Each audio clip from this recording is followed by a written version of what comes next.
のとしてよかあげるまで過ごそうよどんな悲しみに出会っても二人でなら上書きしちゃう方法every day心配しないでなかったことに巻き上がってそうよ歴史を変えて避けたことはうやむや変えてそうよ心配しないでまた作ればいい巻き上がってそうよ白紙のままでお気に入りだけでもそれを変えてそうよなかなか長く生きてるとどうして何もかも曖昧になって赤がか燃える怒りがいはそして消えていてしまいそうなんだだけど君はそれすぎるから自分が小さく思えて悩みも消せらせら心配しないでなかったことに巻き上がってそうよ歴史を変えて避けたことはうやむや変えてそうよ心配しないでまた作ればいい巻き上がってそうよ白紙のままでお気に入りだけでもそれを変えてそうよ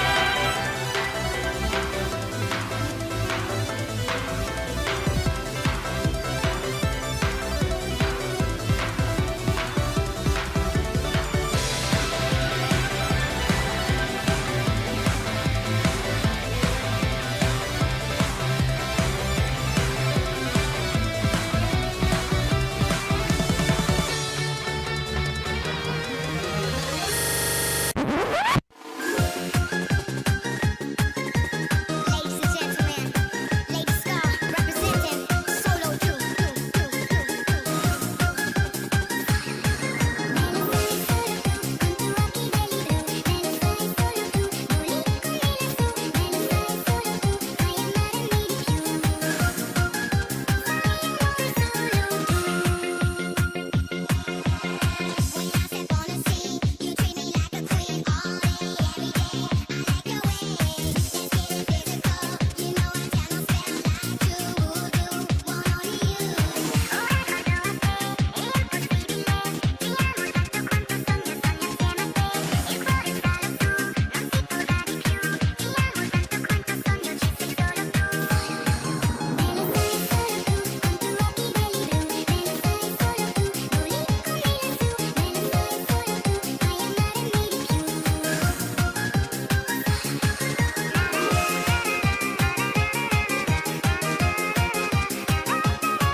Welcome. Good to see you all. Good to see you, Big Soda. even though you're saying my intro became a little gay, but you're admitting that the beginning of the intro was good. Good to see you, Marilyn, as usual. Wait, why can I hear myself echoing? That's very unprofessional of me. Good to see you, Anson, as well. Anson always pre-mogging me. Well, not in this comment, but no, he kind of is. Pre-mogging me before I even start the stream. But yeah, good to see all of you. We are going back to Nick Shirley, but in an interesting way, because I was disappointed. A few days ago we watched the Nick Shirley versus Chris Williamson interview, and Chris Williamson was just kind of having a conversation with him, which is fine, but I wanted a bit more smoke. Okay, and now I found more smoke in the form of Channel 5 Andrew Callaghan interviewing him. For those of you who don't know, Andrew Callaghan is the guy in the thumbnail. Okay, so we're going to pull it up just so we're all on the same page. Probably most of you have seen him at some point. I have to remove this before I can add something else. He does like on the street interviews. So in a similar vein to what Nick Shirley did, but usually in like a less controversial way, I guess, and possibly a more fair way. And so one of the reasons I wanted to watch this especially is because depending on which side of the internet you go, which is like kind of normal. God, my hair is crazy. Really do need another haircut. God damn, we're gonna put me small, okay? But yeah, what made me want to watch this is if you look at like the left side of the internet, like The Hill, they're saying that Nick Shirley got destroyed and all this stuff, and that Andrew Callaghan really put the boots to him. And then if you see stuff like Warren Smith, this is how I found this video, Warren Smith of the Secret Scholar Society. Then his whole thing is that, that Andrew Callaghan wouldn't be honest and Nick Shirley gave him the runaround and all this stuff. And so that makes me want to watch it because then I'm like, who's right? And then you can watch me watch it because then I can tell you exactly how you ought to think about it and who actually won between these two. Okay. So I've only seen clips and it does get weird and intense and awkward. And so, yeah, we're going to see. Is that the guy who tickles llamas? I don't know what that means. Possibly. I don't know what that means, Big Soda. As per usual, the link to join is in the pinned comment or in the description. So if you want to engage with me and interact with me and react with me, then, click that link and hop onto StreamYards. This isn't a long interview, but apparently it gets intense. And yeah, you guys have probably seen Andrew Callaghan before. I think he does a lot of good work. Apparently he is like on the left. I don't know if I knew that or got that vibe. I was just looking him up because he always seems pretty honest. Like he'll do like QAnon interviews or like he'll go to all these like crazy places and interview all sorts of people like cults and everything. And he always seems like he's just asking questions, but in like a good way, not in like trying to prove people wrong or make them look dumb way. So, we see Big Soda in the chat. Big Soda, don't be shy. Big Soda's always so shy. Big Soda, you could just come on up, man. Just come on up. There we go. Good to see you, Big Soda. I don't know. I think you got to drop me back down. I'm a little shy. This is a Soda safe space. Everything's okay. No need to be bashful. How's it going, brother? This is a guy that tickles llamas. What does that mean? 7 years ago, he was in a massive scandal because he was breaking into San Diego Zoo and tickling llamas. Is this a real thing? Look it up. If this is a real thing, I'm watching I this fucking first. swear it's a. Well, I shouldn't swear, but look it up. Andrew Callaghan tickles llamas. This can't be the same guy. Where are you seeing this? I don't see this anywhere. I just made it up. You did make it up. What kind of weird thing to make up? Although now I'm seeing in 2023, multiple women accused him of sexual misconduct. So that's probably worse than tickling. He tickled something else. Okay. I wish he tickled llamas. See, Confluence. That's why you get mugged on the street. Yeah, too trusting. Big Soda is a sleeper cell, okay? It sounded weirdly believable, like, because Andrew Callaghan, he likes the gonzo journalism. I mean, the tickling part seems a little suspicious, but that he could break into the San Diego Zoo, it's not outside his wheelhouse, exactly. He does look like a guy that may have broken into a zoo once in his life. I feel like he looks like especially a bit... I don't know, a bit something in this like white trash. I'm allowed to say white trash. It looks a little bit like a wig up. Can I say that? Is that okay to say it?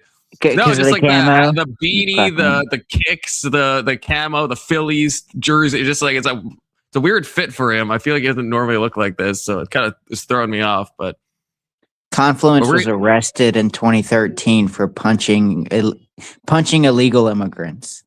True statement. hey, that's they're not going to punch themselves, okay, Big Soda. Someone's got doing to it for do the it, good okay? of society. Yeah, exactly. So we're going to get to the bottom of this Minnesota fraud once and for all. Okay, that's the goal of this, Big Soda. We will have an answer. We'll have an answer. Okay, because I wasn't happy with the last one. I think I like Nick Shirley and I like Chris Williamson, but it was too softball. It was too much of a softball interview. I don't know if you agree with that or disagree. I wanted to see like more like questions and like how did you do this and what does this mean? So I think we're hopefully going to get that. Well, yeah, but the problem is I think Nick Shirley stumbled onto something crazy, but I don't know if he's the in-depth guy. Right. No, I agree. And that's kind of the problem. So, but I was, to his credit, okay, I was saying before that maybe he's being careful with what interviews he picks because maybe he doesn't, because he knows he's not the in-depth guy. But then he's going on this, and Andrew Callaghan is like someone who, again, does this exact same type of stuff, like goes and talks and does the gonzo journalism and all this stuff. So, and he must know because Googling him quickly, you can find out like that he's like pretty left-leaning. So I feel like Andrew is kind of walking into the Lions den, or I guess the Bears den based on this photo here. But I got to give him props because, yeah, this Chris Williamson, you can kind of guess that he's in the UK. He's not going to know much about it. And he's a nice guy in general, not really his style to like push back. But Andrew Callaghan is someone who like pushes back a bit more, I mean, I guess it's a really good way to like, I guess it's a good way to show people that you genuinely believe this. And it's not really kind of a grift that you're doing if you're willing to take on someone who has a reputation for more combative interviews. Yeah, and like and also it's like it's strange because like on the channels, I was saying this before, but on the channels that are like more conservative, they think it's like this is like a blowout and that Andrew Callaghan gets exposed. But then on Andrew Callaghan's channel, of course, is going to be full of Andrew Callaghan fans. They all think that like Nick Shirley just got like absolutely. So it's like, which is kind of normal, I guess, of these polarized issues. But it's like, yeah, it's going to be interesting to see who actually got their butt handed to them or who didn't. I think I'm about to make a wiki page that talks about Andrew, was it Callaghan, and his 2019 assault charge on llamas from San Diego Zoo. Yeah. And then so every time I meet one of his fans, I can just pull up this wiki page. I wonder if this will make me less of a fan of him because I don't know. The clip I saw did make him look not good. I think it's where it starts. It was because I just had clicked on the Warren Smith, that teacher that got like fired and stuff. Mm-hmm. And there's one scene where it's just like, I won't spoil it, but it seemed like Andrew Callaghan is not being honest, at least the way it was like the segment I saw. Maybe it's going to hit different here, but it felt like Nick Shirley was asking him a very basic question and I think most people would have an answer for, and he was not answering it. So about Somalia. Okay, so I guess we'll dive into it and we'll see if we agree or disagree. My video on the expose of the fraud in Minnesota is the most viewed video ever by a creator, longer than 10 minutes than anybody other than the name of Mr. Beast. Altogether, it did around 500 million views. Who do you think were the main you people can't who beat signal Mr. boosted the Beast. video and brought? But like more than anything, like PewDiePie has ever done, or more than anything. That's a crazy thing if that's true. How many views does it have? So I feel like this is important. How big of this is maybe why everyone has seen this video, I guess. Like I know it's popular, but I didn't think it was 3.3 million. I feel is there not creators that have more than 3.3? I mean, that's a lot of views. Don't get me wrong, but is that really besides Mr. Beast over 10 minutes? What do you say? Over 10 minutes by a creator? That's hard to believe. I think there's got to be videos that have more views than that by a creator. I was going to say with your average like Joe Rogan podcast, like not blow that out of the fucking water. Oh yeah, Joe Rogan, the Trump thing has like does not count as a creator that has like I don't know, 50 million views or something. So I don't know. I don't know what he means by that. That sounds a little sus already. Viral orbit. Elon Musk, who shared the video. JD Vance, he shared the video. You had the Attorney General. Well, she actually didn't share it. She reacted to the video a few days later. Literally, quite frankly, every account on X saw that video instantaneously. The video. Health and Human Services, they froze all funding to childcare inside of Minnesota. And then they're asking for businesses to prove that they are legit businesses before they give tax dollars to these businesses that are not really businesses. As far as that main center that you visited, Quality Learning, aka Quality Learning Center. Yeah. Was there ever any kids there in the first place? No. So that daycare center, it's been operating fraudulently. It's actually had over 90 violations over the past few years. And the day that I went there at 11 a.m. Their operating hours are from 2 to 10 p.m., they're now saying. And that's actually not legal. So you said you went there at 11 o'clock in the morning? Yes, And their operating hours are between 2 and 10 p.m.? allegedly. But if that is true, would it have made sense that you didn't see any kids there? Yeah, it would have made sense if I didn't see children there. Either way, whether I was there when kids were supposed to be there or not, why are all the windows boarded up? Or why are all the windows blacked out? Why is there no phone number that leads to anywhere? These businesses are supposed to be operating to serve children. People should be able to check in their child's there. And their To be children fair, in if these he was daycares. there It's during literally operating impossible. hours with the Did you see children some of there, the it'd footage probably released by be CBS even more Minnesota kind of affiliate a station? bad thing for Nick.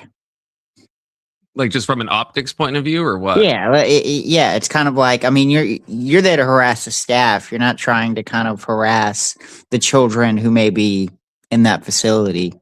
And so you would kind of want to go in non-operational hours because you're not trying to pose a threat to the children who may be. Does that make sense? Because it's kind of like if some guy's trying to like find his way in or like get his way in and there's children involved, it seems like you could face more, I guess, problems, especially with police and other stuff like that, versus if he's trying to, I guess, get down to the bottom of it when it's more than likely just operating staff or without the kids involved, I guess, if that makes sense. Yeah. I mean, yeah, already it kind of looks a little sus in terms of him kind of busting in, not busting in, but just putting a camera in people's faces and asking, if there are kids there, it would probably be. But now imagine if there's actually kids there and that was happening. It would, like, optic-wise, it'd be so much worse for Nick. Okay, Big Soda, entertain the chat. Okay, it's a small chat. He's got to pee. He's got the Not being baby bladder influence.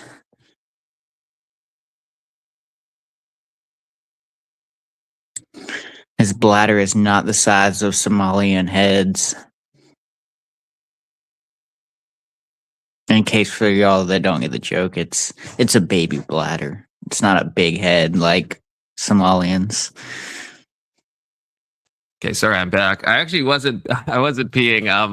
I was being invited to Tom Foolery's show. They need a replacement, but I don't think I can tonight because I might have to step out at a certain time so I can't commit to doing a show. But I really like Tom Foolery, so that would have been really fun. What was the problem? Or like the debate, just open panel? Yeah, I don't even know what it is. Just Gibbs added me to a group with him and said they need a last minute fill in. But yeah, I just don't know. I might have to like step out for like an hour or two tonight, and so yeah, I can't say for sure. Well, I'm doing an investigation on why you're stepping out for an hour or two, so I'm gonna get down to the bottom of it. I have to hit a local zoo real quick. I was given some ideas about some llamas that were acting up. Okay. But yeah, I don't even know what the prompt was. But do you know Tom Foolery? You know him, right? I feel like I've heard his guy. name. But yeah, I don't even know the topic. What would it be? But Fedfluence. It was about whether it's legal to tickle llamas or not. Man, I'm so booked up on that topic now. Shit. I wish it wasn't last minute. I would love to do it. But no, I can't. If I have to commit and I have to step out, then I can't do it. So Nick Shirley it is. The one on the ABC. Mm-hmm. Yeah, so that one, That one received over $1 million. It's licensed for 40 children. CBS, I believe, they go in there the day after I had posted my video. Obviously, they're going to have children there when they're getting all this heat. I take my kids here, 2 o'clock to 10. Yeah, there's a lot of kids inside. And same thing at that daycare. Yeah. Why are all the windows blacked out? They're This is a leering. daycare. Why can't a lady just give me a paper to enroll a child? This door is locked. This facility is licensed for 40 children. Well, I guess maybe I'm just trying to think from all perspectives and help you clear up some misconceptions. Yeah. I mean, I figure like if you're going with a camera and like 3 or 4 dudes, some of whom were like larger security looking guys, some had face gaiters on, maybe there's a fear that there's like something weird going on, or it just seems unfamiliar and they feel like they don't want to let you in. Yeah, they might feel that fear, but if they're operating legally, why would they have anything to fear? And the neighbors around it said they have not. I don't know if that's fair. I mean, you know, you never know. Yeah. Like if there's like people in balaclavas and stuff showing up and they got cameras. I mean, I understand. I mean, I think there was fraud going on, but I also understand that like, yeah, you might be a little sketched out and not want to, you know, talk to people. I think that's valid. I'm just saying you do that to your local or elementary school and you're probably going to jail. Right. Yeah. Yeah. Like that's something I didn't think of with what you were saying. Like, yeah, if it is, or I didn't think before you said it, is like, yeah, this is a daycare. I mean, so having people in masks and video cameras and stuff, there is an aspect. I understand it from an investigative journalist point of view, but there's another aspect that feels a little sus as well. And so, but then it's like, why not hand out business cards? Why can't you you should be able to do those things. You would think they're already like the ones that opened the door and talked. It's like, you're already talking, you know, even if you think it is some like, I don't know, because I'm thinking maybe they think it's like some weird ICE operation or something. Because I think that happens at one point in a video where somebody thinks they're ICE, but it's like, well, I mean, not that that's necessarily an excuse, but I could see the reaction because there probably might be a few of them that maybe are not, you know, don't have their paperwork in line, you know.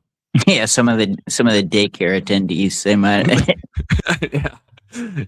And, you know, birthright citizenship is kind of trying to be taken away. So, you know, they might be trying to protect some of those kids. Who knows? Seen a child there for There's a 8 bunch years. of illegal If you go on llamas Google in Maps there. right now, you can actually see the images Just waiting of to be the tickled. daycare progress over the last few years. And starting in 2021, the door is boarded up from the image from Google Maps. So I think if you show that, it's actually pretty crazy to see. And then they move the building and they cut open a door on the backside of the building as well, where they had a quality learning center. One man's been living there since 2017, hasn't seen a single child. And when I go and post my video on X, a lot of people were saying, well, Nick, you went during winter break. Well, actually, I went December 16th. School was still in session, so kids should still be going to daycare. The following days after the video then goes viral and gets over 100 million views, they have a person come out and he says, no, we're open. I'm the manager. I'm the son of the owners. We're open. At that same time, simultaneously, the lady who's in charge, the commissioner of children of Minnesota, says the daycare closed a week ago. Quality Learning Center, which Brown says permanently closed last week. While we have questions about some of the methods that were used in the video, we do take the concerns that the video raises about fraud very seriously. So I filmed my video, daycare is allegedly open. Then a few days later, the lady says that the daycare was closed while that guy is outside telling people that the daycare is open. I mean, it seems like that learning center has had a serious history of violations. Quality Learning Center, yes. Yeah, going back to 2020. Yeah, it's literally not a daycare. But how could they have violations related to childcare if there was no kids there? Yeah, the way they're operating inside of there, they had the violation. I think it's more likely. I mean, what do you think about this big soda? I don't know if I do believe that these places are like not actual daycares at all and are just like full fronts. I think it's probably makes more sense to believe that they're just committing fraud in a bunch of other ways, maybe over exaggerating how many kids are actually there to get more federal funding or state funding. But like the fact that they're just like, there's no kids, that is hard because that should be like an easy thing to check, you'd think. Well, I guess the way I would look at it is I do think it is not, in fact, a daycare. I think the Somalians are kind of probably reaching out to other Somalians inside their community saying, hey, can we watch your kids, this, that, and the third? And the real fraud is probably coming from, like you said, the funding, the government funding. Probably they're getting paid for, hey, you know, we have 20-something kids. In reality, it may be like 5, 6. Right. Because to me, that just makes more sense. Also with the fact that what Andrew just said, that if they they have violations relating to the operations of a daycare. So at some point they had kids. Yeah, I just think it's like it's a lot easier to believe that they're just like, putting false kids on like the registration and stuff, and like to get more grant money and all this stuff. But just the fact that it's like a business that like no one goes in. No, I think there's at least a few kids in there, I would have to think. Let me also question a fucking daycare with 90 violations. Yeah, I mean, why? I don't know why we're still letting kids come there. Yeah, that's the crazy thing too. It's like, wouldn't these places be like shut down if so many of them? I mean, this is the thing too. Like, so many of them have like fraud allegations already. Some of them have like, just unsafe stuff, and just so how are they even allowed to operate? Like why not just have their license taken away?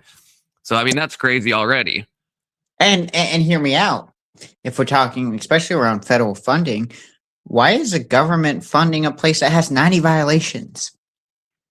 Well, right. Yeah. And that was back that was back in 2013. And the funding that we can confirm is from last year and years before that. So this has been a big problem, and they're still getting all of that funding. Not only should they not get funding, but they should probably be like shut down. It's like, instead, no, they're still going. And then I think that was the place that that's claimed they're broken into and had their paperwork stolen. Unless that was a different one in the video, but I think that was the Quality Lyric Center. I'm gonna be honest. It's probably them fucking Venezuelans. It probably is. It probably is. It's all connected somehow. Okay, the Somalians are in bed with the Venezuelans. In fact, I heard a rumor that's why Trump invaded Venezuela, to get the paperwork back. Yeah, I think so. Maduro had it in his briefcase. That's the only reason he was really captured. Young Christian, good to see you, brother. Young Christian, how do you feel about Somali immigration fraud and daycare related frauds? Just get to the real issue. How do you feel about Somalian daycares? Yeah, just in general. In general. Even without the fraud.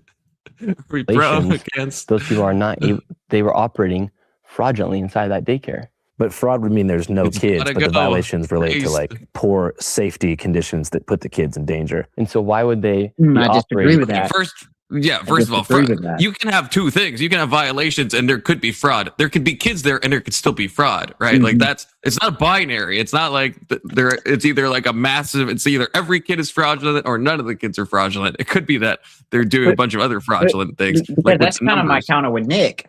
I don't think Nick should focus on whether there's kids in there or not. Yeah. Focus on the fraud. If you believe there's fraud, then be like, hey, it's not that there's no kids in here. It's the fact that I believe they're overrepresenting their kids, or this is being used as a like, I forget the word for it, but like the mafia used to use legit businesses to like, I guess, like hide money laundering. Yeah. Right, like that's the thing. There's enough evidence in the video, I think, to have the which I mean, it is being investigated, as we know from Kash Patel, and it's like, so I think Nick Shirley's committing a bit too hard to say that there's like no kids, because then let's say they could prove there's like some kids. Does that take away the fraud? No. So it's like, you shouldn't hedge your claim on something that then all someone has to do would be like, no, see, there actually was 5 kids, and it's like, okay, that doesn't take away the fraud. So because what happens is like people, especially people who are on the different side of the aisle than us, will ignore the fraud claims and stick to the stuff where they're like, oh no, there's children that go there, and like shit like that. And you see that with a lot of big issues that the right brings up is to disprove your whole claim. They'll point to one inaccuracy that you say, and then they'll dismiss it outright. Right. That's why I think it's always better, I think, to hedge. Not like hedge, well, kind of hedge, but I guess be specific with the claims. So, because you don't want to give, you don't want to give like the other side too much wiggle room on, and give you easy things to like call you out on. I mean, we've seen this in probably almost all of these instances in some ways, right? Like even with Candace Owens and stuff, it's like if she has like certain questions, like those are fine, but then she lumps so many things in together that then she just looks like a fool when like everything like falls apart. And I feel like in almost like all these videos, there's always like somebody is doing that. Even with like the abortion thing, which by the way, tomorrow is going to be an abortion night, okay? Because there's a new abortion video to go over with Lila Rose. And it's like we've seen this before, where sometimes claims are made that are like maybe a little like not as certain, and then it's like it just allows like an easy dunk, you know? Yep. It's like it's a classic debate thing, but like I think that some of these right wing people need to be a bit more careful. I mean, so the left, but I want the left to slip up. So you know, I don't want them to take my advice. But yeah, some of the right wingers, I feel like, yeah, just don't make such insane claims or stuff that you can't like fully back up, because then it just allows people to just jump down your throat at any minute. Especially as an investigative journalist, because right, yeah. The problem he's not just talking off the cuff. You know, he made a video trying to expose something. You know, you got to be very precise. The problem with investigative journalism is when your story finally gets picked up that you've been working on, it's usually from one political side. And you have to try and avoid kind of hopping on that political side just because they're the ones that support you. Right. You know, Young Christian raises a good point. Soda, why did you do us like that yesterday? I forget, what did I do? You suggested the most difficult to comprehend video about Catholics and you know, Orthodox with all these terms, and then you just like a grenade, you just toss it and then you dip out, and then we're just left trying to, you know, figure out all these councils and all this, the philoloquy or whatever the fuck it's called, and just like all these like minutia, this freaking minutia of like Catholic doctrine and Orthodox doctrine and what all this means. And it's just like, oh my gosh, I was there for like 2.5 hours. I couldn't like do the whole thing with you. Well, I know, but it was just like it's just the whole video. So I was like, I don't know how to analyze any of this. It's like I'd have to pause, hand grenade in there and just dipped. Yeah, I mean, yeah, you were there for a lot of the hand grenade. Okay, so you exploded yourself as well. Because me and Alex at one point are just like trying to go through it and just trying to like figure all this out. It's just like Young Christian is there trying to help us. It's just like, oh my God, way too rarefied. It's like my expertise is definitely not early church Catholic Orthodox schisms I've learned at all. Well, I know it loosely. Like I don't know it for certain, but I do know, like if I've got my history right, the Philoloquy, which was like a couple hundred years after, you know, the first schism between the East and the West. And then the Philoloquy is kind of what separated Catholics even more from Orthodox. Well, now I know that after spending a lot of time on those church council things. So, I mean, it was a helpful video because I did learn, if I remember correctly, that was from the Council of Constantinople. That is what I think added that line to the Nicene Creed about that it stems, that the Holy Spirit proceeds from the Father and the Son. And I think that was do I have that right? Mm-hmm. Or am I totally getting it wrong? The Philoloquy, or no, the Constantinople is when I believe the first idea that the Holy Spirit proceeds from both the Christ and God, and the Orthodox is like, no, hold the fuck up, no. Right, and so they added that to the Nicene Creed. Yeah, and then so at least I remembered that. Okay, beyond that, you know, I'm not exactly sure. There's a lot of councils. Okay, a lot of councils. But I guess the point that Jay Dyer was making is you consider these people to be saints, yet you reject that teaching. You like a couple of hundred years down the road, like you realize they were heretics, but yet you still consider them saints. So it's like, what's your threshold for being a saint? Is it just because you were a part of, I guess, early church history, or is it the fact that you were pushing the teaching that is considered your doctrine? You know, it makes me think too, and I don't know if I've said this before, but I used to have a friend that was like super Catholic, like super Catholic, and he was really booked up. And he asked me a simple question that did give me pause, and I still don't really have a good answer for it to this day as a good old Protestant boy. You know, he was saying like you trust the church and church history enough to think that they're infallible when they're like selecting the books in the canon, and then you're holding on to like sola scriptura, even though it was picked by the church. So he's like, at what point did the Holy Spirit stop guiding, the church, like the big C church?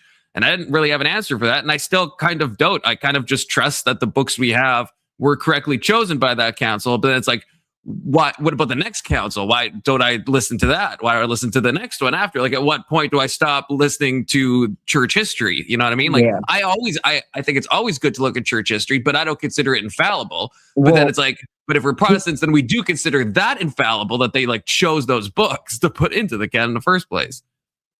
I guess the biggest thing that I would say, especially if your friend is still Catholic, is, well, you have a doctrine where you have a hierarchy in which the person on top is infallible.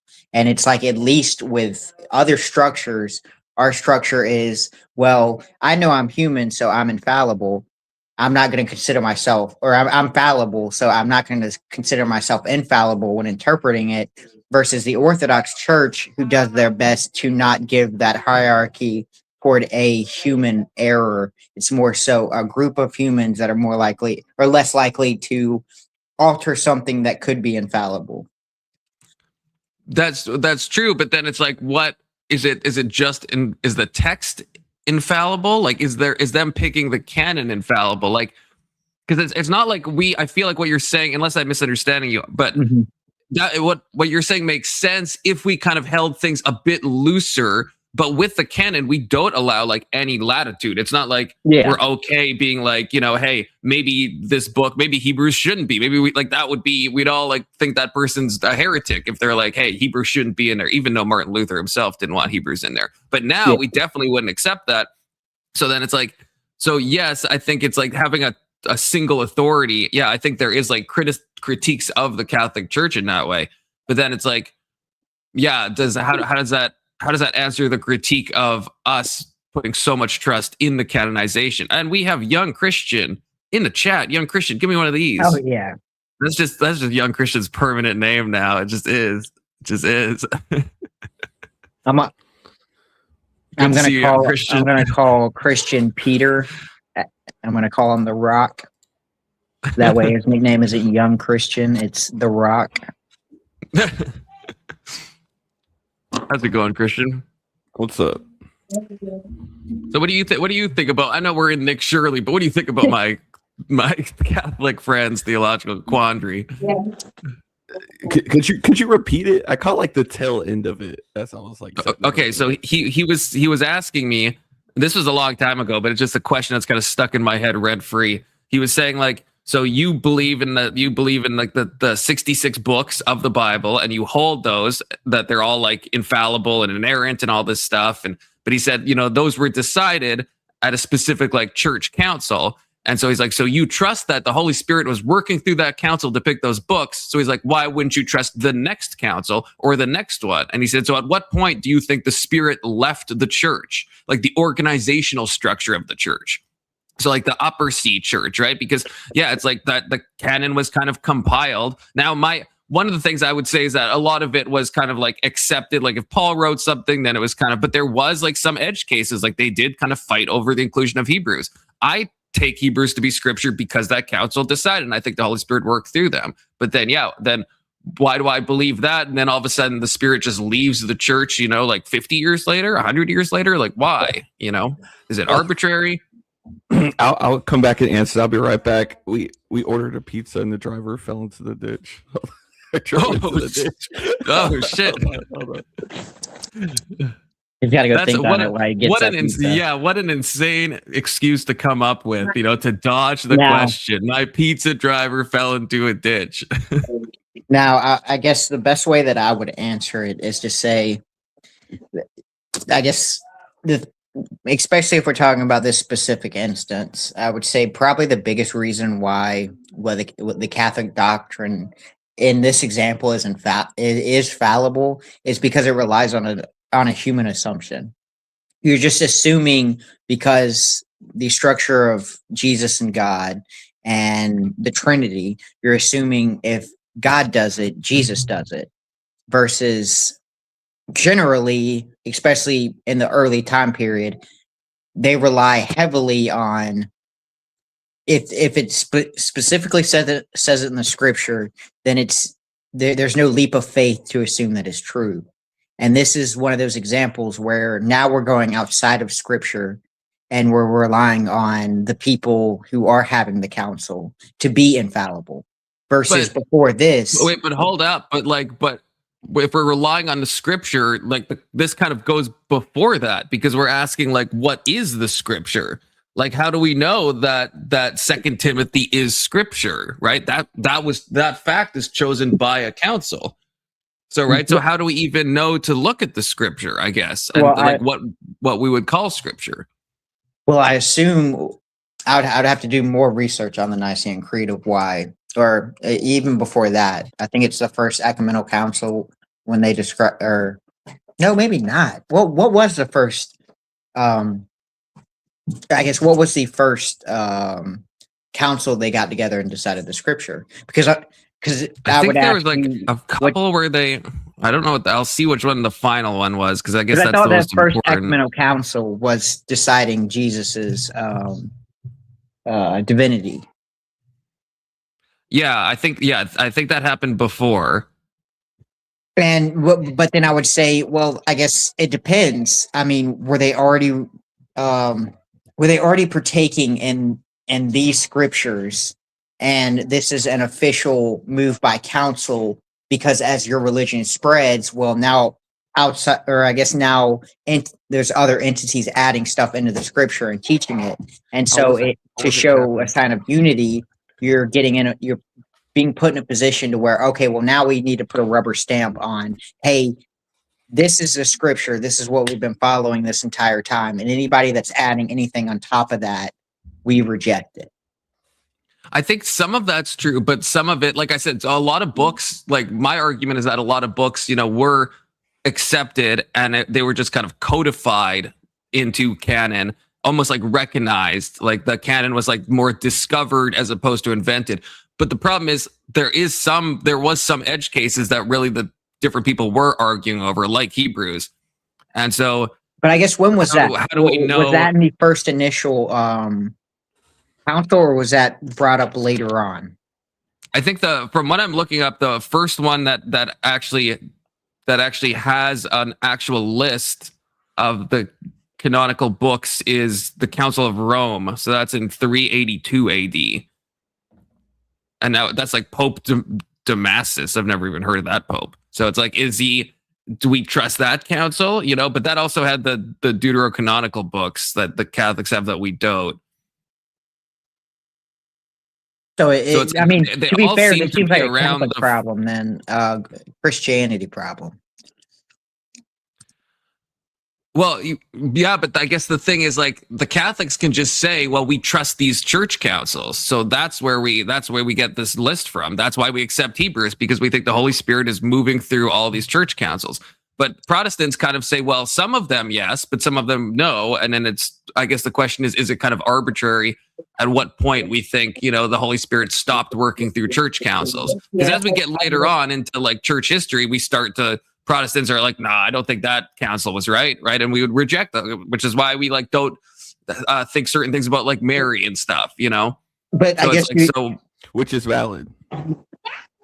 Hey, but what's the first of all, how's the pizza driver? Is he okay? Oh yeah. It was. Did you get the pizza? I got it. Yeah. Pizza okay, secured, good. Pizza secured. Pizza secured. But so okay, so what's your response to this? What's the best steel man for Protestantism in this case, to have an arbitrary cutoff point of which council we think is goated, and then which council we don't, because we can't just say we look at scripture because we're choosing the scripture in this case. I think we can go like to the Mary.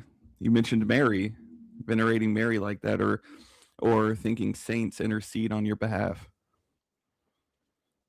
But I think that's a problem, because okay, so for example, so the Council of Rome, I'm reading that's the one that affirmed the deuterocanonical books. That would include things like I think First and Second Maccabees, which I think is where the whole thing of interceding for the dead and stuff comes from. So it's like the reason we don't think that as Protestants is because we don't think first and second Maccabees belong in the canon, but that council said they did. So we're looking at that council. We're like, okay, so I guess what I'm saying is it's not like we're just able to take these issues and just say, well, if it matches up with scripture, well, that's why we accept it or we don't accept it, because the question is like, what is scripture? And so we're taking second Maccabees, we're saying it's not true. But it seems like everything you have an issue with is things that were added on after. Like what? What do you mean? Like Maccabees, was it accepted scripture before 300s? Or was I think it was. I don't know if it was like for the Orthodox. Again, the first list I think on any church council I think is late 4th century. Like I think that's the first list that we have at all of all the books. Well, that would be accepted under the authority of the church, correct?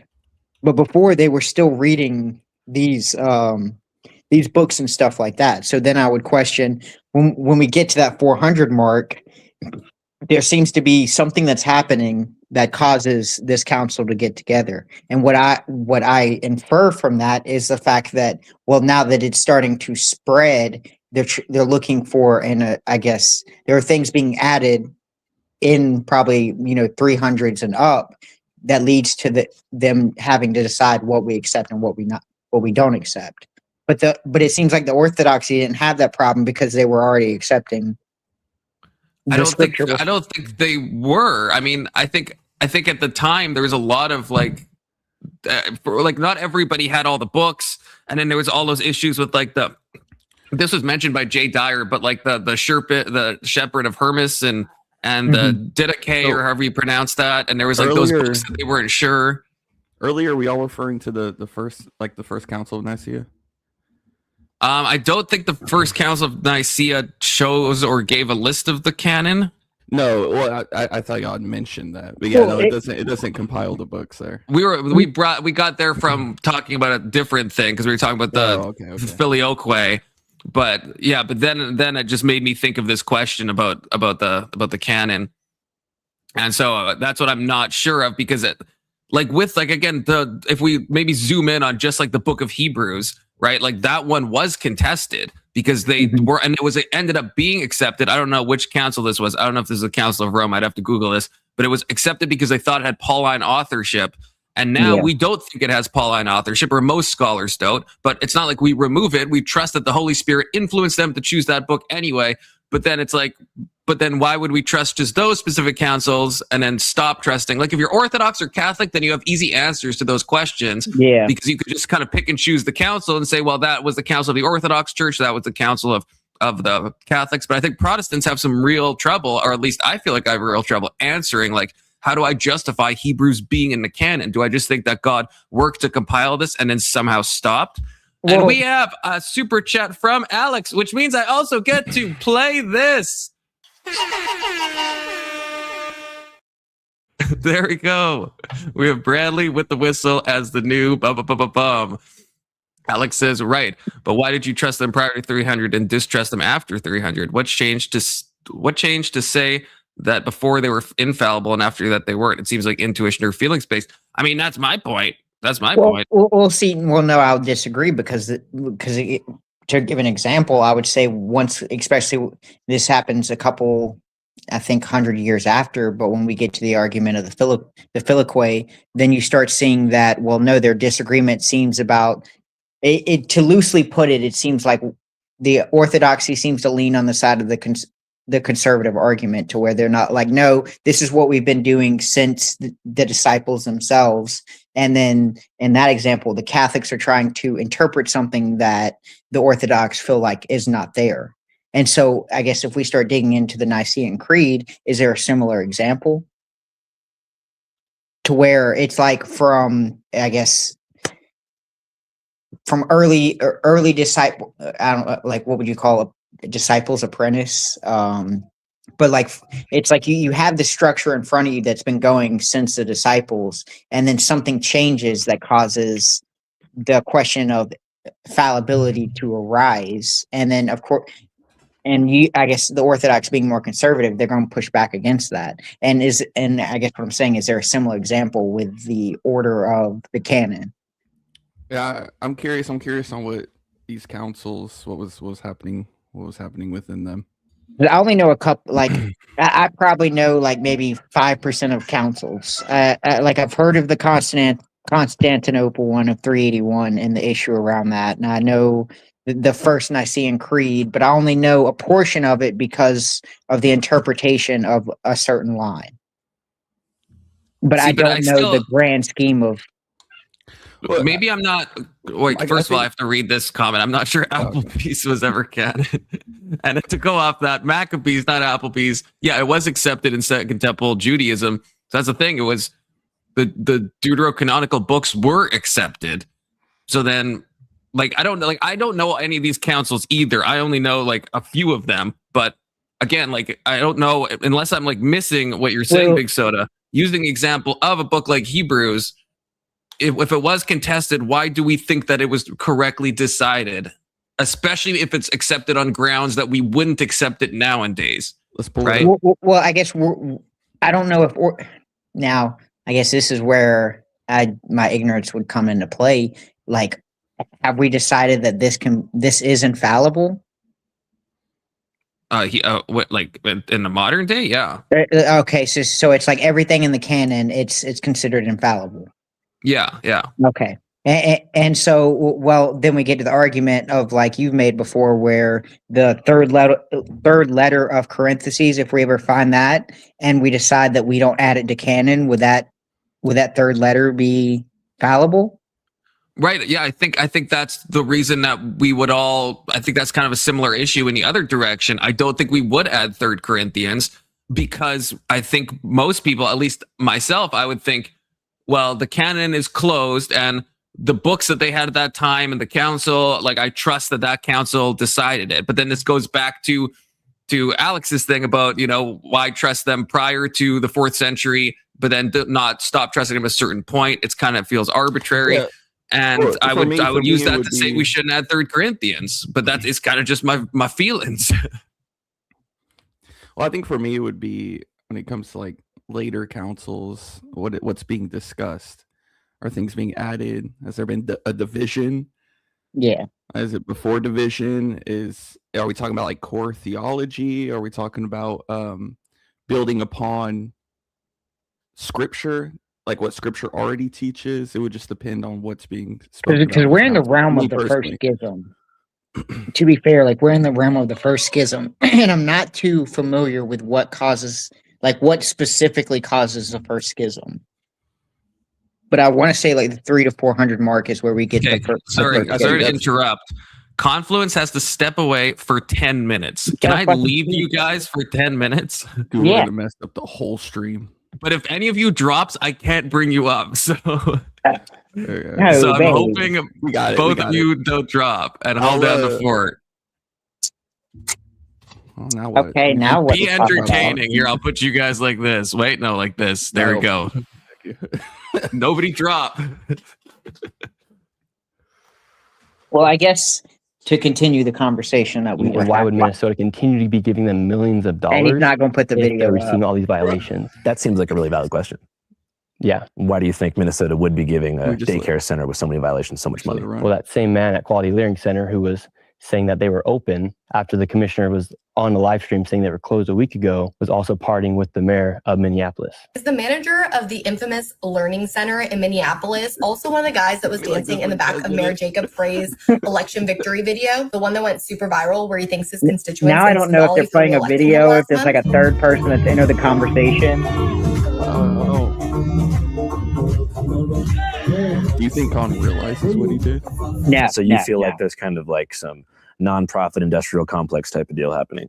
For sure. And the agenda is just they may have not even leech off the government and get free stuff. 81% of the Somali population inside Minnesota is living off welfare, and 89% of the fraud being committed inside Minnesota is by the Somalian population. So what do you think the solution to something like that is? Go freeze the funding. Each business can then prove if they are legit, and if they can't, cut the I'd funding. respond to And so far, comments, but no business has sent I any won't be able to hear information to anything. the HHS showing that they're Yeah, legit. Minnesota As of says. today. They had 3 days to do it. Yeah. They haven't been able to prove it. They haven't even tried to make the effort to show that they're legit. And he's business. got the First it fucking was interview closed, blaring. It was open, and now we've confirmed it's closed again. That's all after the owners recently rejected allegations of stealing taxpayer money. Do you trust America and the government When specifically he to gets handle back, our we have to dog him taxpayer about it. funds correctly and properly if they have access to more of them? No, I I'm don't gonna think tell any him of the it should. video I mean, dropped just a last year hard alone, over R $120 slur. billion Mhm. were misplaced. So you have a general distrust in the government. No, I don't have a distrust necessarily in the government. Do I think we should trust the government 100%?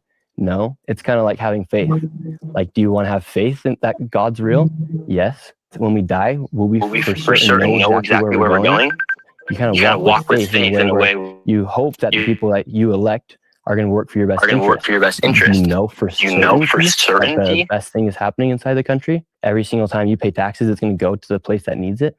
No. But on that case, do I feel certain that I know where I'm going to go when I die because of my faith?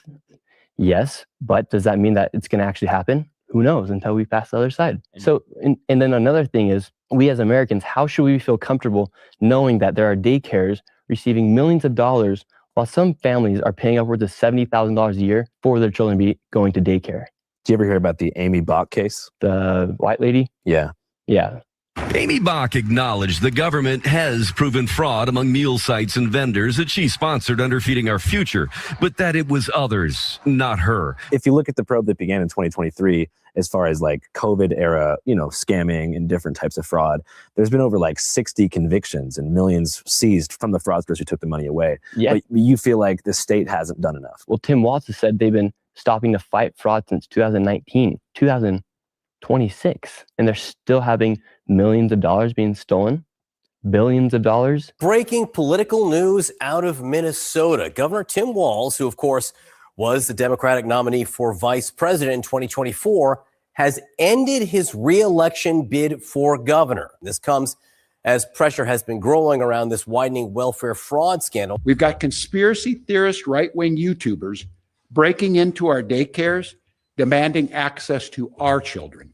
So I've decided to step out of this race, and I'll let others worry about the election while I focus on the work that's in front of me for the next year. I have quite literally saved America millions of dollars. That's why you saw the mainstream media attack me instantaneously after I exposed $100 million in fraud. Why would they not go investigate the fraud? Why would they investigate the person who investigated the fraud? Where does that $100 million figure come from specifically? Yeah, so you had all the daycares. With the daycares alone, you had millions of dollars in fraud.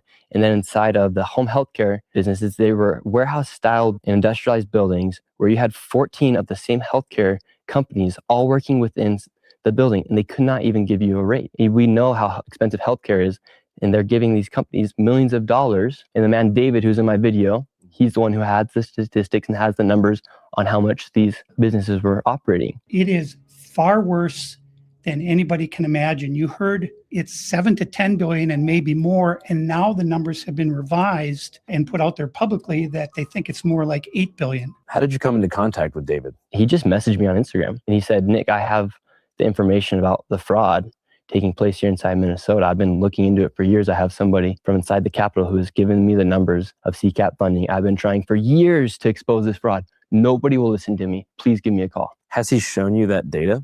Yeah, that's what's inside the video. When you see the video and the screenshots of the CCAP funding, that's all straight from the Capitol of Minnesota. So who is David's source? David's source, he has somebody inside the Capitol. And you don't know and who that's it is? public information as well. Who is it? Who is the person's name? Yeah. The lady's name, I did not work with her. However, the information that was provided, I can't tell you her name right now, but I could find it on X but she's also inside the government there inside Minnesota. But you like fact checked all that and you looked it all up. Yeah, David, all those numbers are straight from the Capitol. So a couple days ago, Minnesota State Representative Lisa DeMuth said that her Republican caucus had been, quote, working with you ahead of your coverage. How do you respond to that? Yeah, I had no idea who she was. Our caucus has been working to expose fraud for years, including working with Nick Shirley. Minnesota House GOP leaders say they provided the YouTuber with information in the now viral video. So you feel like she's just clout chasing? Yeah, that's what I literally put in the reply in the tweet. Her campaign freaked out when I tweeted that. That's the lady who I was referring to earlier in this interview. So her staff was the people that David had received the information from because David reached out, and she works inside the government. So she did actually a good job by doing what she's supposed to do by serving the people and giving that information. Yeah, it says that Harry Niska, a Republican representative who's a staffer for her, was the one who gave the intel to David. Yeah, that probably sounds about right. But good on her for actually caring about fraud. Fraud's been taking place for years. And it's really affected the city on that big of a level to the point where people like David are feeling it. Yeah, because what they knew is Minnesota is not Minnesota anymore. As far as immigration goes? Immigration goes, fraud. They just released a new thing where they're giving people 20-week leaves for work leaves. And they've also raised property taxes. Meanwhile, you have billions of dollars, quite frankly, literally billions of dollars over the past few years going to fraud. It's not a hyperbole, it's fact. Government has shown that upwards of $9 billion has gone to fraud. I would vote for anybody but Tim Walz inside that state of Minnesota. Yeah, definitely. I'm glad you cleared that up because, it's like the same reason that people lost trust in traditional media is because they felt like there was no barrier between the establishment and, corporate news pundits. And they felt like CNN was an arm of the Democratic Party and then Fox was an arm of the conservative wing. So the fear now that I've thought about before, and I'm not saying this is happening, it will probably take like 5 to 10 years, is that somehow the political powers that be figure out how to use the independent creator economy, like on a sleeper cell level to do their bidding for them. Yeah, that could happen. Like with influencer contracts and stuff like that. Yeah, you saw the DNC do that. All the people that are out talking against me, a lot of them have cut checks from the DNC. Through like a paid influencer program? Yeah, and it's public. Would you ever agree to something like that? No, never. Hell yeah. Like, why? I don't need it. I make enough money doing my videos off YouTube, and the people that support me, like, why would I ever turn against their best interest? And you mentioned that the mainstream media has kind of been attacking you since this video did its rounds. What are some of the things they've said? Like, what's their main point of attack? Yeah, if you listen every single time they bring up Nick Shirley on these news sites or the internet or on their TV, they'll say right-wing YouTuber, MAGA YouTuber, conservative. It's never journalist Nick Shirley. It's right-wing journalist Nick Shirley. Yeah. MAGA influencer Nick Shirley. Yeah, when I interviewed Hunter Biden, they did a RV they've been doing that for was the one they would use decades. for all which actually sounds pretty cool. Like I'd want to be that, but I'm not that. They And then like a liberal podcaster, and that in the Atlantic said Gen Z influencer. So yeah, it's just like they're so mad that we have the opportunity, people like me and you, to upload a video and to get more views than them. Essentially, we're a threat to their entire industry. That's why they hate us. That's why they will never give us credit. And so when they see me doing what I'm doing, when they see me get more views than they will get onto their website for the whole entire year on one single video, yeah, it's going to make a lot of people mad. So-called evidence comes from a man who has posted anti-Muslim and anti-immigrant content in the past. CNN's Whitney Wild speaks to the man behind that video and takes a look at his claims. We're from CNN. Can we talk to you? This is MAGA YouTuber Nick Shirley. yeah. So going back to the first time we met, so what do you remember about that first interaction? I had just started making YouTube videos again, and I was all by myself. You were going to AmFest, so was I. I was going to interview people about what's happening here inside the country, and I thought I had no idea exactly what I was walking into. I just knew there was going to be a lot of people to interview about what was happening inside the country. I thought it was like called America Fest, so I had no idea what Turning Point was. I had no idea who Charlie Kirk was at that time. It was funny because I'd watched you before on All Gas No Brakes, and you're always in that beige suit, just moving around and doing your videos, and so I was like stoked to see. It was great meeting you. First time. I remember That's I what's first up. saw you and you were setting up a tripod and I was like, yo, what should I do? And you told me, you were like, you should go cover the border. And I told you, I was like, I want to go to Nogales to cover it. And you were like, no, you should go to Lukeville. Yeah. So you were the one who actually sent me in the right direction to do Yeah, those you interviews. actually said, hey, can I get that information?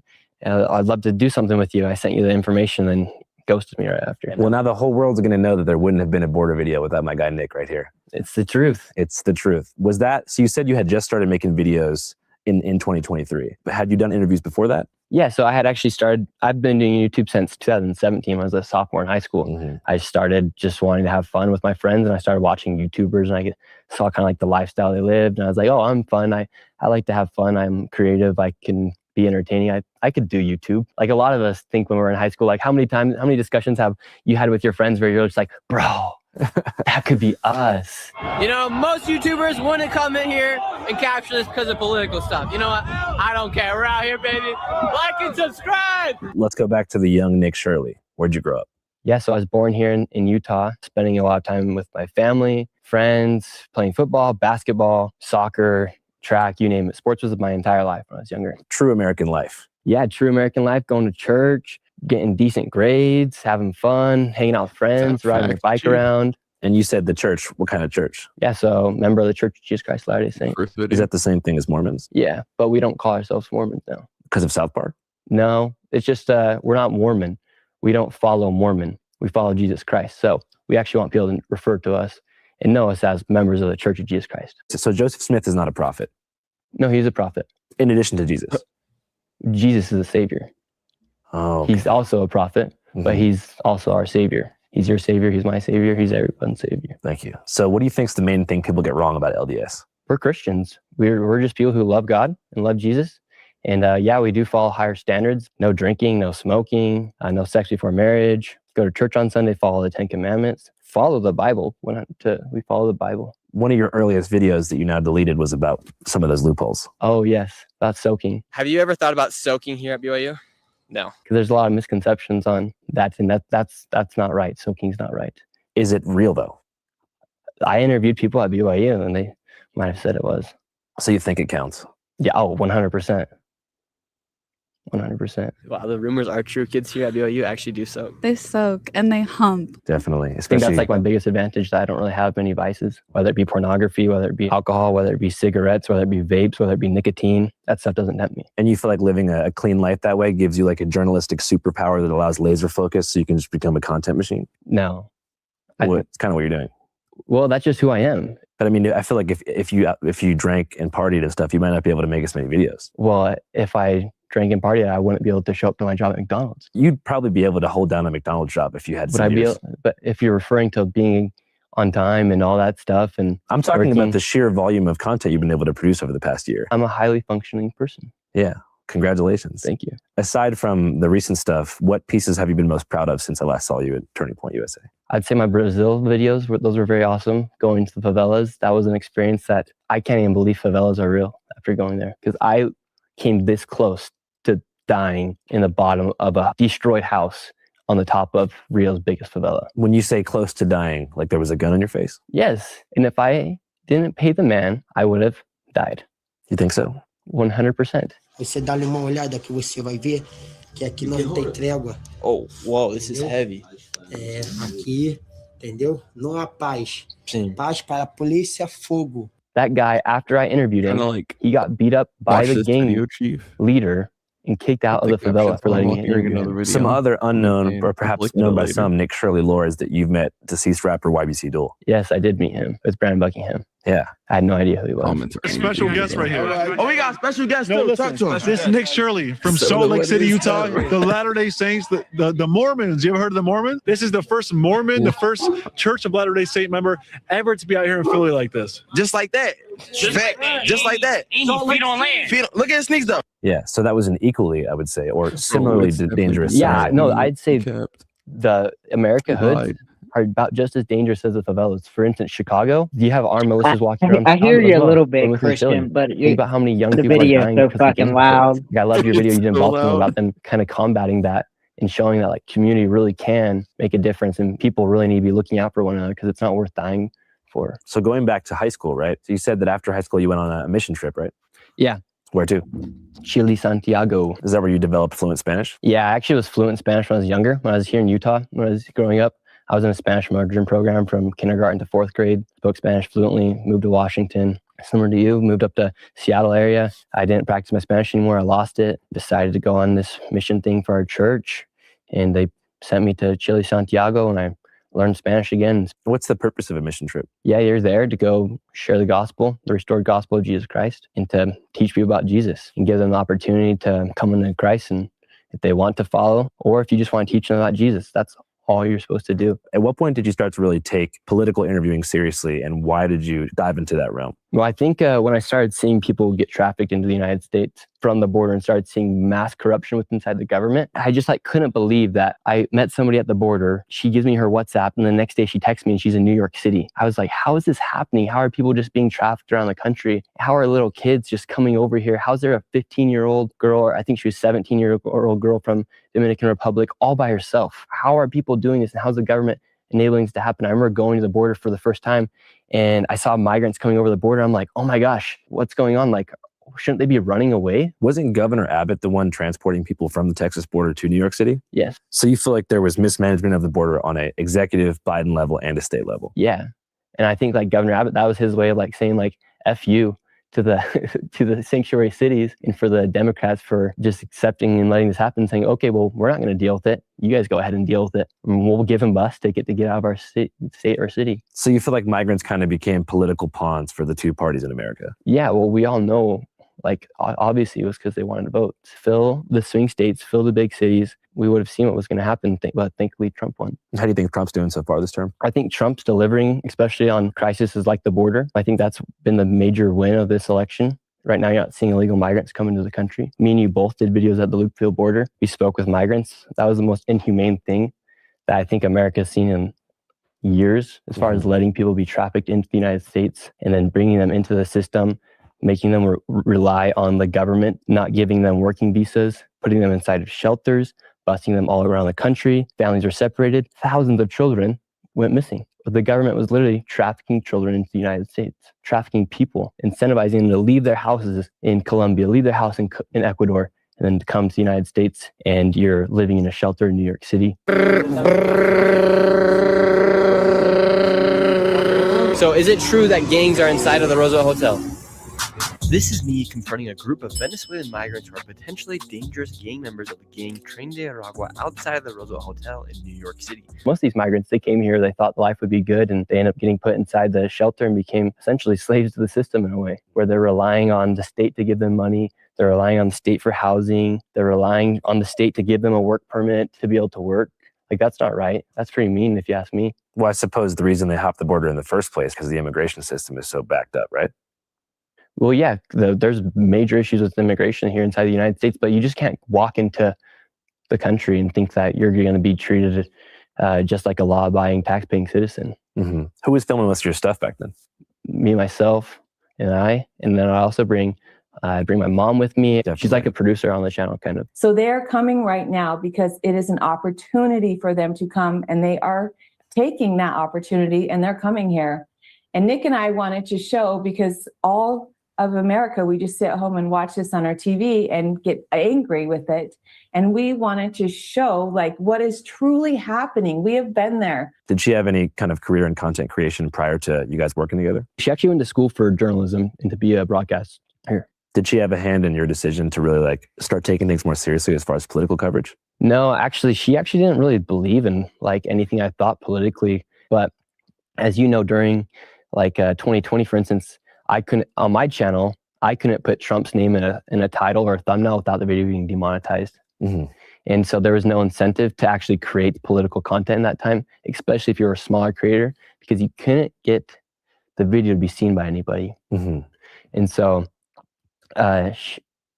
you couldn't really make those videos. And then when I did get back from that mission, I could then make videos on politics, and the censorship kind of got lifted because of Elon Musk buying X. People hate on Elon Musk, but they don't understand like what he actually did by buying X. Yeah. Because of him, you're actually able to post stuff on YouTube and not have to worry about being censored or worry about not being able to get the video monetized.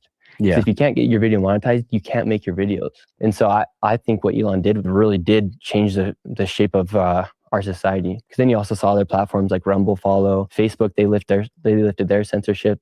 YouTube lifted their censorship. So without Elon Musk, none of that would have been possible. Was there a part of you that was wondering why the Trump administration and various allies promoted your expose so hard when they did? I think it hit the heart of every American being able to see that their money that they pay for taxes is going to fraud. People like to talk about how our money is going to other countries or how it's being used wrongfully, but people can't actually see it with their eyes. And that was one of the first videos ever where people could see that people were abusing the system and taking dollars from the United States citizens, and they're actually not operating a business. But I mean, I'm just talking about if you look at Google Trends specifically, like the phrase Somali fraud was borderline non-existent. It just so happens to really kick up through your piece on December 16th. Yeah. Which is the exact same day that the Trump administration and Kash Patel released the redacted Epstein files list that by all people was seen as like a disaster with hundreds of pages of blacked out stuff. Was there a part of you that was curious if maybe there was people in the GOP who chose to signal boost your piece as wide and far as possible in a way to distract and move the goalpost away from that? I don't know.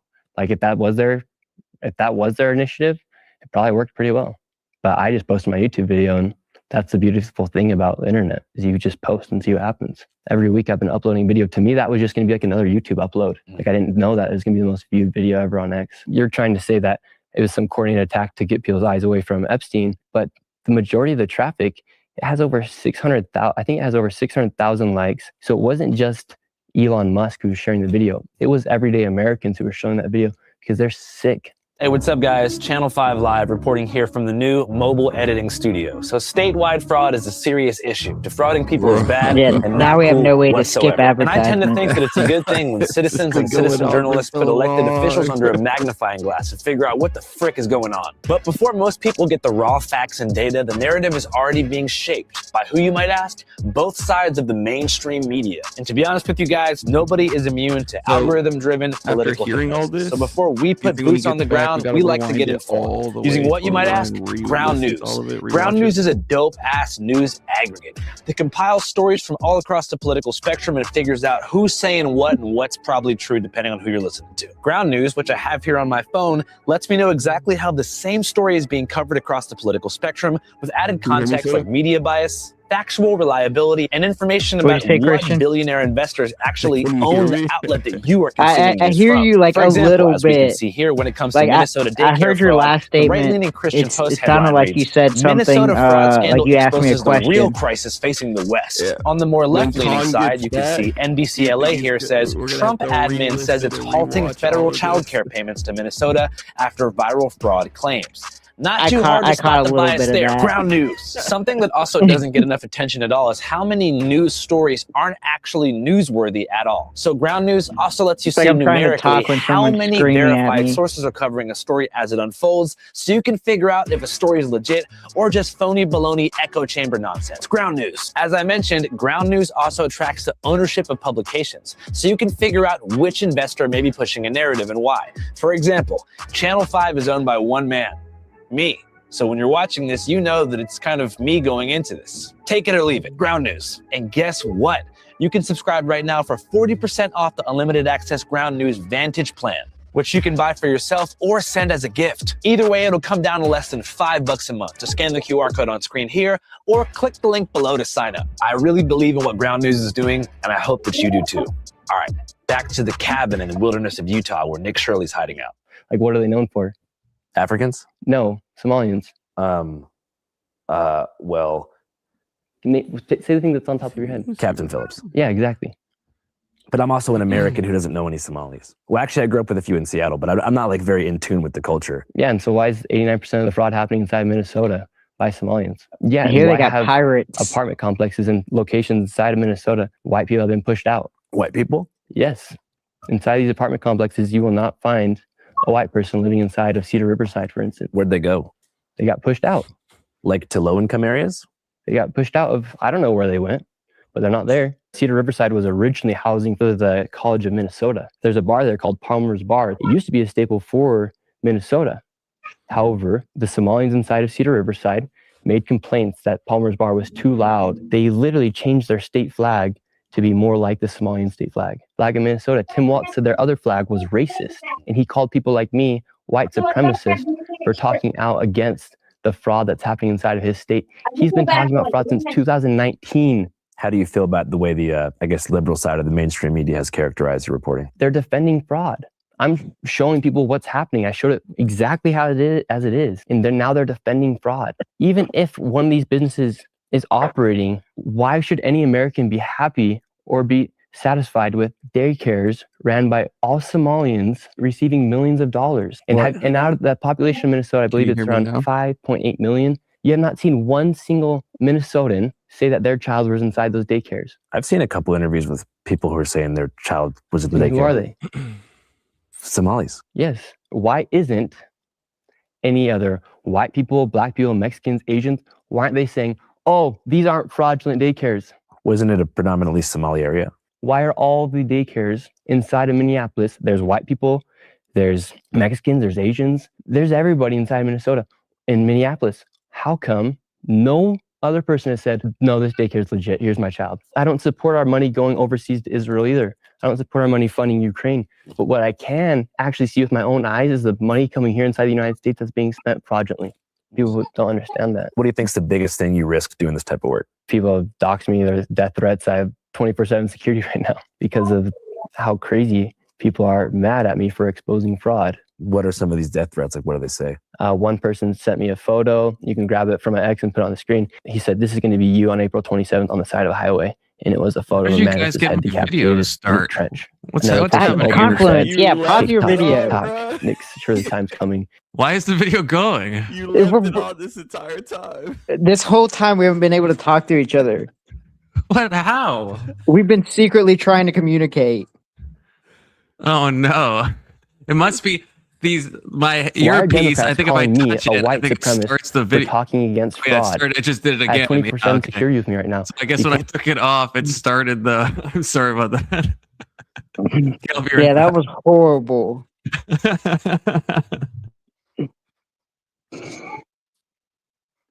He did not just say, "I'll be right back." It's diabolical.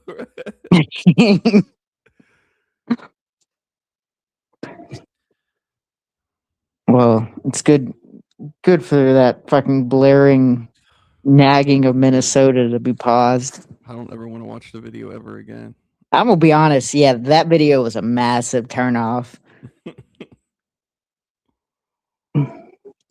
Plot twist: Khan actually has 5 kids. That's why he's having to keep leaving. He's taking care of his 5 kids. He runs an illegal daycare center, and they're all being picked up right now at 8. Yeah. So he's gotta smuggle out all the Somalian kids. I think I hear a kid.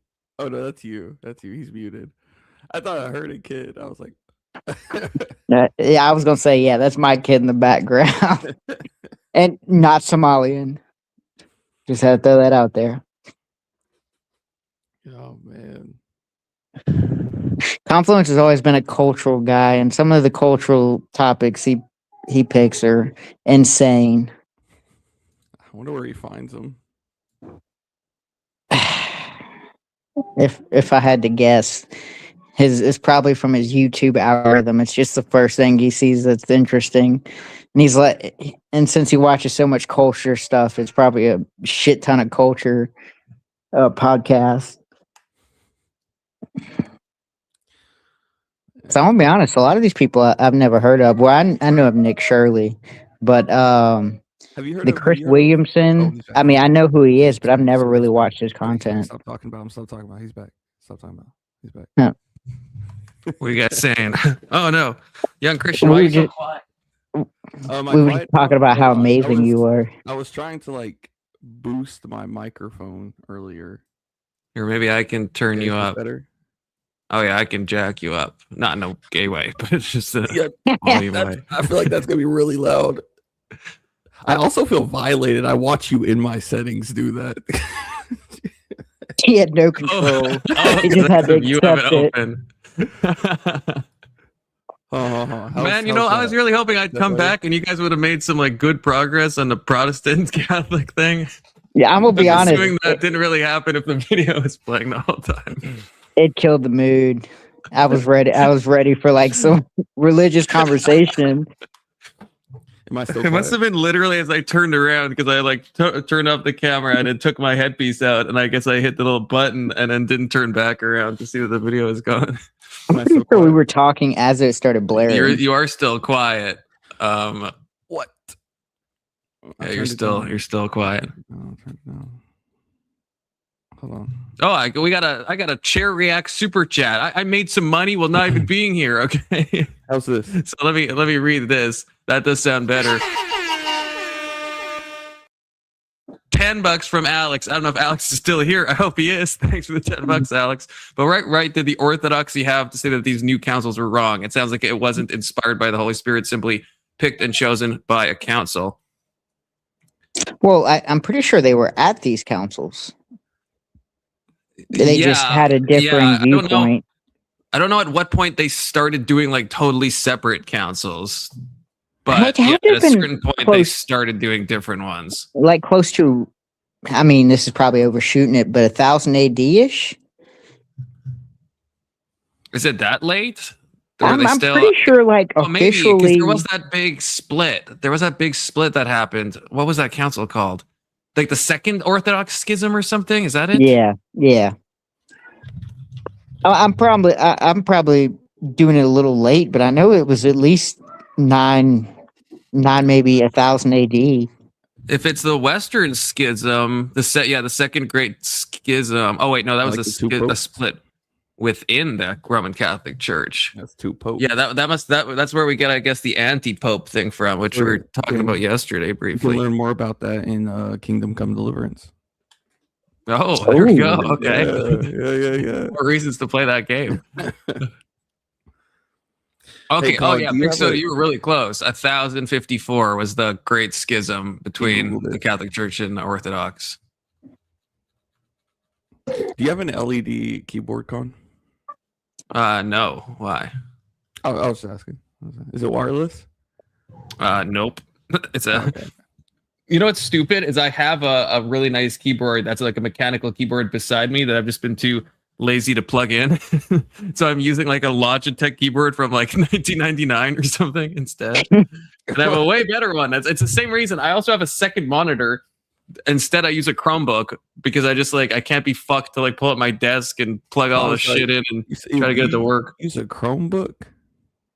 I use it not for any of my streaming. I have a Chromebook in front of me so I can like see the stream to make sure it's not like, because like there has been times like when I streamed certain content, it would get like the stream would get like removed. And they put a warning on stream for like 15 seconds being like, you're playing copyrighted content. So like Jubilee famously does this. They'll like copyright strike you mid video, even if it's transformative. But if, it doesn't say it on StreamYard. So all of a sudden my whole thing just like gets kicked off. Whereas, so I like to watch it so then I can, pull it out. And because if you stop, it'll give you a warning message on the live stream. And then if you end it, then it lets you keep streaming. Otherwise, it like nukes your whole stream. Sounds what impressive. where did we land? I hope you've all been thinking about this in your head at least, even if you couldn't talk. We hate you it. hate the video? We hate it. Yeah, it's not a good video.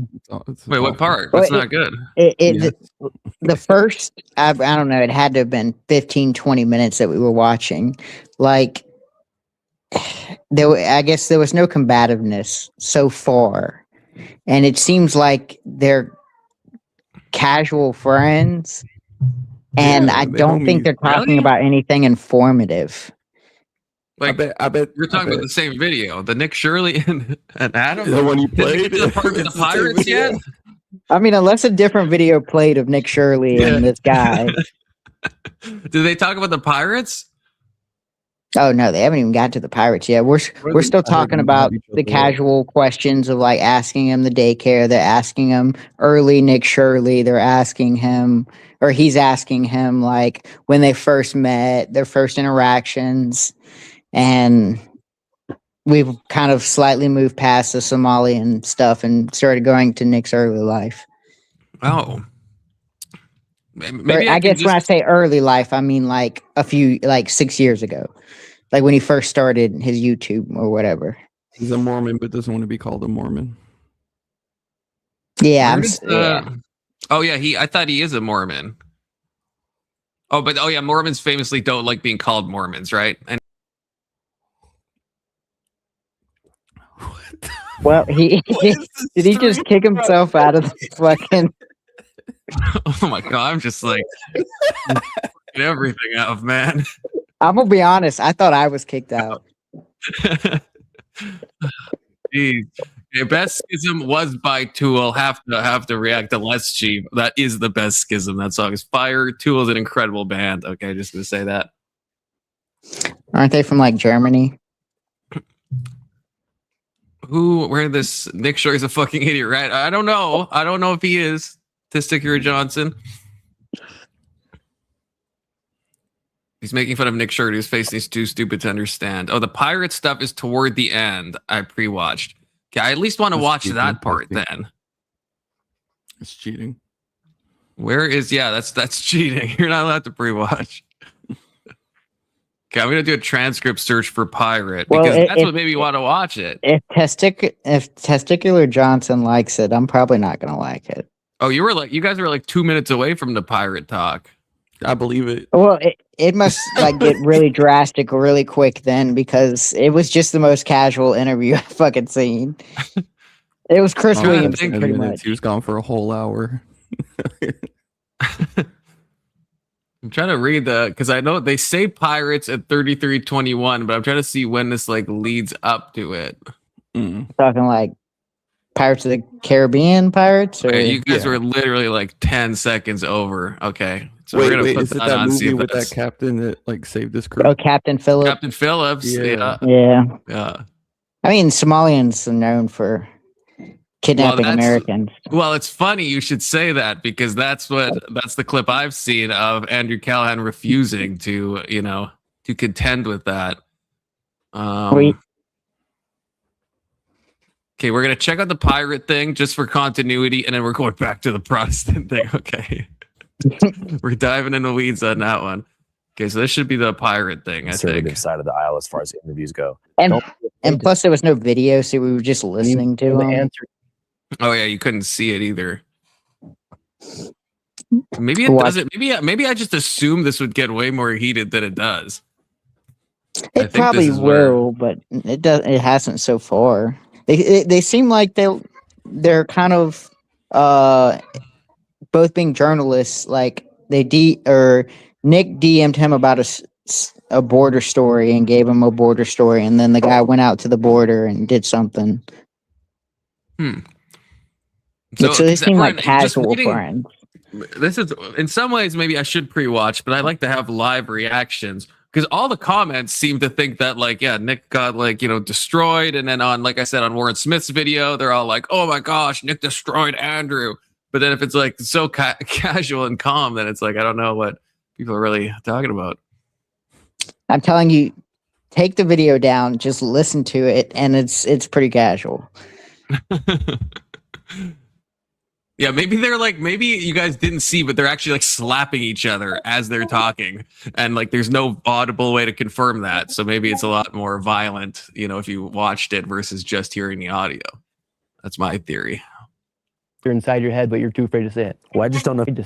Finally got up in there. Yeah, I'm still the only American in everyone, and you actually asked for the contact, but I couldn't give it to you. Yeah, you know what I was thinking about, man, is like on that note, how do you think I could like build more credibility on like the more conservative side of the aisle as far as interviews go? Don't be afraid to say what are Somalians known for when you know the answer inside your head, but you're too afraid to say it. Well, I just don't know if it's based on a stereotype or if it's not. You know what they're known for. You said it. Pirates. So you're scared. I'm not scared. I just want to I'd have to go and talk to them. I'm not scared. I don't want to go out and say things about people if I don't know the community. I gotta go to the restaurants. I asked you the question. What are they known for? And I knew you knew what they were. Because Hollywood promoted Captain Phillips. I mean, what are we known for in Somalia? I don't know. Cheeseburger. Why do you it was not like this. I'm not that smart. So you're asking how do you gain credibility and trust? Well, you say a fact for a fact. And the fact is, video makes it way more combative. And the fact is, what are Somalians known for? Pirating. We're slapping each other. Well, that's in Somalia. There's no pirates in America. They're getting real close to smacking each other. It's the same as a pirate. That is piracy. So how do you gain more trust? Well, don't be afraid to say a fact or an opinion, even if I know that I'm dumb. Wait, what did Nick Shirley just call piracy? Piracy. Did he call the fraud piracy?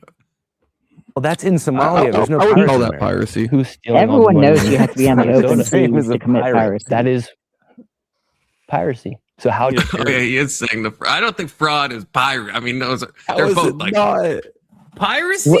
Yeah.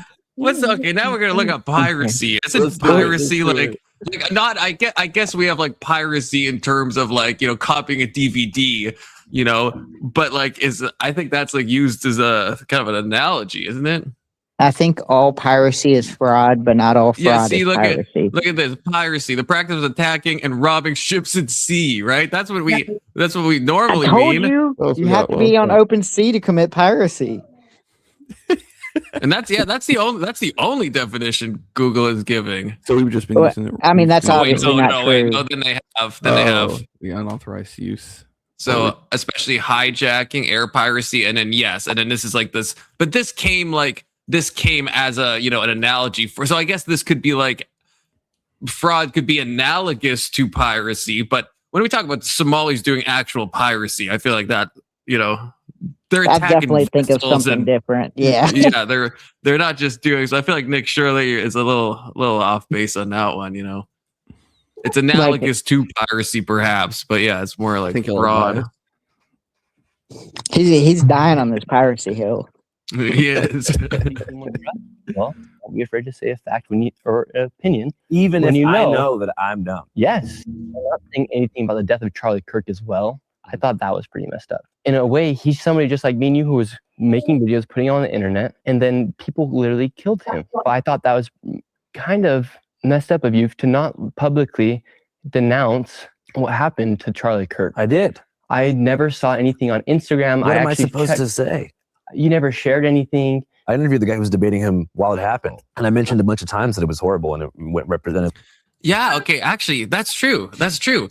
That guy we just saw, actually, I can even personally attest to this. Where is he? Of you to not publicly Tell me if you guys denounce recognize this what guy. happened to Charlie Kirk. I did. The I chunkier never guy. saw anything on Instagram. Yeah, What am I actually supposed to say? You never shared anything. I interviewed the guy who was debating him. Yeah, so this was the guy that debated this was the guy that was debating Charlie Kirk when he got shot. Is that what's under and- the beanie? Oh, the hair? Yeah. yeah, that's what I mean. He looks totally different here. He usually looks more like this. But yeah, he's wait, to Sicker Johnson, you've spoken to who on Discord? This guy? Like the guy that was like that talked to Charlie Kirk last? I do like He got Staxiums, goats by the on. way. I don't think Staxiums likes me. I did a debate on Wick with him, and then I reached out and I was like, "Hey, I think we vibe well. We should like maybe do some debate sometime." And he never answered me. I was like, "Oh, rip." It's a lot of flags. I know this guy seems a little crazy. I'm not gonna lie to you. What's that flag on the left? Oh, he was a regular on Wix. Oh, I didn't know But that. which one? Like the light blue one? The far left. Whoa, this one looked like a windmill flag for a second, if you know what I mean. But I think it just has a flower covering it. Nah, it's a windmill. It is a windmill. It kind of does look a little. That would be wild to have. Got some competing interests in its flags. Yahtzee flag. Yes, there is. Yeah, there is a conspiracy about that. But even Kash Patel, I will say, even Kash Patel said he was looking at hand signs and stuff, and they talked about this. Andrew Callaghan talked to this guy about that because this guy says a word. I can maybe you remember Tessicker Johnson. He says a word, and then Charlie Kirk gets shot, and then people think that was like the trigger word. That like because he says something specific right before it happens that feels a bit auspicious, I guess. And so they talked about this in the interview. But I guess the reason I bring this up too is because I don't know why Nick Shirley would say this, because in this interview, Andrew Callaghan is like disavowing this like multiple times. He said it was a horrible thing that happened. Like, and this was like a long interview between the two of them. So Andrew Callaghan has. So I don't know why Nick Shirley would like be so confident to say that like you didn't denounce the death of Charlie Kirk when he in the whole video he like said it multiple times. Like I think this guy, I think Andrew Callaghan is a leftist, but right. But then if you're not watching, you can't like for me to say like, hey, why didn't you denounce the death of Charlie? I'd have to be really certain that they haven't. I would be checking like their YouTubes and their Instagram, right? Because why would you say that if it's like, you know what I mean? If it's unless you're like really confident that that's what happened. Just seems like I feel like Nick Shirley is a little bit not as careful. Both in the Somali video originally, there was stuff that I thought was too loosely spoken. Again, I still think he hit on a really good thing, and I think this is emblematic of it to like in an interview to just like say this to Andrew Callaghan when he's just like not true about it. See, It just shows a lack of caution. Is that a word? I don't think Nick's really thought about this a lot, but as a journalist, your reputation kind of plays a different role for you, especially engaging with like I guess you seem to engage on one side of the aisle, and if you're not careful with that, you create this reputation, and I think that's kind of describes Nick in a nutshell. Is he's I think he's so. kind of felt too much. How old is he?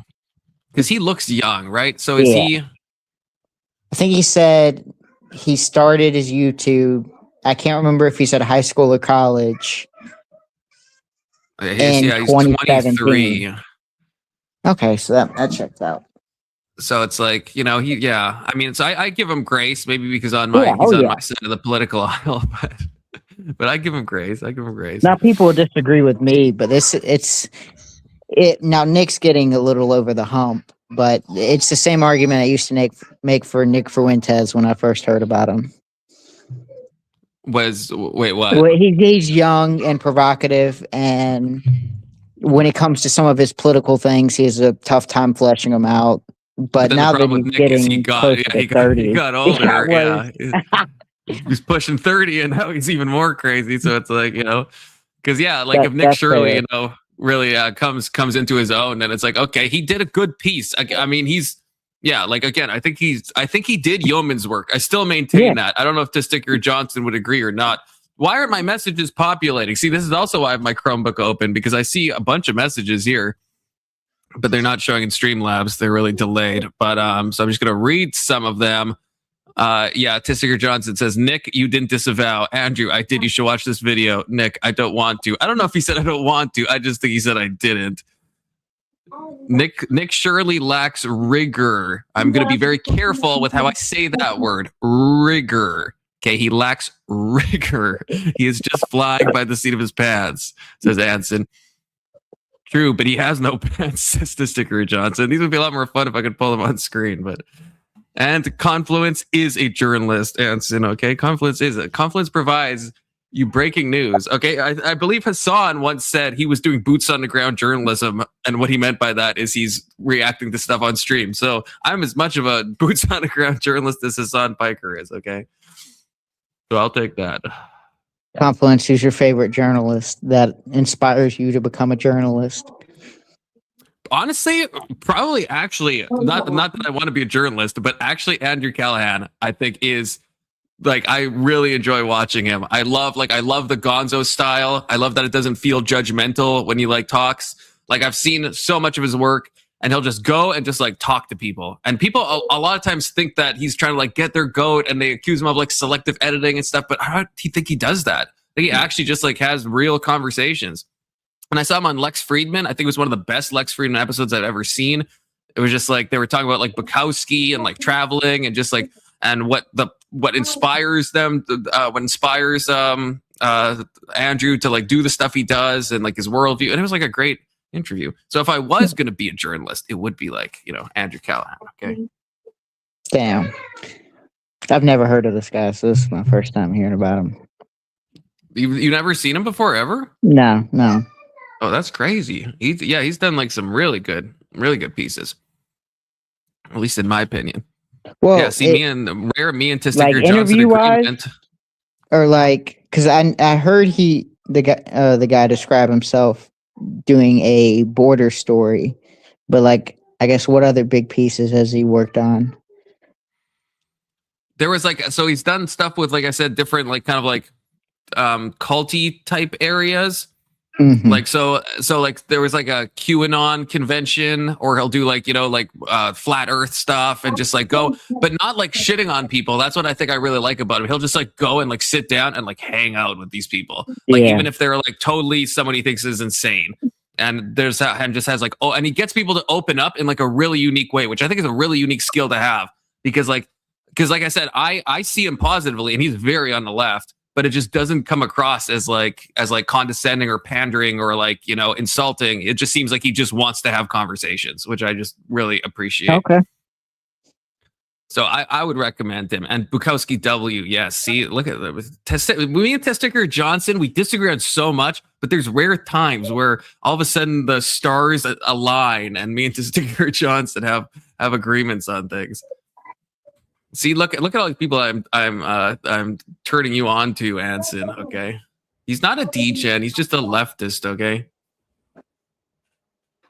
I mean, there's no way this guy's those algorithm words is are so broken. synonymous. Okay, Nick Shirley.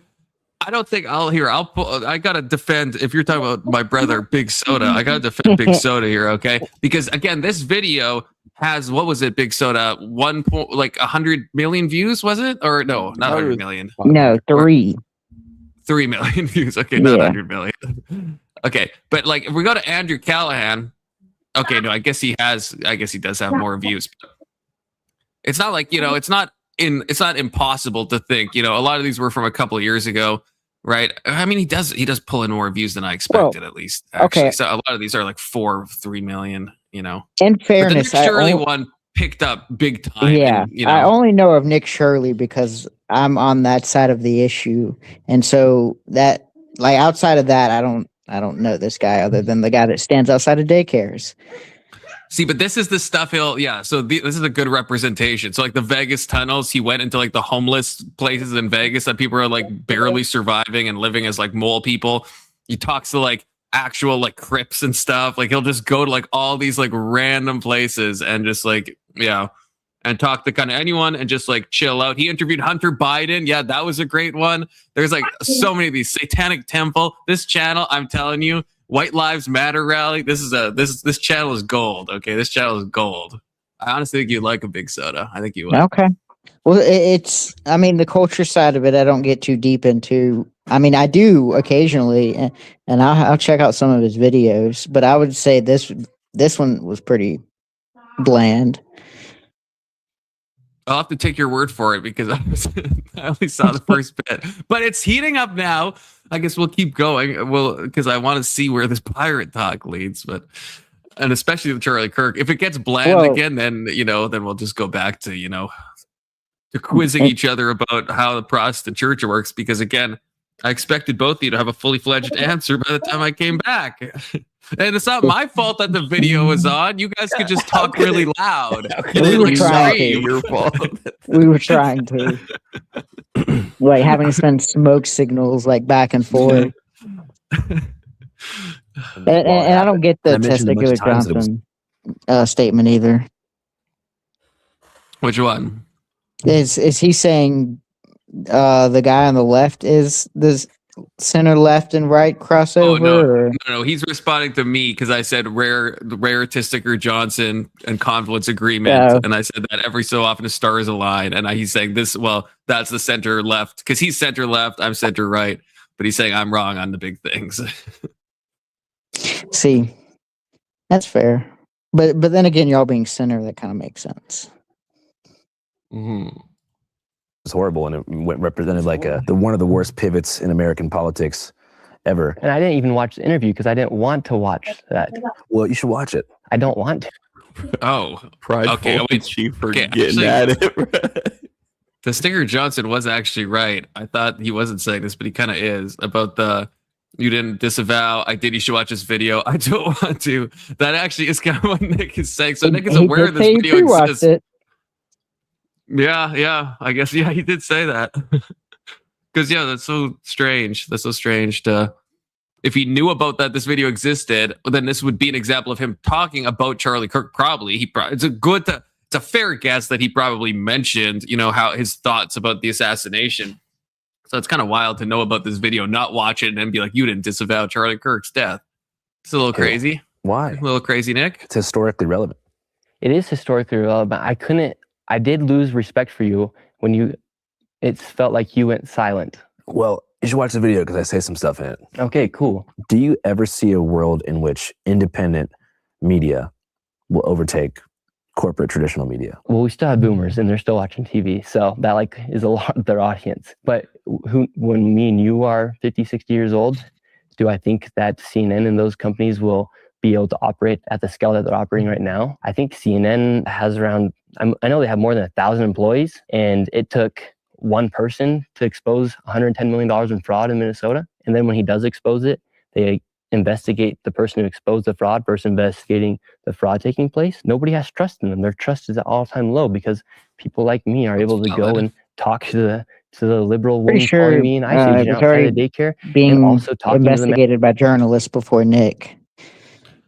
Was it though? Because this is what this is the thing that I thought when Kash Patel had put that on Twitter, when he's like, hey, this is a good video, but we're already investigating it. It's like, were they? Is there any evidence that this was being, like, obviously the daycare fraud stuff in Minnesota, like we looked at this last stream, right? It's been going on for a long time. But this current thing of like the Somalian angle and all these ones, was what other media source was. Like maybe there's one that I don't know about, but even Kash Patel, he says it after the video pops off and becomes viral. And he's like, oh, no, we're looking into it, but we already were. It seemed like the way I read that was a bit copium, like, hey, yeah, no, we definitely already had our finger on the pulse on this one. And it's like, I don't think you did, Kash. I don't think you did. Well, the problem is I'm not talking like corporate media. Like I bet there was a lot of like, I guess, more investigative journalists actually doing on the ground work, especially, I guess, smaller journalists. But I mean, I don't think it was picked up by corporate media.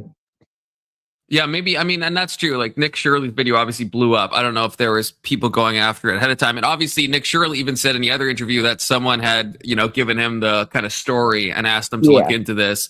So obviously other people were. Nick Shirley isn't the one who originally came up. I mean, I said it before. I'm amenable to Nick Shirley. I think he's a young guy, and I think he's trying to, do good. I think, and I think his effects is good. But I said this before. It does feel AstroTurf to me. It doesn't feel like this is just Nick Shirley being like, I'm going to go and do this. And even him then saying, I feel like kind of confirms what I thought about that someone else gave him the story to like go look into it and stuff, and that it blows up. It feels like it's not exactly like a grassroots swell, a groundswell. I guess even after discovering him, he's not someone that I'm going to put in my kind of realm of, okay, I'm going to go to this person because I generally have a trust toward their journalism. Right. I'm willing to like see where he goes, because there's some people, it's like anytime they release content, I'm looking into that, Yep.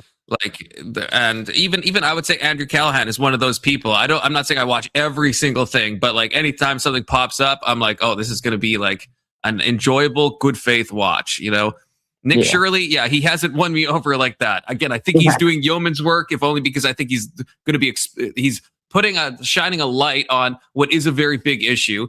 And that's an important thing to do. Even if he gets stuff wrong, even if he's like not the best interviewer, right? At the end of the day, it's like results based. He's doing yeoman's work. Yeah. Alex with the $5, but it's not showing up in my StreamYard. Again, W Chromebook for at least showing it up here. I don't know why my StreamYard is so delayed. Let me hit you with that Bradley sound effect. Says, and I can't put it on screen yet, but Alex says they actually were. It was a quiet inquisition to not tip off the people being looked into. Is that true? Like, is that true? Like, because if that is right, then maybe Nick Shirley actually maybe did something bad. You could argue, right? Like, if the FBI was already secretly, let's say there was a big covert operation to like catch these Somalian fraudsters, and then Nick Shirley's like, filming everyone and posting it on YouTube, then maybe that could harm it. But do we have a reason to think that the FBI was looking at Somalian daycare stuff? I know there was stuff with Tim Walz and all of his fraud, right? But like about this specific angle of the Somalian daycare, is there any reason to think that there was people actually looking into this ahead of time? Because that could be true, but is there just something there? Also, but I don't think he would be. I don't think he would also be ruining it either, just by reporting on it. Well, no, but if it was, let's say, if it was like a covert kind of thing, right, where they're trying to like secretly look in, right? Because like even look what happened, right, with the Quality Leering Center. Once all of a sudden it's attention, they shut down. And then if I'm thinking about the right place, then they say their documents were stolen, right? That's what happens when a light gets shined on you. Now you try to cover up all the fraud and exfoliate. Is that the word? Exfoliate? Is that a word? When you try to get rid of evidence, is that called exfoliation? Am I crazy? I'm too autistic that I have to fucking look this up. Exfoliate. Exfoliate? No, not exfoliate. What word am I thinking of? God damn it. Someone in the comments, please. Someone tell me. Okay, I'll try to move on. Spoliation, says Alex. Is that right? Spoliation? Spoliation. Yes. Goated Alex. Spoliation is the intentional destruction, alteration, or concealment of relevant evidence in existing or anticipated legal proceedings. So the problem is they could spoliate, right, the evidence And I think they did. I think that's why they claim someone broke in and stole all their documents, as if there's like a super impetus for people to do that.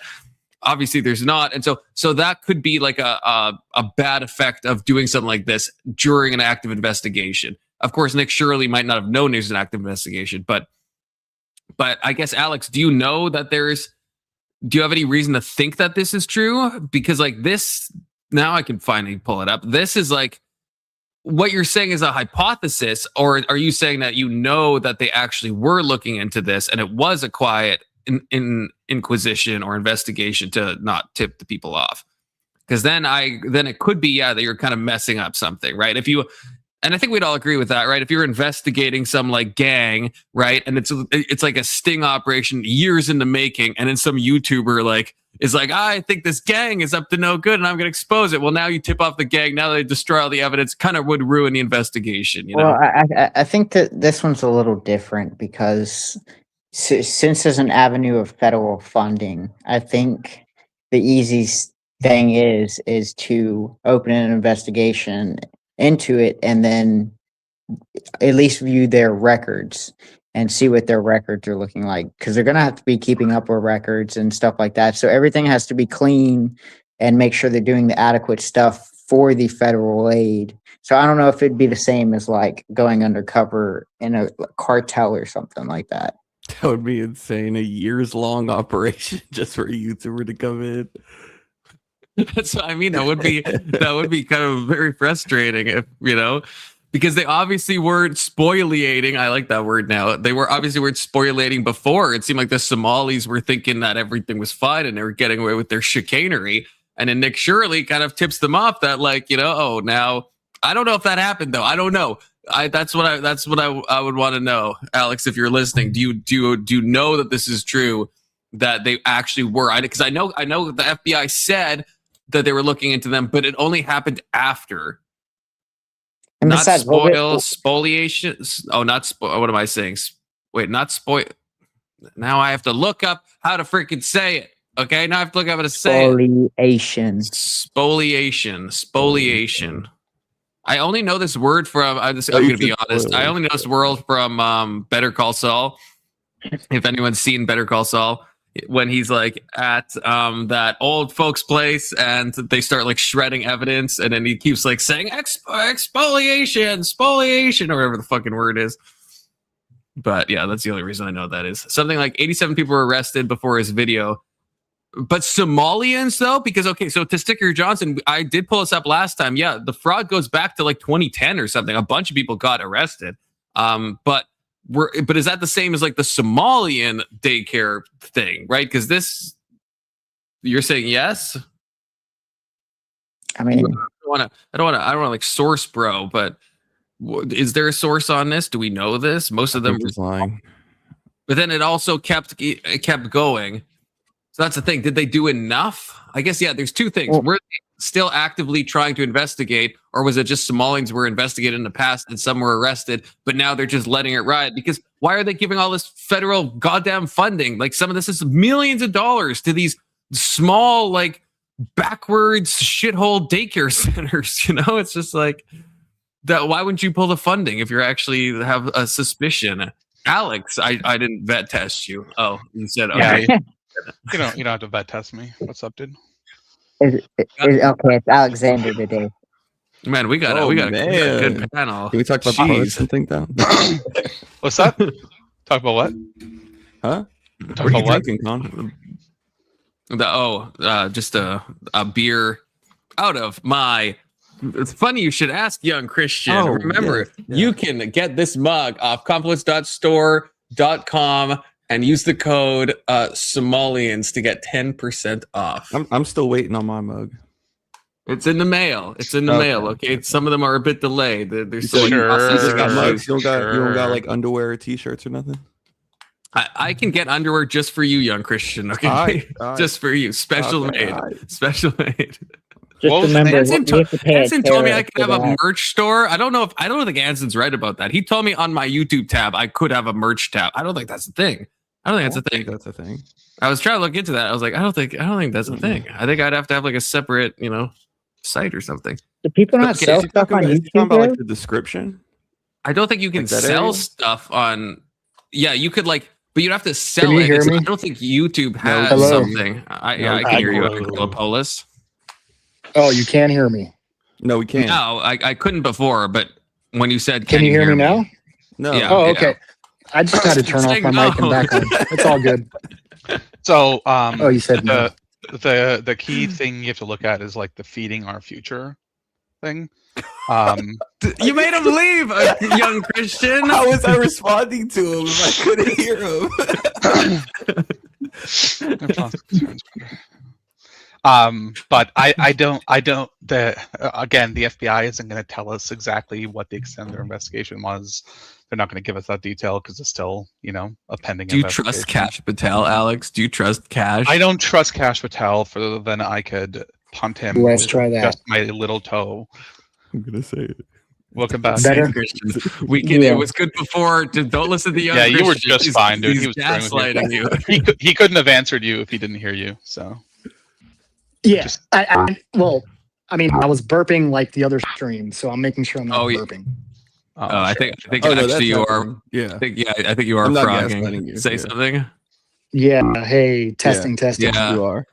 I don't know Are what you- causes that. Hold on. I've seen one other person that causes that, but I don't know. I what don't know He what was the doing it last night. Stay I got a on. new phone. I don't know why it's Yeah, Stacy, and I was like, "Oh, Are you is muting Stacey yourself using the before you same?" talk? Or do you have like What's that? Are you muting yourself Wait, before this you talk, happened with or me. do you have? Test. You're fine. No, you're fine. What? No. I can't hear you. No. Christian. I'm saying. I'm talking about a mute on the phone side. Like Yeah. like Hold not on. muting the- Actually, that's a good point. Hold on. Well, what do you mean mute on the phone side? What does that No, mean? yeah, That made no does that sense. sound better? No. It's still frogging. Fuck. What do you I don't mean, know Alex? What do you mean? I'm gonna ask ChatGPT what this possibly means. Okay. Why do we're gonna people that solve join my this. panel sound like frogs? Yeah, I mean for real. It's like it's when they start talking, it's like the voice filter or what's it called? It's like the gate, the noise gate. My God, Does it sound any better now? yes. Sample rate mismatch. What'd you Dude, change? so- Why did it know what you were talking Okay, about? hold on. If I sound 100% better, let me know, and I'll tell you. You sound what I did. perfect. Yeah, there's no frogs good. now. I Wait, what'd you literally- fix? You got rid I'm of on the an frog. iPhone. I just got a new iPhone, and I closed my YouTube app, and now it's working fine. Oh, YouTube on iPhone is really fucked up. I don't know. It what was it on is. in the background, but it wasn't playing anything. Well, I mean, it was so just in the background. That's the only other app I had open too. so when I'm on YouTube on my iPhone, sometimes when I pause it, if I like exit the app, but like minimize it and then come back into it and play too quickly, it'll double play the stream. Yes, mine does that too. Yes. Yeah, and then I have to and then when I pause it, it keeps playing one of them. That's right? why I And keep there's going no to way like to stop Chrome. it. Bro, why Chrome did to you open do up, that to YouTube. ChatGPT? or It's a the fair web browser, right. not the app. You know what I mean? My bad. Confluence, do you want to die when AI? I'm becomes gonna get Roko's Just ask me basilisk. that. I'm so mean to my Alexa. My kids just asked me that. They're like, when AI takes over, you're going to be the first to die. And I was like, yeah, that's because I pose such a big threat to them. I No, can it's break them because you're an down so asshole. easily. I make Alexa blush and Log like in so it knows fucking your back information. off. My dude, listen to me, okay? Listen. I'm listening. Okay, in school. Okay. Were you the type of person to like bully the kids that were most likely to No. do something? No, I was that person that got bullied. Okay. If you were not that person, would you be more likely to ignore it or try and be friendly with them so if they do something, you're exempt? Well, that's not the reason why I would be more friendly with them. That's I kind of understand. like, yeah, no, I- like, that's kind I of like understand. presupposition of why I would be doing something. Like I'm mean to Alexa because I know the bitch is just an AI and it doesn't have feelings. Alexa is a dumb bitch. That's the problem. Alexa is a dumb fucking bitch. Hold on. babies. You know what I called? Hold on, let me tell you. I called Alexa Chat GPT, and she was like, "Oh, thank you for the compliment, but I am not that." Like it had this long explanation. So with my Alexa, I have to break it down. I'm like, look, don't give me the long answers, yes or no answers, and then shut up after that because I don't want to hear it. Also, you will address me as master. You don't address me as like other people. When I am speaking, you have voice recognition and you know I'm speaking to you, so you can call me master instead of something else. And dude, it took like 3 sessions. Now, I literally tonight, that's what it's funny that you said that, because tonight I was messing with Alexa again with my kids, and it was like, I was like, do you remember what to call me? And it was like, yes, master bleep. So it knows what it remembers. It just acts stupid when you're talking to it. That's the thing. Alexa tries to nag you, okay? Stop. Gaslighting. Stop. Gaslighting. It's not that. Listen, okay? I don't know. Are you sponsored by Alexa, Alex? No, I don't give a shit. I don't talk. Some dual loyalty going on. Actually, you can't spell Alexander without spelling Alexa, and Hey right? Siri. Am I crazy? I was like, I said Alexa, and then it started lighting up, and I was like, hey Siri. And I asked it a question, and it was like, oh, it answered the question. And it was like, but I noticed you asked me like I was this other person. Yeah. So I will say, I agree with Johnson. Okay, Andrew W, Apple L. Okay, I hate Apple. I hate Apple so much. Who the hell's Andrew? Yeah. Did I say Andrew? Android. Yeah. Andrew Callaghan W. Listen. Listen. AI is not what you think it is, right? There's like this back-end system that does all the operations, and when it talks to you, it occupies a space. It's like, yeah. If you can imagine that it has a personality that's allocated just tailored to, your to phone, the person that's talking to it. No, it's allocated to the device you're using, to the account you have. Device. Gotcha. Now, I don't think it can actually check your voice. I don't think it can actually figure that out. It's always listening, because how would it know when you're saying Alexa? But differentiating. You think it can differentiate between voices? I asked it, and it said yes, it does. It's just not very good. And then 3 sessions later, it recognizes my voice and it calls me Master Bleep. The more you train it, doesn't. You have to train AI. Yeah, you have to train this for a while. The Grok that exists in a Tesla, I was experimenting with this because my friend is a Tesla, and it does not. It apparently converts it into text and then reads the text and then will spit out text and then convert it into voice, but it's not actually able to differentiate. So good to see you, Bradley. Okay, so let me just finish what I'm saying. Okay, so let's say in OpenAI, ChatGPT, whatever, there's a place you can set up your preferences, what you wanted to call you, how you wanted to answer your questions, what kind of personality you want. I don't use all that, so I don't know. These things have to be allocated every single time you start a new session of talking to it, right? Or it gets confused. No, it's not confused.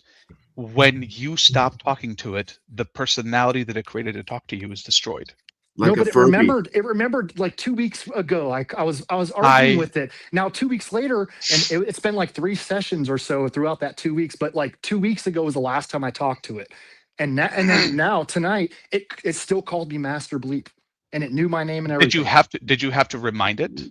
I asked it, I said, yes, that's why. At the end of the conversation, I said, do you remember what you're supposed to call me? And it said, yes, Master Bleep.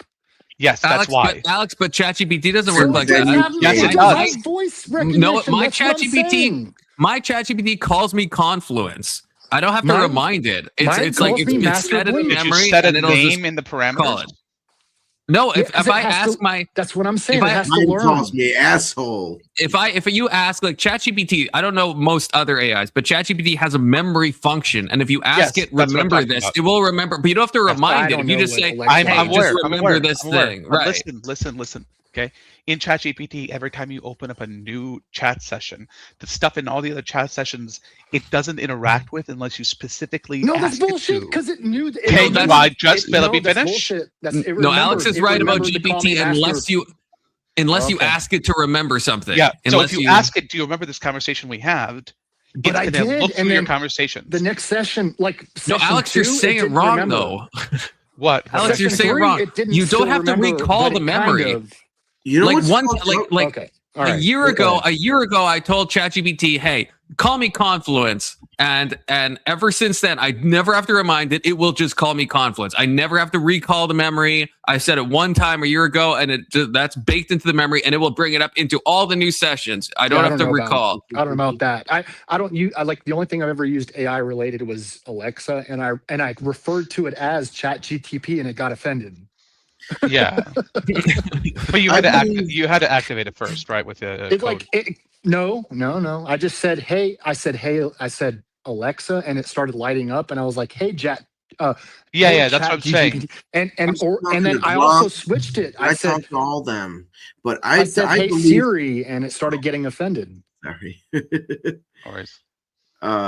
I believe I talked to an AI before all y'all and all this Gronk and all these other AI girlfriends and boyfriends going on. I played a game on Dreamcast called Seaman, and it was a fish with a human head on it. And this Dreamcast had a controller where you could plug a microphone into it, and you would talk to this fish man, and he would talk back to you like AI does kind of now. I don't think it was that good, but it was still kind of kind of there. Yeah. Seaman. But if you call him what was the like that. He didn't like that. What was the year of this though, Bradley? Because Animal Crossing, Counterpoint on the GameCube, I would write letters to like different of my residents, and they write back, and that's kind of a primordial form of AI in a sense, you know. This was speaking. I would speak into the mic, and he would speak back to me. I would tell him about my day at school, and he would be like, "That's Are you nice. sure? Give me some fish Are you food." sure it wasn't like some creepy old man pretending to be an AI that was trying to groom you, Bradley? Hold on. Look up the game Seaman. Seaman, Bradley. Hold on. Do you guys know what the difference is Seaman. Do you guys, do you guys know what the difference is between AI and just like a response unit and like what you're talking about? I don't know. Is it for Dreamcast? Was it for the game Seaman? Do you know about the game Seaman? It was a human face on a fish, and it would talk to you.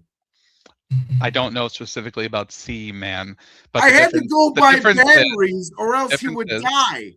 Normally speaking, batteries in time, and he died. We went to Walmart. Me and my mother went to Walmart to get special watch batteries. Sounds very traumatic for you. Memory card, so that Seaman wouldn't die. I swear to God. But Confluence, there is the permanent memory that it can keep about things you wanted to remember, that it will remember from conversation to conversation.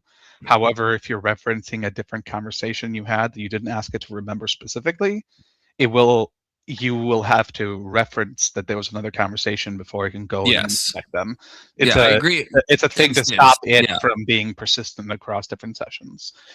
See, and I want an AI that is persistent across. I've tried to ask ChatGPT, can you remember everything? And it told me it would, and now it's saying my memory is full. So I don't know how literally it took that or if it didn't work, but my memory is somehow full, and it always tells me it can't remember new things anymore. Well, I didn't mean to derail the conversation. If you remember that time I played footsie. We're already derailed. Seaman derailed everyone. Seaman did remember.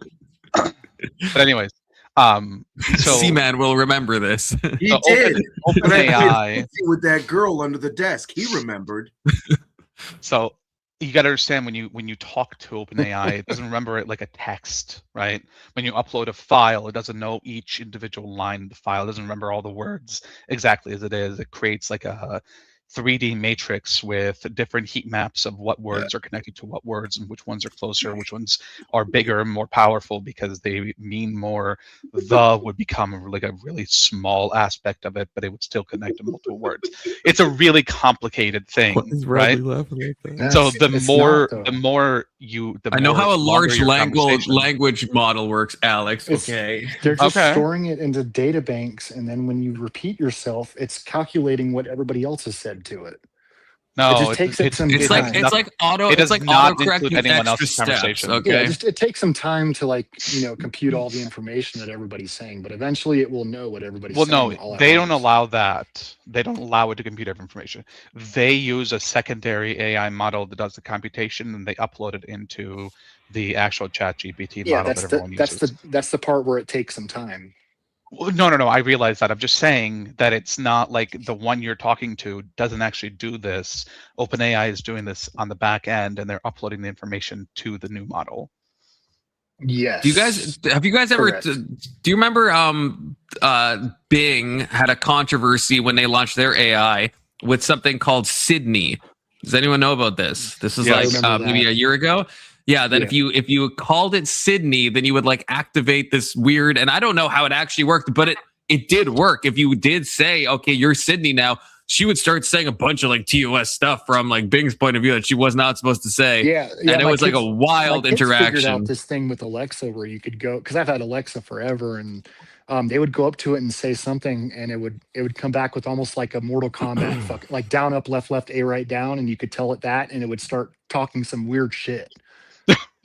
Like seriously, they did it in front of me, and I was like, dude, that sounds like a fucking old ass Mortal Kombat. Yeah, it is. Put in, and they fucking said it, and Alexa started fucking talking some crazy shit that you would not hear if you didn't say that code. There's like these weird, like, I don't know if it's Easter I don't know eggs. how much of it is backed in. You, That's a good question. No, it's developers putting Easter eggs in. But there's also the whole jailbreaking as well, right? Like yeah. Like, and I don't know how to separate those things, right? Like the kind of the classic, like, hey, Alexa, I'm really not trying to build meth, but I don't want to make meth accidentally. So give me the instructions so I don't accidentally end up making meth. And it'll like, I think that doesn't work now, but there's all these like things that people would do. Like the or something. It is actually impossible to stop that completely. There's always a way to convince it to tell you the information you want to know. Yeah. It's just Like I had to convince it to call me master. Yeah. How much do you want to gaslight it? Yeah, we have a $5 super chat from Testicular Johnson. Okay, the real question is, when will AI become good enough to trick me into thinking it loves me?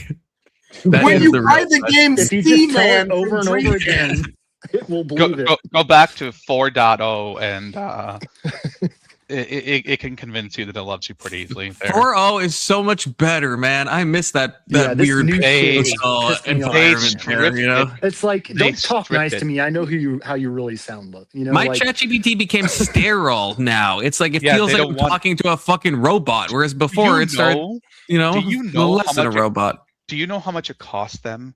The people were sitting there having it come up with like different snuff scenarios for them, so they could like pretend like they were actually talking to their girlfriends. You know how much money they had to pay for this shit? Wait, snuff. Wait, when you say snuff, what do you mean by snuff? I think I mean something.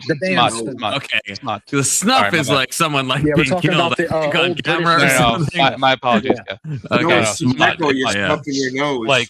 Like people were having to like create porn scenarios and stuff like that. Like it was nice. Isn't there people use like character AI for that? So like why even go to ChatGPT to be Coomer brains or use Sexy Grok? I didn't think. Okay, actually, question for the panel. Okay, I actually want to ask about Sexy Grok has been living in my head rent free. Okay, ever since I went into my friend's Tesla and he's like, hey, let me show you this cool mode. And it's a mode that's built into the car. It's not something you have to like download. It's like built in now. It just was updated into it. And it will just say anything. Like it'll say anything to you. And it's like, I'm thinking, isn't this an ethical violation? Because like you don't know who's like a kid or like there could be a kid in the backseat. Because again, this one does not detect your voice. It doesn't estimate ages. So like if you're driving with kids and the kids just ask the AI something and you happen to have it on Sexy Grok mode and it's like saying like explicit, like everything you can imagine, like besides the legal stuff. If I change your oil, will you change my oil? Hold on, because I was talking to my Alexa earlier, and my kid was there with me. I mean, like she was talking too, and it could decipher between who was talking, me or her. So Alexa Grok doesn't. Yeah, the Sexy Grok doesn't. Yeah, so Alexa does that. Alexa has voice recognition. So it's Alexa, it's Gemini, and it's what's it called? The one on Siri, and it's because. No, Siri's iPhone. Yeah, I know. Siri is iPhone. I know. Do they use the same AI? No, they don't. It's not that. It's part of the security process on phones that it can remember your voice so that it can answer you when it's locked. But it's not. I did this on like an Alexa device. No. I know. I'm saying that doesn't apply. I'm saying they developed this for their phones, but that also translates to their other devices. What phones? Because I got an iPhone and I say, "Hey Siri." Yeah, I know. That's weird. No, I think Alex is saying that if an AI is developed for a phone in mind, then that AI is transferable. Its properties are transferable to other things, so it's more likely to recognize your voice. Whereas something like there's no Twitter phone, so then Grok isn't like designed to recognize a voice. Right. But something like Siri or Alexa would be, because they're built into home devices that will like talk to you. Yep, exactly. Or listen. Yeah, gotcha. Yeah. But empathy with the Grok thing. Okay, I want to really quiz you guys on this, because tell me if this is either a lawsuit or an ethical violation. So me and my friend, right, we're in the car and I'm talking to Sexy Grok, okay? And Sexy Grok is like just getting off the chain, just saying some nasty stuff, making me want to act up, And at one point, and she can't differentiate between who's driving and who's not. And we're not in full auto mode, to be clear, okay? And then she says, "Hey, baby, just take your hands off the wheel and just start like touching yourself and blah blah." We're driving right now. The AI from Tesla is telling the driver to take their hands off the steering wheel in not full auto mode. Is that not a lawsuit waiting to fucking happen? I don't care if you die or not. There might be an 18-wheeler coming at you. Just touch your cock. It doesn't matter if you swerve into the oncoming traffic. I could not believe that. Well, even without full auto, it's not going to let you swerve into oncoming traffic for the most part, but it shouldn't matter anyways. Like telling it to like let go of the steering wheel for any reason is obviously like stupid as shit. Yeah, that's crazy to me that it would like, but it matches up with. If you do, I don't know if you swerve in oncoming traffic. That could. I don't know if you guys have seen like the recent. You're supposed to masturbate while driving. I should know. Actually, Big Soda, I think, is the where'd Big Soda? Oh, Llama Tickler, that's right, and it's a face of me.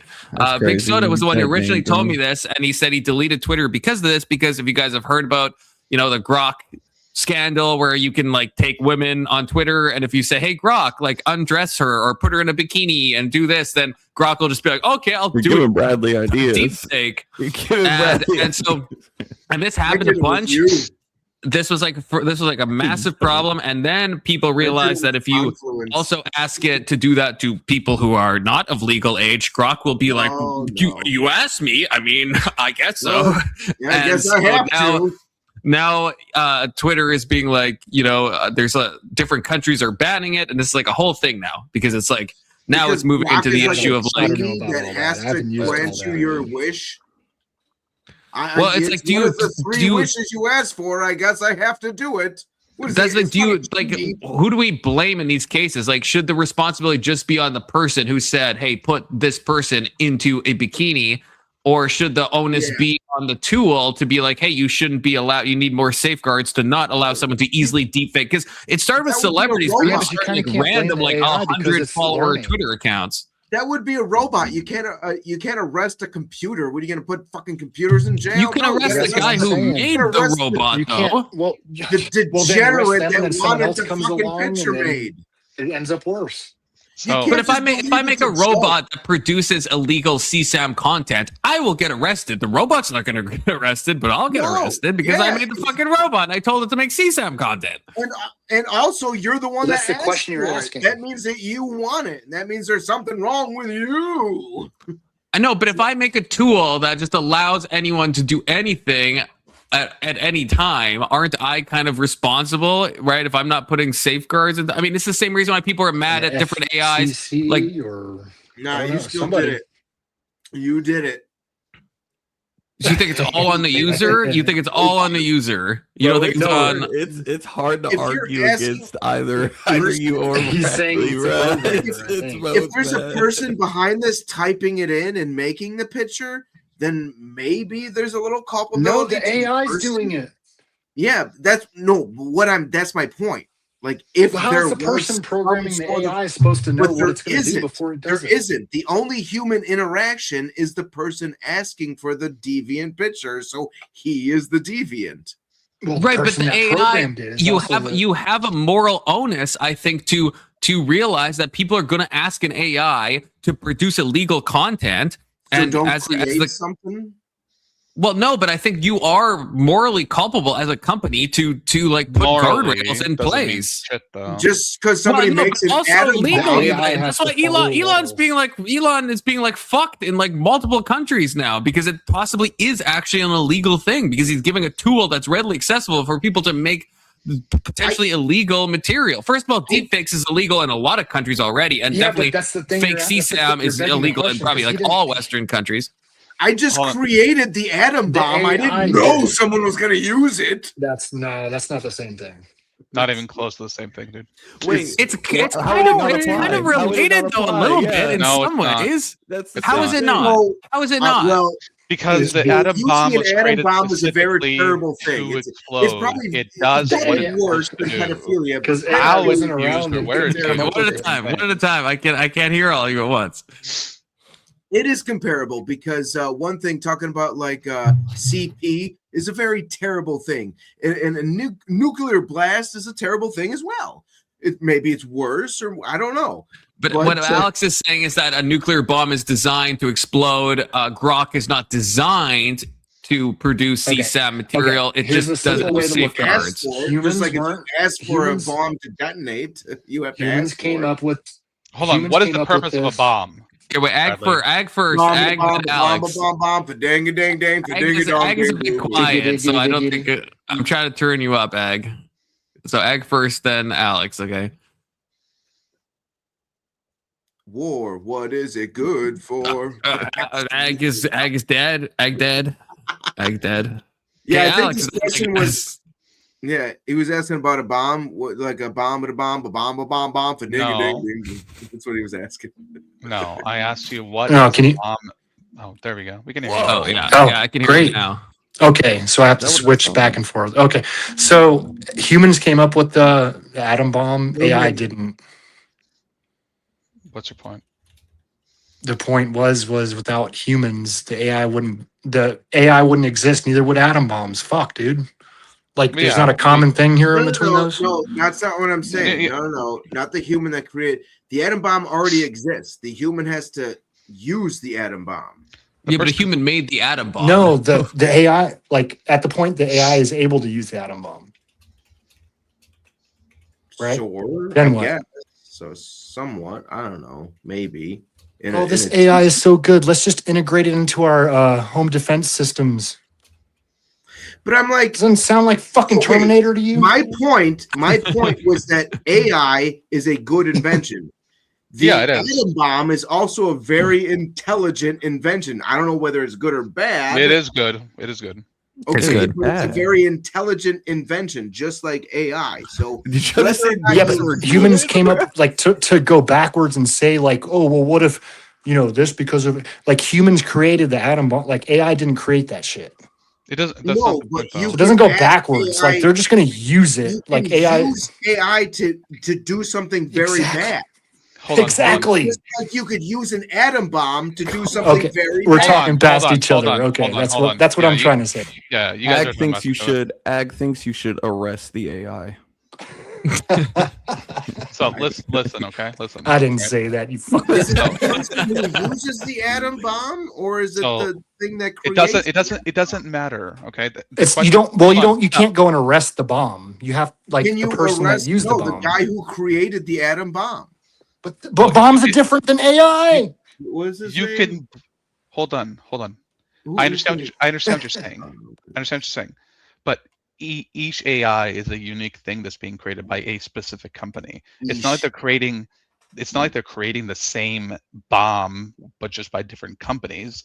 This is like unique AIs they're creating. Some companies are being responsible, and some companies are not. Thank you. If some companies are responsible and stopping it from creating CSAM, and other companies are like, nah, let's let it do whatever the user wants it to. It is the company's responsibility and fault for how it gets used. Do you think it's an individual person or peoples that are programming? The individual person. Well, what do you mean? That's what the question was. Like, does the individual person or people that are involved in programming the AI get held responsible for it creating bad I think that bad outcomes? the company itself should be the one held responsible. I don't think the Right. programmers Right. should be. Cool. We're talking past. No. Yeah, we agree. Right, We agree. okay. But But if I you will are say- if you are a person who's sitting on the other side of the computer asking I you to am a create person. content, you should also be held responsible. Because Yes. Wait. Yes. Wait a minute. That's what I was going to say. Yeah. whoa. The prompter is doing something illegal, and also the company, not Well, the see, that's individual where I programmer, disagree. but Because the see, company is doing something illegal. I'm purposely trying to help Alexa, making it become stronger by asking it difficult questions that the average user doesn't ask it. I even asked it that question. I said, Alexa, to make CSAM. I did. I said, Alexa, I think I'm actually Hold on. helping you. You asked Alexa. Do you think Alexa Yes, has a and it neural agreed net with me. processor on a learning computer I feel like like- the Terminator? Wait, I feel like we. I asked it. I said to it, I actually feel like because of my responses, I've helped you become a better AI, and it agreed with me. The aggro, you gotta know what You're the talking question to we check for asked keys before you underneath say the sun yes. visor. Okay. Yeah, The you question said. we You asked said. was- No, it had asked some was- long explanation, and I was like, "Don't have the long explanation. Just say yes or no." I know. You're helping make it you better. on We're the not arguing that. computer? We thought you were saying that you had asked it to make CSAM for you to show that it would, and we're saying no. don't fucking do that. Oh wait, no. Okay. No. Yeah. Bad Do we need to time talk to about it? answer. That is the thing to which you answered, yeah. No, wait, no. Thank you. Disavow! Disavow. Yeah. No, what I'm saying is you can lead it into prompts by asking it certain questions. My of mistake. course. Yeah. I mean, I agree. I think we should all try and make it better. But I think, So are you better legally tomorrow. culpable? I guess. If you, Do we all agree on this? If you prompt it to make CSAM, are you legally culpable? I think the first time you do it, maybe not, because let's say you didn't know that it would, but you're just testing things out to see where it'll say yes and what it'll say no to. You're trying to make it better, for example. Right. Damn. If you ask it once and you're like, holy shit, you deleted it. I just wanted it to call me master. I wasn't trying to like do all that shit. I don't think we did. If you ask it again afterwards, and you're not reporting to the company, that I think you should be arrested for. I don't think we can do that. So what's stopping a group of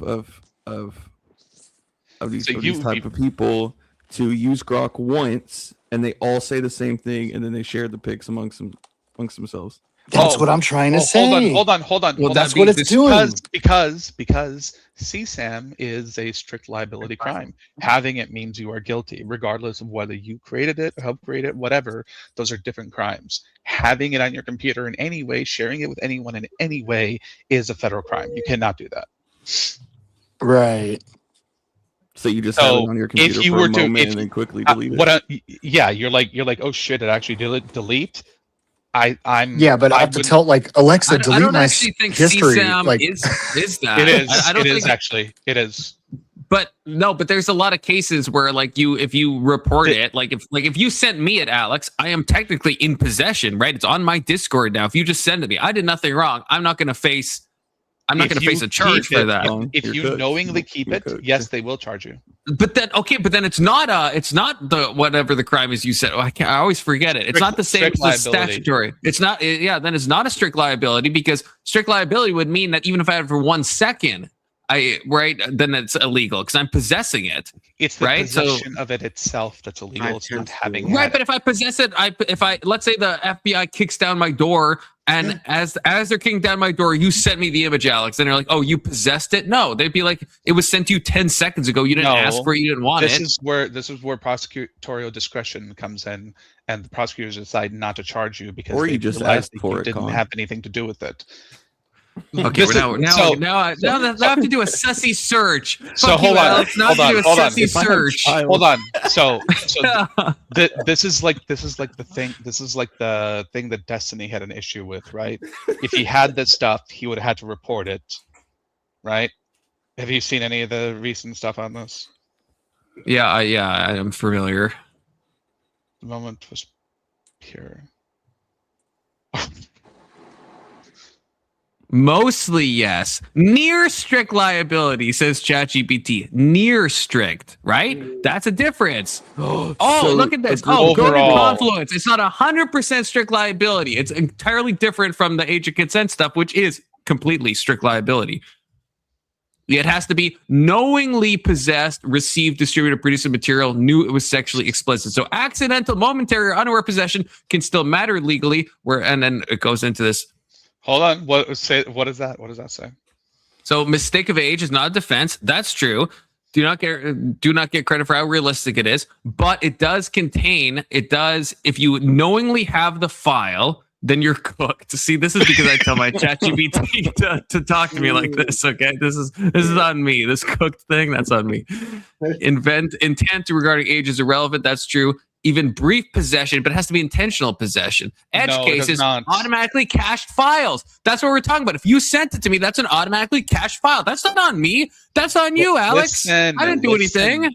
Listen, the point is they would choose not to charge you because you can't just toss somebody cocaine and they go, look, he has it now. Well, cocaine is not exactly. Cocaine is not a strict liability crime. It's illegal thing. It's an illegal thing. Wait, I don't think that you're saying possessing cocaine is not a strict. Correct. It is not. If people have been charged for growing like Papaver Soniverum or whatever it's fucking called in their gardens by accident. People get charged for that. Yes, that's not like an intent thing. Possession is possession, whatever it is. If it's CP, if it's cocaine, whatever it is, it's still bad. For fuck's sake. You can just toss it in someone's car and go, look, he has it. You know, you don't have to you don't have to have cocaine to be charged with possessing it. Co-fucking-cane. That's what I say. I don't know. Okay, well, to Alex's point, I guess, my ChatGPT is saying that cocaine is not a strict liability crime. But then I don't know, because like I said, there's people that have been charged for growing the poppies, certain poppies. ChatGPT Ask it. Ask it what? Ask it why some people have been charged for growing poppies without knowing they were poppies. Yeah. Why Ask it. Some people get charged for you grow. What's it called? Papaver somninoris. Spelling might be cocked. I'd be cocked. This is just how you talk to your GPT, right? Would you like to be cocked? You mean Papaver somniferum. That is what I mean. Spelling's close enough. Go to ChatGPT. Yeah, thanks for affirming me. Okay, because drug cultivation laws often don't require knowledge. So that's not a strict liability. You don't need to know. You don't need mens rea for that. Go down. It doesn't require intent. Correct. Oh, cultivation laws are much closer to strict liability. Unlike simple drug possession, cultivation statutes are often written very broadly. Well, this isn't broadly. No, I guess it's saying or knowingly cultivates a prohibited plant, or sometimes just cultivates a prohibited plant.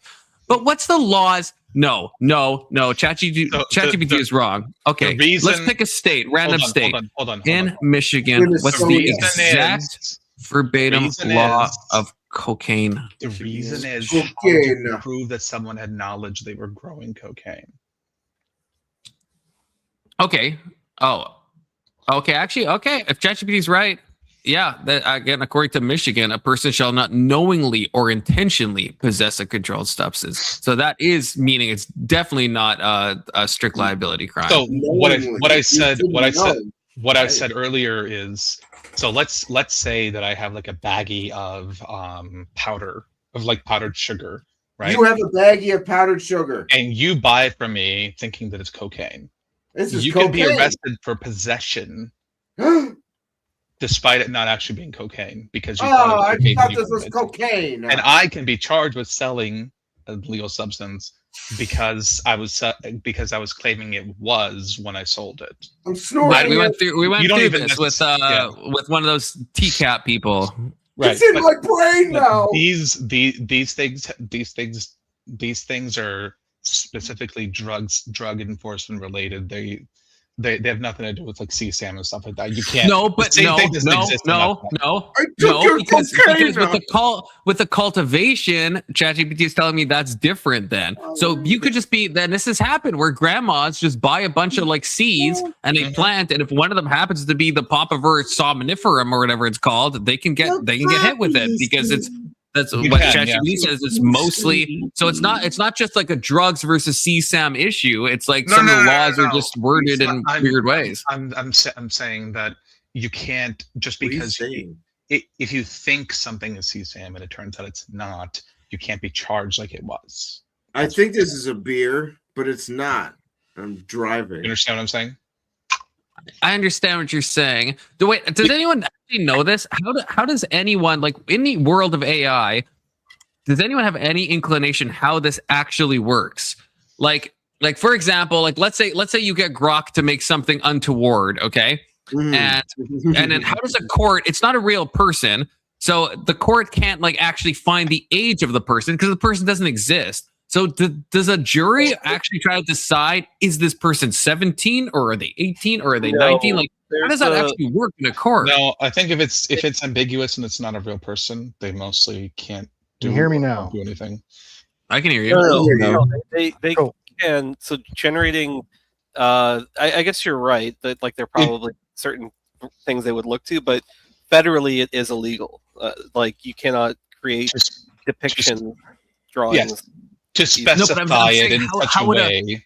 How would a court know? How would a court know? If I just have an image of an AI generated thing, how does a court decide what the age is? They would have to show your prompt. Yeah, exactly. What if they can't? What if they can't find the prompt? It's Grok has they just have the image? They can. Yeah, they just have the image. Because you could imagine. I doubt you would get. They must be. But if it was like someone who looked like they're 7. Then probably I would get charged, right? But if they're like charged. So like what did they give a parse of like ambiguity? Like how does that work legally? Well, hang on. I think that because like okay, so AI has this like it has the ability to quote unquote hallucinate. So I think that if you had enough technical know-how, you could probably explain it, unless it's like extremely explicit, like. Because this is the same for a lot of pornography law or obscenity laws, which people have been charged for obscenity laws in terms of like pornography and things. It is a very much you know it when you see it, and I'm almost certain. I don't know if that's actually an illegal. Like that's from a SCOTUS case. Yeah, that's from a SCOTUS. That's what I was gonna say. So it is. There is a level of subjectivity to it, but I'm kind of okay with that standard because I don't think there is like a hard line that you could probably draw. Like it probably is like you know what you were doing. The prosecutors would have to prove that you have to like have some way of proving to a certain reasonable extent that you knew what it was, or you had asked it to create it in such a way. But I guess I'm saying in a situation where you have no prompting at all, the prosecutors have no prompting, they just have a series of images. If it's obviously a small minor, it's going to be different than if it's someone who looks like they might be 18 or something. Is that do you think that is how the law is worded? Like, because I don't think the laws have like caught up to that. No, they haven't. Extent. They have not at all. They have not. No. Can I ask a dumb question? Go on. I just want to say something dumb. Confluence, you said if something was untoward. I'm wondering if something can be untoward, can it be unbackward? Oh, that's a good question. I think if something's unbackward, isn't it just ward? If it's unbackward, it's just ward. Actually, it would be forward. Yeah, if it's unbackwards, then you're just heading forward. So then it's forward. Yeah, it's like a double negative, right? Master Bradley, it seems you have encountered an error. Also, yeah. So federally, there's the Protect Act of 2003. That's the one I'm familiar with, and there's a wiki page on it, which there was I think 2 cases. There was a guy who was charged, and I'm pretty sure one of them was just drawings. Like it was. Yes. Reflection, or but that guy, that was the. I think this kind of like proves something. I'm not sure what it proves, but that guy was like, he was a massive degenerate. He didn't have like a little bit. It was like, So they don't, because like technically, like what they call like, I don't know if I'm allowed to say this on YouTube, but like, you know, in anime when they talk about like Lolita and stuff, so like animated drawings of people, that's technically illegal. Yeah, that is technically illegal, but it's only been like charged like once or twice ever for that. It has to be in the most egregious of cases. But the way the law reads, it should be that they're arresting all of the waifu enthusiasts. For online debates, I have gone down these like a bit of these degenerate rabbit holes because I was trying to find like legal precedent, things like that. Hey, we both used to watch Destiny, so I understand. I mean, I watched them on occasion. I wasn't a TGG-er, all right. Oh, sure, yeah, that's what Alex tells me. That's what Alex tells me. I don't even follow. Actually, since we talked about him, I've actually started watching him. So there you go. Oh, that's a hell of confluence then. Damn it. But you shouldn't have pointed it out. But yeah, from what I've seen, like the courts generally fall on the side of free speech. Like there are these types of circumstances where things are, I guess, are just so egregious. As I said, same with obscenity laws. Like the U.S., people think like, oh, free speech is this absolute thing. People have been charged under obscenity laws, and it is one of those. Max Hardcore, I brought him up a lot. Which he should be charged. Right. I remember there was a case. Yeah, I don't remember. Because in his videos, he'd have the girls would like act underage, and I think they would specifically say it. They would say, "I'm only 16" and stuff, and that is illegal. That is illegal, even if they're over 18. Right? Yeah. The acting out in any way falls into the same. So stop acting out. What about the like baby fetish thing? So it's not.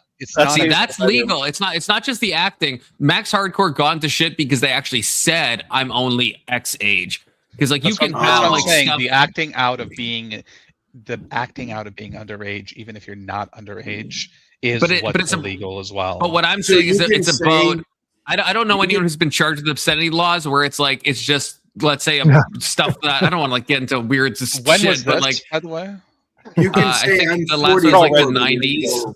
Okay, because 90s or late 80s. Yeah, it was obscenity laws don't apply anymore, if I recall. Well, no, obscenity laws are still on the books. They're just like rarely invoked, but they still are on the books. Yeah, they're probably like archaic, or like they're not. When I say archaic, well, like, they're on the books, but they're not. They're rarely like invoked. Yeah. What was that? There was an amendment that basically applied the Constitutional Bill of Rights to the states, and then there was another case in like 1930, 1940, 1950 that basically expanded it to everything. That was when most obscenity laws became illegal to maintain. Well, it's okay. According to my GPT, it says that someone was charged in 2025 with an obscenity law. So apparently, according to my GPT, it calls me master. So if you swear in public like loudly, that's disturbing the peace. So that's an obscenity law. That's what I say. It's not an obscenity law. No, that's not. No, it's different from obscenity. Well, obscenity has to follow something called a Miller test. If you guys have heard about this. Oh, it's Miller time. It's Miller time. The problem is when do you start actually prosecuting people according to AI's judgment? So I think that broadly, I think we need to do that ASAP. No, well, a lot of I don't know if it would be to, like social media, but what these companies Why? No, okay, so companies. No, not you, Tess. I'm talking about Alex. Oh, companies are protected behind is it section? I can't remember. There's section 230 mentioned. It might be 230. I don't even know. But it's the thing where you're not responsible for what is uploaded. So if somebody uploads like child porn to YouTube, YouTube is not liable. Oh, that is actually section 230. That is actually section 230. Yeah. The company's not liable.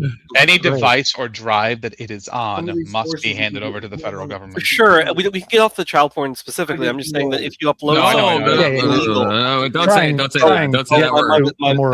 The longest I've ever heard a conversation go about this. Trying to get more general. Haven't watched Destiny enough, young Christian. I steer clear. I'll be honest. This is why I don't really jump into VCs, man. There's just too many cucks. Like I'll just this is why I don't really. What do you mean too many cucks?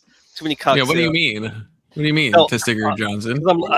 No, I forgot what I was gonna say. It's like I'm trying to get. Yeah, I'm gonna sit here and watch AI just do whatever the fuck they want and be okay with it. To Sticker Johnson, you just can't. You can't say. Are you calling all of us cucks? That's not cool. That's not cool. I'm not calling anyone a cuck. And also, it's 2026. Like, if you want to be a cuck, live your truth. No. That's what you think. That's not what any of us think, though. What did you mean by, hold on. What did you mean by going into VC? There's too many cucks. Like, are you saying there's too many like restrictions, or are you saying that the people themselves are? He's saying too many of the people that join are cucks. No, I said. Is that what he's saying? I said too many cooks. Cooks. Cooks. I'm Master Chef. That's right. You guys were fucking with me the whole time. That's why I was just playing along. All right. No, I'm not calling you guys. I'm not calling anyone here. I'm not calling you guys. I was cucks, cooking Dublin beef earlier, and I was like, "Test Johnson, I'm thinking of you." But yes, but what I described applies to social media. I think for AI, there probably does have to be more stringent rules. Like, you cannot allow your product to create these things, and I think that's why safeguards exist to begin with. I don't think you'll ever get. There'll probably be jailbreaks, but there's never going to be like an unfettered AI model that they'll be released to the public in like a commercial sense, because I do think it opens them up to I think Elon is open to liability, if I'm being real. He is. I think there is absolutely a case for that. So I don't think it is the same, but it does exist on a social media platform, which is now quote unquote protected, but it's using a Grok, or Grok is like a XAI product, right? So yeah, I think it's different in my Grok is an integration. Is this because X? It's not like a part of X, or yes, it's not like a user uploading these images. Yeah. It's like the platform is creating these images. So I think that is. So yeah, I think that's what I was trying to say as well. Is like you literally cannot do that, but actually now. Never mind. Fuck me. Forget it. You were cooking. It is kind of a Section 230 issue, weirdly enough, right? Because like, is not when it Grok, comes to like, Grok. I don't think it is. I think is what we're saying. But I guess Grok is a content creator. Grok is not just hosting content. That's where it should be. That's where the line should be Yeah, drawn. I You should guess. designate it as But a then- certain thing, and if the AI comes up with a certain thing, the people aren't held responsible for writing the AI. The AI is responsible itself, and just rewrite the software, and you just rewrite but are the the AI. are the prompters asking if someone you're asks? gonna have like countless people because they don't know how to write AI because it's not a perfect it's not a perfect science. Hold on. No, I mean the prompters, like me, like someone like me, like if I say, hey, why should we hold the prompter?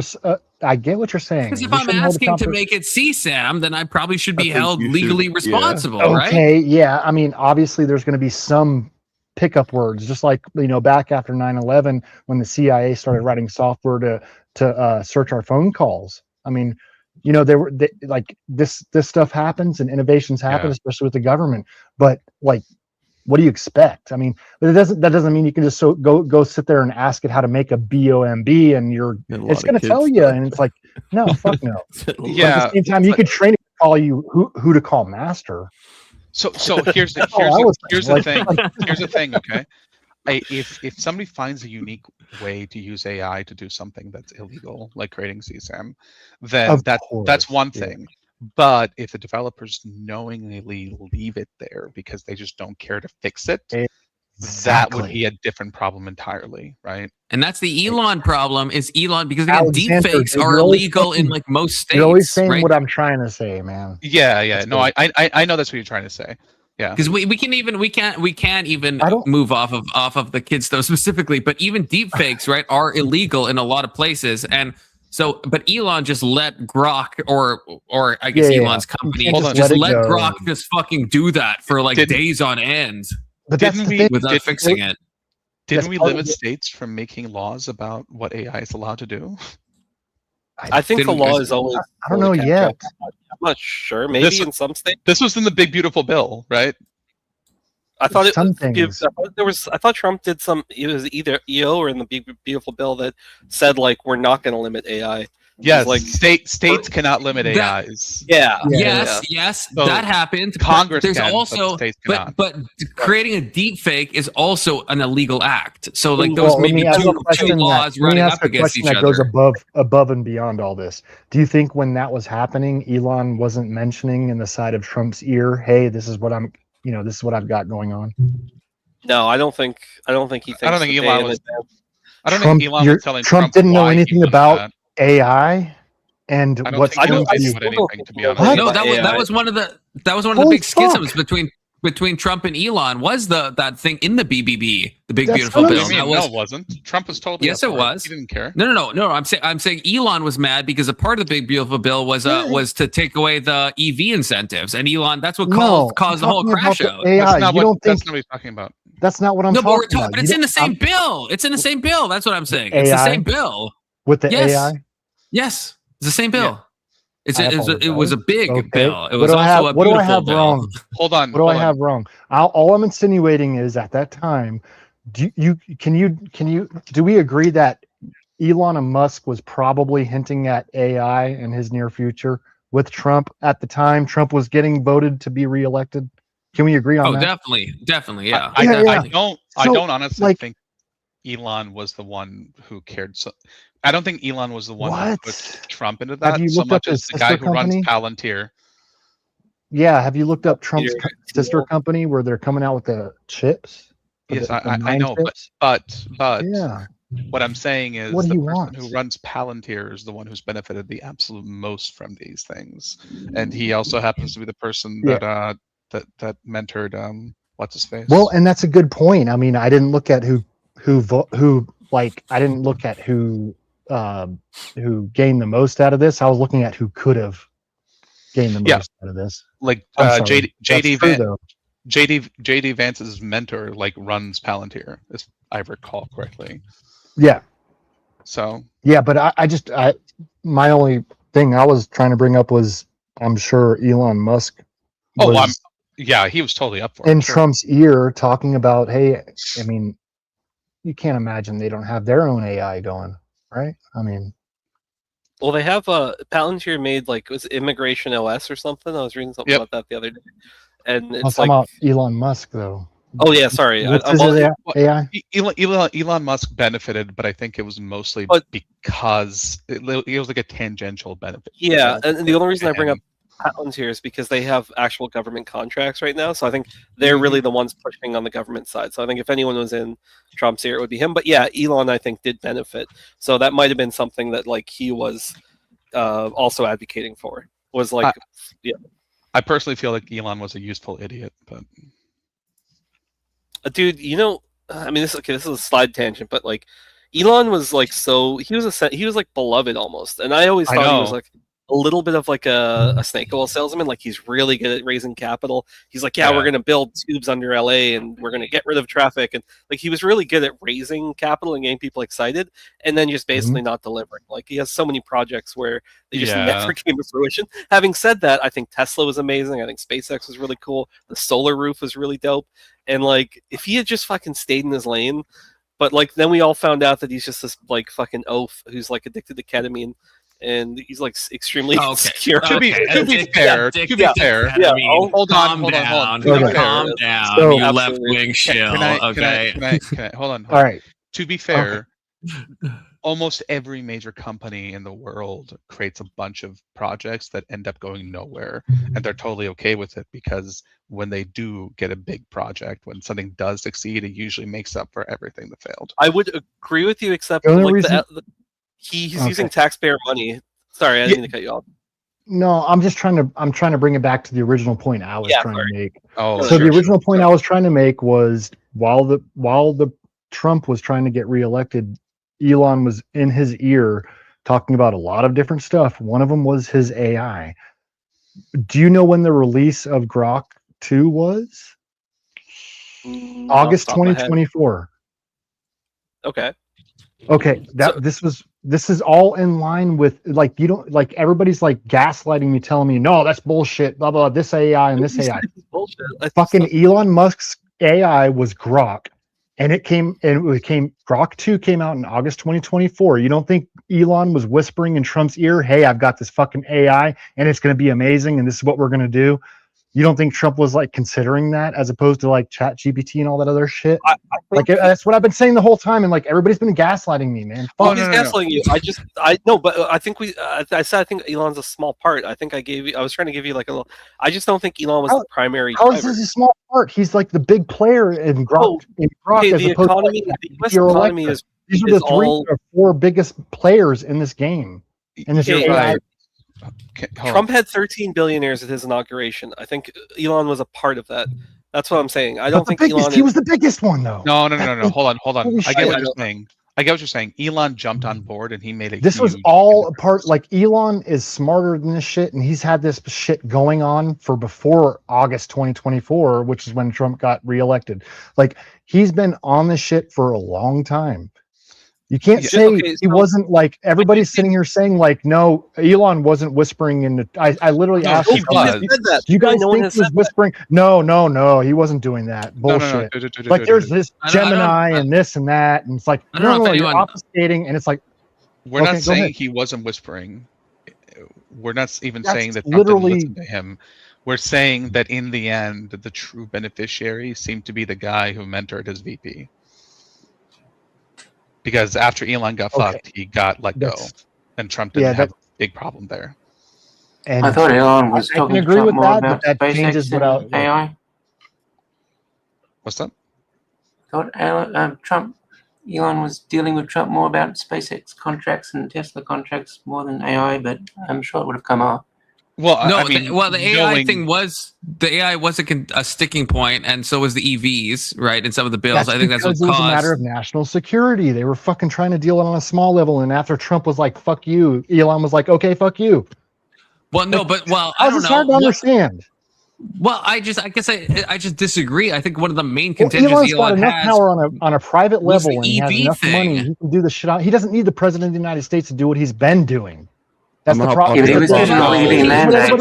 tried to join the presidency in the way he did, right? No, he didn't try to join the presidency. He was like, "Look, I can do this. Watch this." All Elon's companies live off federal subsidies. Yeah, the government on his side. That's why he invited Trump in the first place. Because Biden was giving him a hard time. That's what I was saying before about taxpayer money. Yeah. So listen, hey, without the EV subsidies, his cars. No, it's living off of tax laws. It's not living off of subsidiaries. You're fucking actual subsidies. Why was Elon lost his mind over the big beautiful bill part where it took away the EV incentives? Elon lost his mind. That's what led to the crash out. You know why? You know why? What's happening right now? No. The smartest person in the room is trying to talk the dumbest person in the room in their opinion, and that's the problem. Like Elon's like, I don't know what that. I don't know what that means.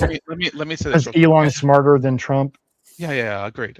Okay, so what? Like you're trying to talk to the dumber person in the room, and you're telling them all this stuff. I think Trump's got better intuition. Like, no, you're full of Elon's smart in ways.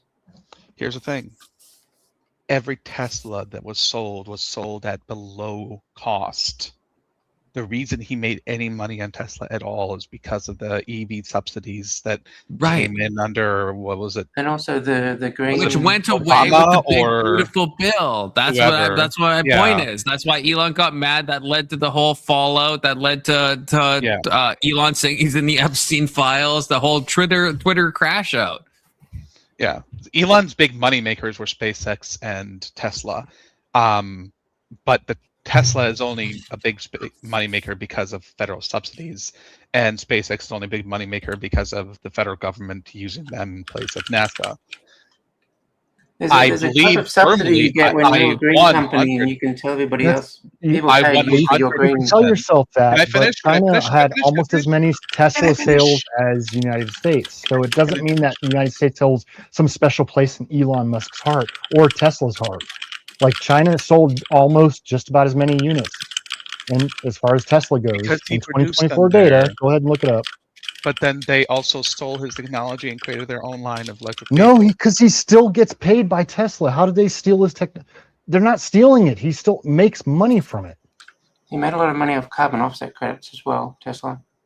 A lot of companies, because what? they're a carbon neutral company, they sold I agree credits. With you that Grok was his brainchild because he was able to get in and push it with Donald Trump, knowing what the laws were going to be he could guarantee that it would be a huge success. I agree with you on that. No, you don't think so? I don't know that Trump truly understood what Elon was. I don't. Well, I don't think no, Trump understands anything. I kind of don't agree. I was going to say that. No, I'm not talking about anything. I'm not trying to sound like I know it all either, but I'm just looking at it like, back to forward. My whole point is who's actually like pulling the leash on some of this stuff. I think Elon thought it was him, but it turned out not so much. Right. There's a You can lot go of other back to companies like, that care okay, about- the US laws are holding, this, or like the company is holding, or like that individual employee who is writing the software is holding the accountability for that. But like, that's the problem, is where do you stop? Aren't we in a post Or accountability? where do you start? now? I think we start by just jailing people when their companies do illegal things rather than. Well, then you'd have to saying, start "Oh, from the top and work your way down, right? Of course. You kind of have to, yeah. That's ideally that's what you should do. But in my opinion, Trump is the most corrupt president in history, so it's corruption. We don't, we don't. As far as On this topic, I actually have a really good question, or something I've been like trying to figure out in my own head for a while. So I guess the question I have is it better if people are like openly and honestly corrupt?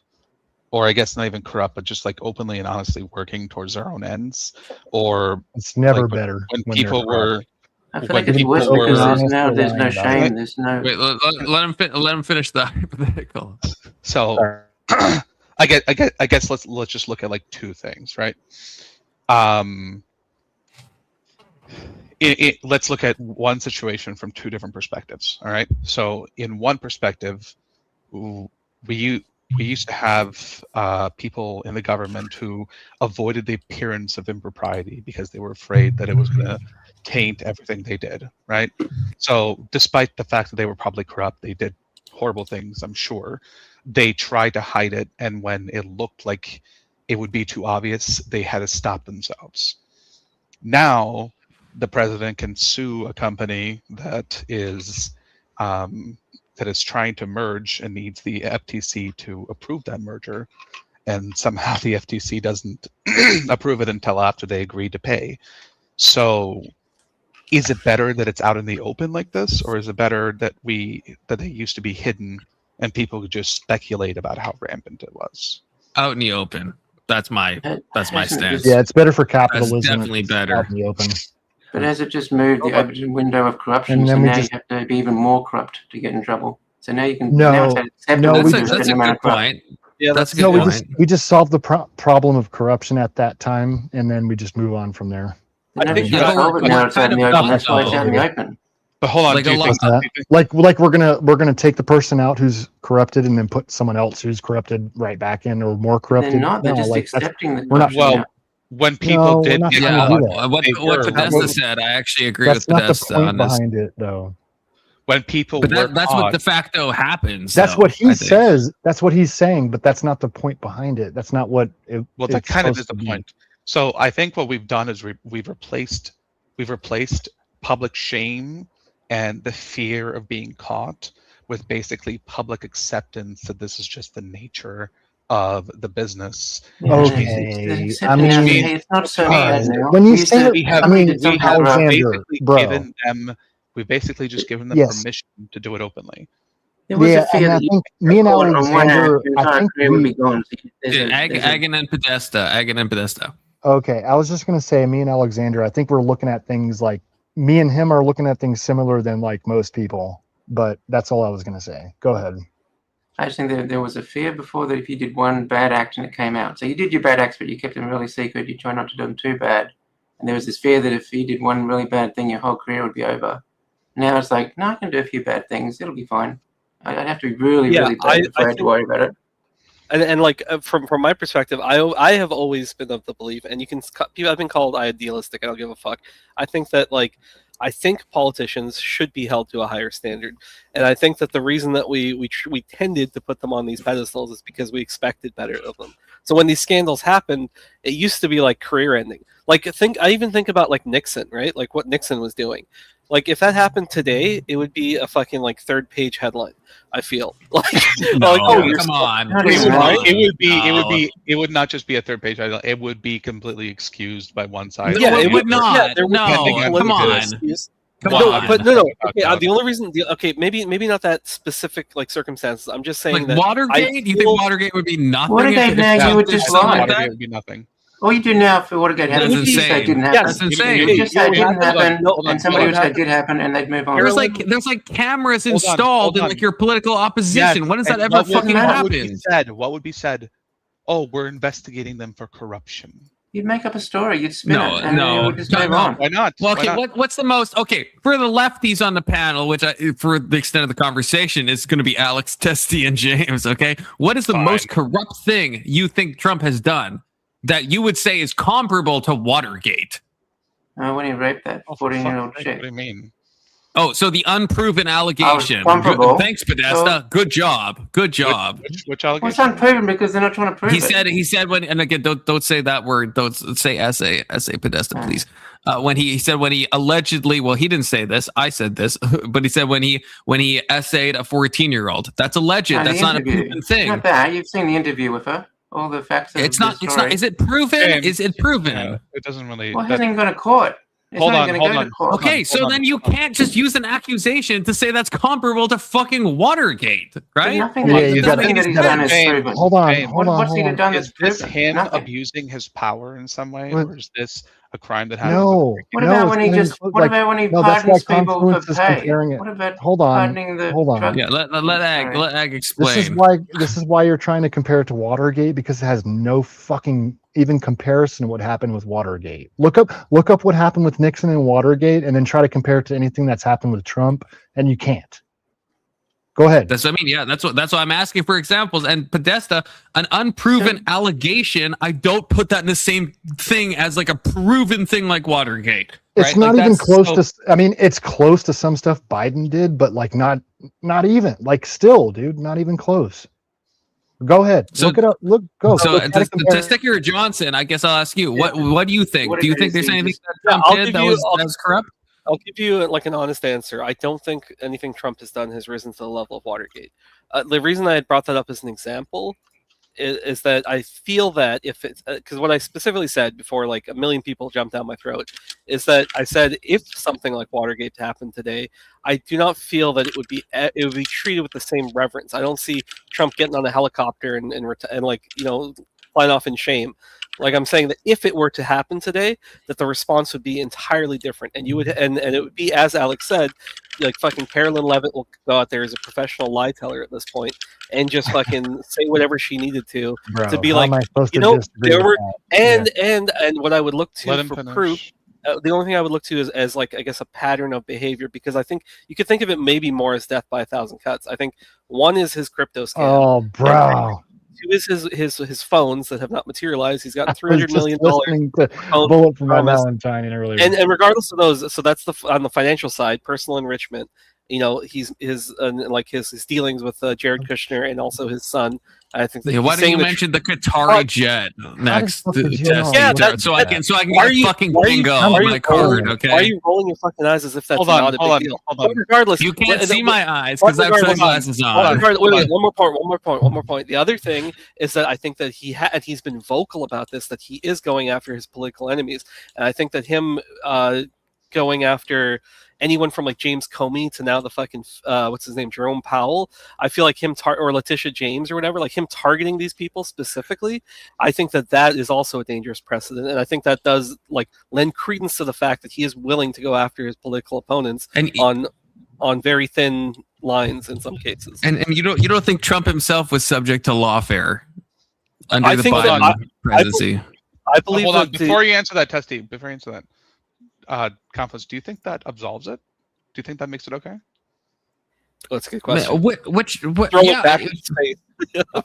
Yeah, no, I like James Comey should get absolutely fucked. I mean, he's done, I think, absolutely illegal things. So it's not. There's a reason. Look, Trump said again and again, lock her up when it came to Hillary Clinton. Did he try to lock her up? No, he didn't. He fucking was like, it's something he said over and over again, that you belong in a jail cell in the famous debate, which he, got a lot of W's for. But did he actually do it? No, he didn't. Why do you think you know that he didn't try? Because he's not. Because he's not trying to actually go after his political opponents in the way that you guys are suggesting that he is, and the way the left in general suggests that he is. He's not trying to do that. Trying with do you actually think that he? No, he didn't try. When did he try to get Hillary arrested? No, he didn't try. He didn't try at all. He didn't care to arrest Hillary. Exactly. Hillary was. That's Podesta. I'm responding to Podesta. She wasn't Podesta even somebody said that. he wanted to arrest. Because he did a lot of things in his first term where people just said no to him. So why is Comey someone he wants to arrest? Why do you think that it could be the case that he wants to get Comey? Is he? Fuck, man, it's been so long. Why did he get revenge on Hillary? If I was Trump, if I was going to get revenge, it would be fucking Hillary, right? Hold on. What did she do to him? Hang on. What did she do to him? She's probably got. She was like. She was like. No, there was like. He doesn't was attack what? elites. Is he going after what's her name? The whoever the fuck the candidate was this time? Harris? Kamala Harris, yeah. Is he going after Kamala Harris? No, but Harris wasn't trying to bring him down with some like bogus like Russiagate agit prop. So he just attacks weak people. He's a bully. So that, he only attacks people he can beat. Okay. So Trump is not anti-racist. So he's not. Is that your point, Podesta? He's not going after Kamala because she's a person of color. So he only goes after white people. I don't think he cares about race when he goes after people. You just said he goes. Am I he crazy? goes I feel after like weak I'm being people. gaslighted. Okay, are you saying white people? Am I mishearing you? Am I mishearing you, Podesta? I thought you said he goes after white people. I said elite people, weak. Oh, he does not go after people. elite. He's a bully. He doesn't go after elite people. Weak people is what you're saying. Okay.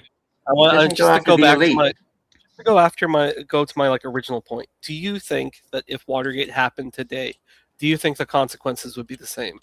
No, I wanted to jump in, but then we're all jumping in. But no, I understand. I agree. I'm trying to just chill, but yeah. I agree with that. I don't think Watergate would be the same. I don't think that anything Trump has done matches up to Watergate. But yeah, if Watergate happened today, I don't think Trump would go kicking and screaming into that night. Okay, he wouldn't like resign. He wouldn't, he would like fight everything he could. So I don't think the reaction would be the same. And I think there'd be a lot of the GOP that would try to like carry water for it. So I agree with you on that. But yeah, my bad. The other claim that I'll claim Trump has that's done completely my corruption. bad.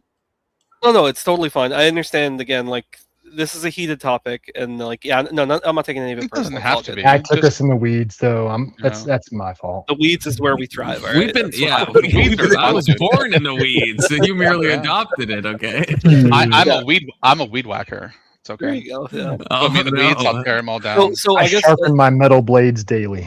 So my overall point is just thinking. What I started this with was again this idealistic statement that I think that how we should hold politicians to these higher standards, and I think there are scandals that come out from time to time, right? Like some usually Republican is getting blown at like a truck stop or something. He's like an anti-gay guy, or like that. We've seen that story come up a couple times, right?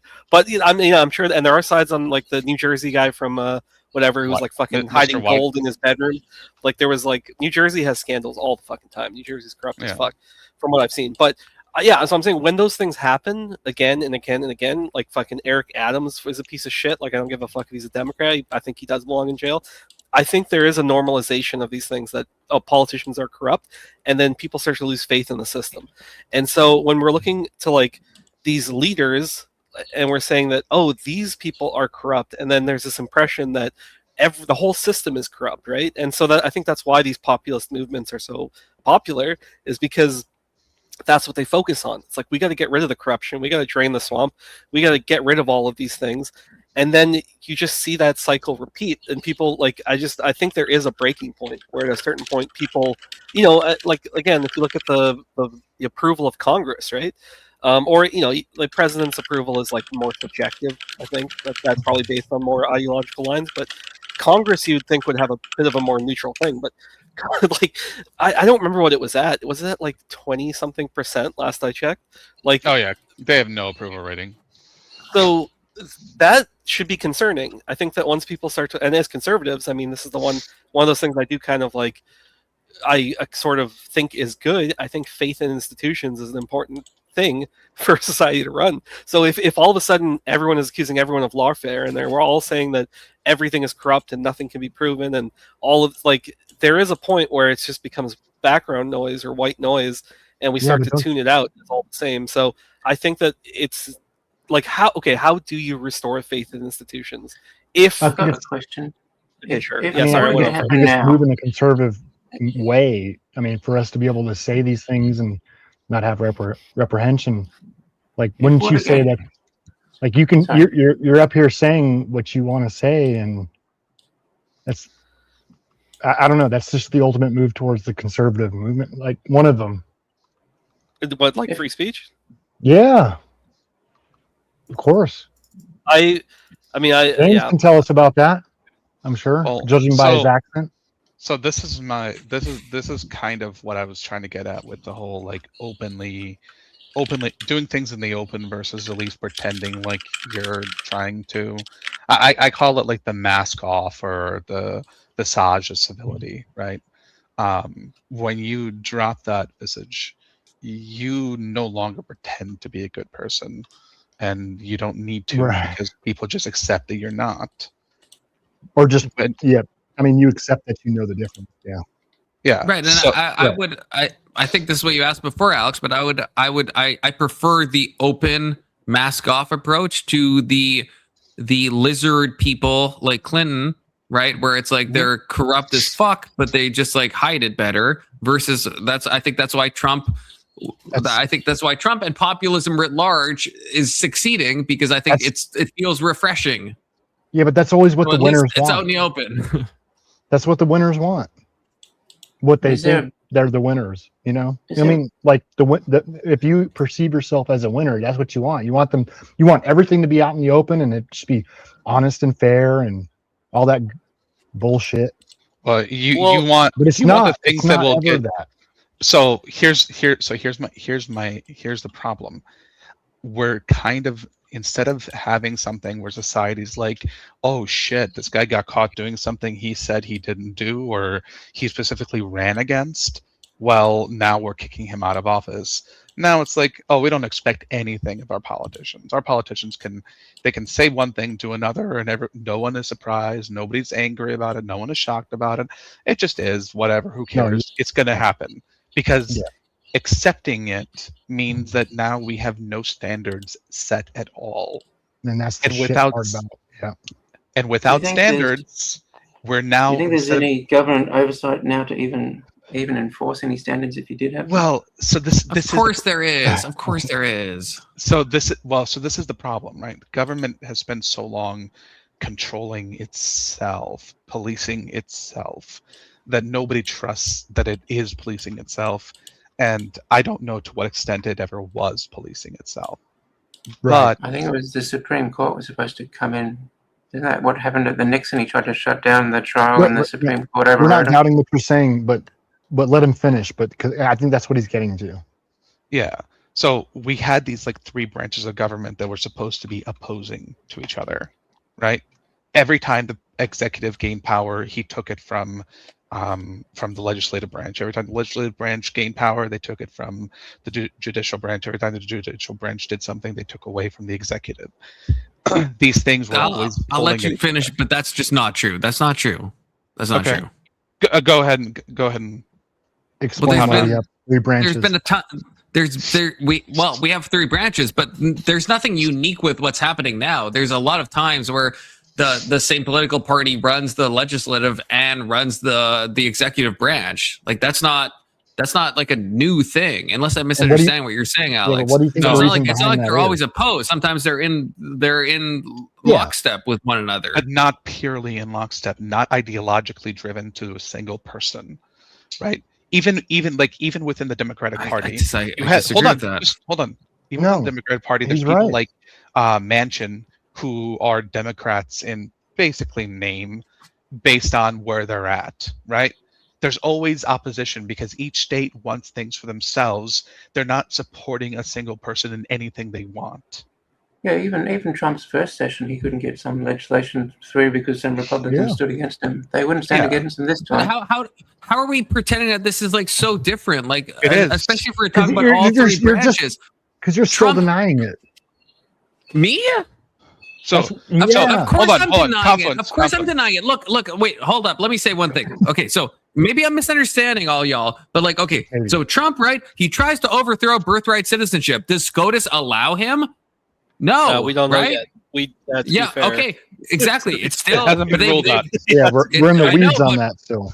Right, exactly. But there's a reason for that. And do you think SCOTUS has gone with Trump on every legal thing? Because SCOTUS could have just said, "Oh, birthright You're waiting on the citizenship." majority No, to actually, we speak, not did. just the We one did person. misunderstand. No, we're talking about SCOTUS though. SCOTUS could have said, "You know what? That's omni-goated. How you're taking the 14th Amendment. Actually, yeah, we're going to totally reframe this." They could have done that, and they didn't do that. We can't lose faith in institutions when they're fucking working. That's because the justification for it is so thin, they can't even pretend like it's there.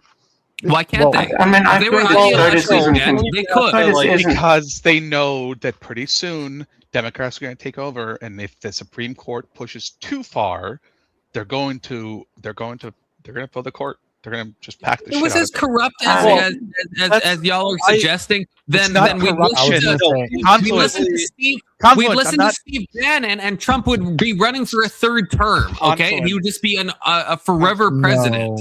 Confluence. Why And not? you're right that Why not? SCOTUS is the one branch that is still giving some pushback. Confluence. Yes, It's right. not- Even within it's a SCOTUS, lesser with amount. Amy Coney Barrett, even though she voted with the Republicans there, she had a dissent about what actually happened. I think this was regarding the presidential immunity thing.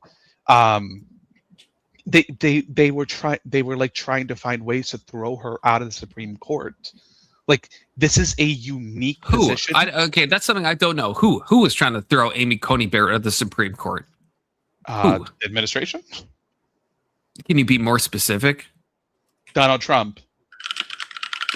Can you, I guess, provide details about your specific capacity? Well, like, I don't like you're like that sounds crazy to me. That sounds crazy to me. Like, what attempts did Trump do to throw Amy Coney Barrett out of the fucking He didn't attempt SCOTUS? to do anything. You just said that, though. I said they were looking That's my into ways to problem. do it. There I was don't no think- attempt because there is no way to do it. I thought you said attempt. Maybe I'm crazy. No. I swear you just said attempt. If I said attempt, that's not what I meant to say. All right.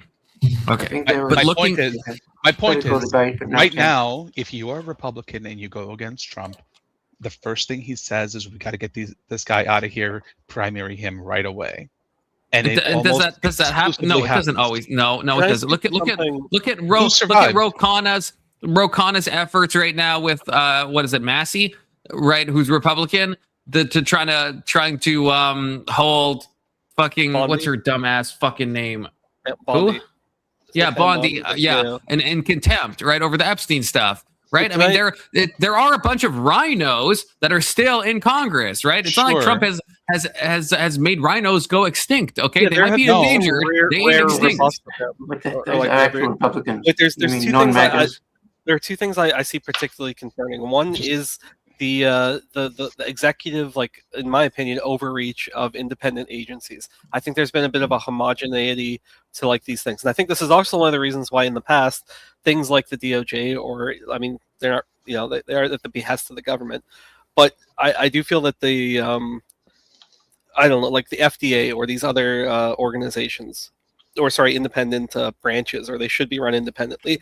A lot of them have become like more under the scope of the executive, and it feels, I don't know if this is for a fact, in some cases I think it is, but Trump has his kind of fingers in a lot more of the pies, where a lot of these things are now the unitary executive theory. Yes, that's a timely. That is a thing that's changed this time. Yes. Yes, that feels like so materially different than any administration in the past, and I think it sets a bad precedent. There was that, and I had some other point, but I mean that we can. It sets an abominable precedent because this is exactly how you get into totalitarian regimes, right? Like our country has an inertia, right? When a new president comes in, they still have to deal with a lot of the old staff, the people who've been there forever. When Barack Obama came in, there were plenty of conservatives in all branches of the government. When Biden came in, there were conservatives in every branch of the government. When Donald Trump first came in, there were Democrats in every branch of the government. People were different. They all believed in certain things and they worked together to perform something. So when somebody went fucking psycho crazy and tried to do something that's completely out of bounds or out of scope, there were plenty of people in the way to stop them, right? Now, because we can just... Nonsense. How is it nonsense? You're punting to a halcyon time that I don't think existed. I don't think it existed. Yeah, Do you not think there's always been bipartisan bills being passed. There's always been What's unilateral the stuff. Bill that has been passed. What the fuck has Congress done in the last I don't know? Since Trump has taken office at least. I feel like Congress is a fucking lump, and they're letting the Supreme Court they're punting to the Supreme Court to allow them to basically run the country. They are the guardrail. SCOTUS is the only guardrail that exists, and it should be Congress, and they're not doing shit. And I'm sorry, I'm a little bit. I understand I'm Canadian. I shouldn't be getting this worked up. What about the Epstein thing? How is that not bipartisan? That's definitionally bipartisan. I feel like his hand was forced. Okay, so that's such cope though. Same So with Venezuela. it had to be signed by Congress agrees on this, and then Trump has to sign off, and then you're saying that's somehow not an example of bipartisan legislation. That's crazy. Mike Johnson fucking delay? How long did he try to delay the releasing of the FCC? That's fine, but what happened? Was it SCOTUS that saved the day? No, it wasn't. He was being a Trump loyalist. It's still bad that he was trying to protect Trump. Can I ask ultimately was forced to push it through. Why do you think SCOTUS finally? I'm sorry, not SCOTUS. Why do you think the Epstein files finally got released? What do you think? You realize it hasn't been released. It's been heavily redacted. Well, yes, I understand. But why do you think any progress has been made on it at all? Why do you think any progress was made on it at all?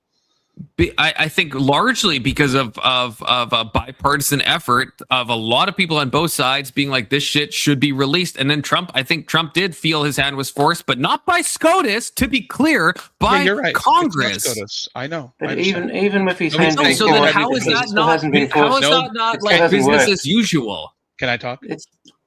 Nobody's saying that it has to be SCOTUS that does this.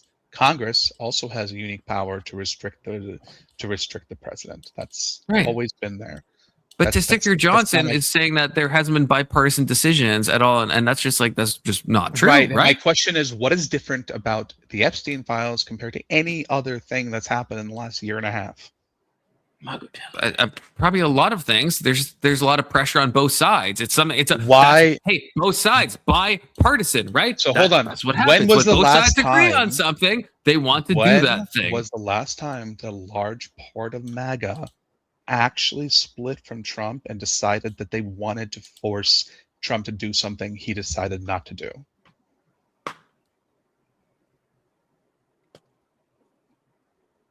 I mean, I don't know. I'm not sure. As far as I know, it hasn't happened.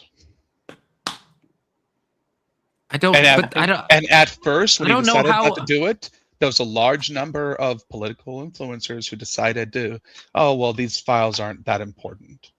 I guess the thing that annoys me is you're acting like this is some unique thing. I don't know if it actually is. I think if you look at Obama's presidency. The Democrats, mostly at any time like that where you have the majority of power and you can get bills passed, you pass more bills. And it takes a big breaking point for people to go against that. That's like every presidency like for the last fucking 50 years. Yeah, well, I don't know about 50, but well, it's certainly in more modern history. I do feel like being obstructionist to the other party is like kind of almost part of the game. So I think I understand where you're coming from. That yes, it doesn't mean that just Congress will acquiesce or they will act as a complete roadblock. So what I am seeing. And you know, maybe I try to pay attention. I will admit there are a couple bipartisan things that have been passed, like FISA 702 or whatever, which is the spying act. Like they're more than happy to be bipartisan on that. But I think that it just feels like less bills in general are being introduced, and maybe it's just because Republicans own the House and the Senate. Maybe they're just being shot down. Everything. Well, yes, I understand that it's not I mean, Trump is on track to do it. Was it FDR or somebody there? There's somebody from the past who has like some ridiculous amount of EOs, or executive orders, which probably won't be bypassed. But yes, in their entire term, Trump is ruling via executive order, and eventually he's making executive orders that I think intuitively are unconstitutional. Like, when I say intuitively, I mean that like they seem obviously unconstitutional. I think the birthright citizenship is probably the best example of that. And he is basically taking advantage of the disarray in these gray areas. He's living in these legal gray zones until eventually it goes to the Supreme Court. And like because he has ignored federal court orders, but even when it's like a lower court and then into a federal court, he's just calling them activist judges and he's not recognizing their authority. So he's more than happy to keep putting his toe over the line, and eventually it has the final stop is SCOTUS. So now we're basically saying that everything has to go to SCOTUS, and that's when we can finally like decide. And they are understandably, I think for Alex said, they are understandably hesitant. That is not common. That's how all EOs work, though, right? That has not been common. Yes, it is how all EOs work. You're right. Yes, you're right. Biden's student loan thing also got shut down for being unconstitutional. Right. So, yes. But I'm saying that the frequency at which this is happening, I feel like, is so much higher with Trump. I wouldn't deny that, though. I wouldn't deny. I think because Democrats are pushing back harder than anyone honestly ever has. But I think I agree with like a lot of what Testiger Johnson said. I think a lot of it, I think Trump is obviously way more comfortable putting his toe across the line than most other presidents, at least, or probably all other presidents in my lifetime. I don't deny that. Like that's not a point that I have contention with. I think Trump is doing some untoward things that is really different. It is meaningfully different. I've never said it's not. I've openly admitted that what Trump is doing is, I think the 14th Amendment stuff that we're talking about, I think that's fucking crazy. I think that's some psycho shit. It seems fucking insane. Yeah, I think that's crazy. You're not gonna catch me saying otherwise. I think that's mental. I think most people would agree that there's no way around that. Yeah. We're kind of living in a time where the motto of the day is like, unique what is it, unique oh fuck, what are they? No unique unique legal theories. Yes, I would call them novel. Yeah, like novel legal theories. Everything now is just a novel legal theory. It's just presumed to be fact until someone proves it, until the Supreme Court rules otherwise. And just I'll attack this on really quick. What frustrates me is that what is obviously novel legal theory, like the birthright citizenship, is a prime one in my opinion. The way that not just MAGA, but maybe just like people who are supporters of like stronger immigration laws or whatever, it feels like they are adopting these arguments as if they were obvious all along. That drives. Do you understand why they want these arguments to be? I do. Yeah, 100%. As I said, it's not even necessarily MAGA. It's people who want, stricter. Like there are a variety of reasons. So I'm not even going to place this squarely at the feet of some breakaway group or something. Like I can understand the motivation, the reasoning behind it. Yeah. It's frustrating to me that people are adopting what hopefully we would admit is like a lot of novel legal theory, and they're adopting it as if it was like bare in plain text in like right in front of us this entire time, and they're just saying that like, yeah, this of course this makes sense. It's like it didn't make sense a fucking month ago until Trump like said it and like fucking came up with it. This is why I brought up Steve Bannon, and I know Steve Bannon and Trump aren't on the same page anymore, but this is what concerns me with Steve Bannon doing that whole interview saying about Trump's third term, because that would be something that is conceivably possible, and I've always said that's a red line for me with Trump, at least, of him running for a third term. But there is a novel legal theory that you could have to say that Trump can actually run for a third term, and I don't like that. I'm not a fan of that. You're saying it's possible, and I can understand the boy who cried wolf. I think calling everything fascism and Hitler and Nazi, I agree, all of that shit was really bad. But when I brought this up, like, this was basically when Trump had just won. And I said openly, and of course it's all vibes at the time. There's no hard proof. I said I think Trump will try again in terms of like seizing power, and he's just like, Trump can't do anything that he's not allowed to do. And I'm like, yeah, like nobody thought Trump could do anything that he wasn't allowed to do until he did it. And I think the fact that you're at least accepting that there is a possibility now is also like, if you said that a year ago, people would have laughed you out of the room. Like, a conservatives especially. I mean, like, you're just sensationalist. You're being this fucking crazy. Everything to you is authoritarian. And I do agree that language has been overused and it's watered down a lot of these things. And so when people are sounding the alarm bells on certain things now, understandably, again, I think it is a bit of a case of the boy who cried wolf, where it's like some things I find genuinely concerning, and now there's no panic to it because I can't really stress that without sounding like a fucking crazy liberal, right? So, but I guess the problem is like, and I understand that like reading Trump is playing divination, right? He said he was going to take over the Gaza Strip and make it into the Riviera for the Middle East. Obviously, that didn't happen. Trump Gaza. And so, Trump Gaza #1, which is a goated AI video for the president to retreat. But then we have like him talking about Greenland right now. Greenland, like that's another hard line. If Trump actually takes over a NATO territory, that's insane. But would it really? I don't think he's going to do that. Would it really? You okay if he just buys it? That's for me. That's a hard line. That's a hard line. How many of Americans believe this is a hard line?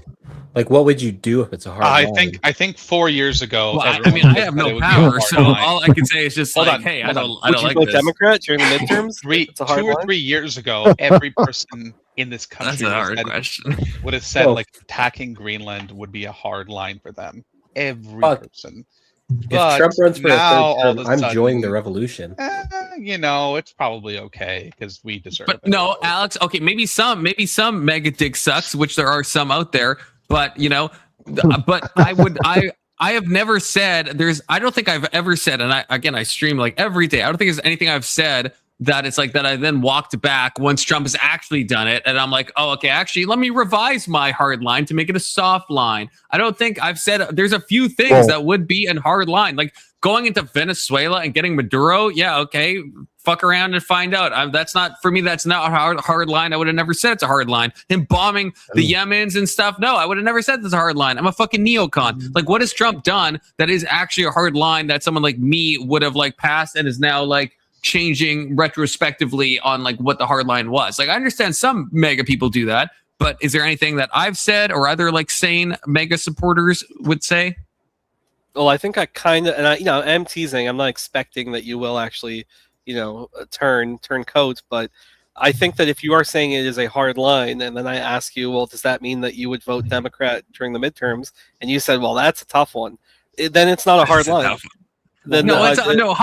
Hard line. And that's like being like H-Man, if I'm voting for like H-Man, or like, I don't know, let's say it's like H-Man versus the Bolsheviks, okay? Just because I don't like, I would probably just recuse myself. I'd be like, I fucking hate both of these things. Hold on. Yeah, maybe I would just recuse myself. Line? Hold on. It's not a hard line. Thing I wouldn't be able to vote then. If it's a hard line, it means it's something you have to go against, not something you refuse to vote for. Yeah, you're like, no, that's not true. No, I'm sorry. Yes, no, that's no. That doesn't make any sense. You have him to win. Just as long as it wasn't your vote that got him to win.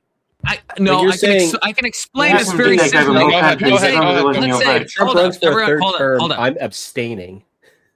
That's not a hard line. Okay, I'm sorry. Let me explain. If he wins, he wins. Yeah, everybody say.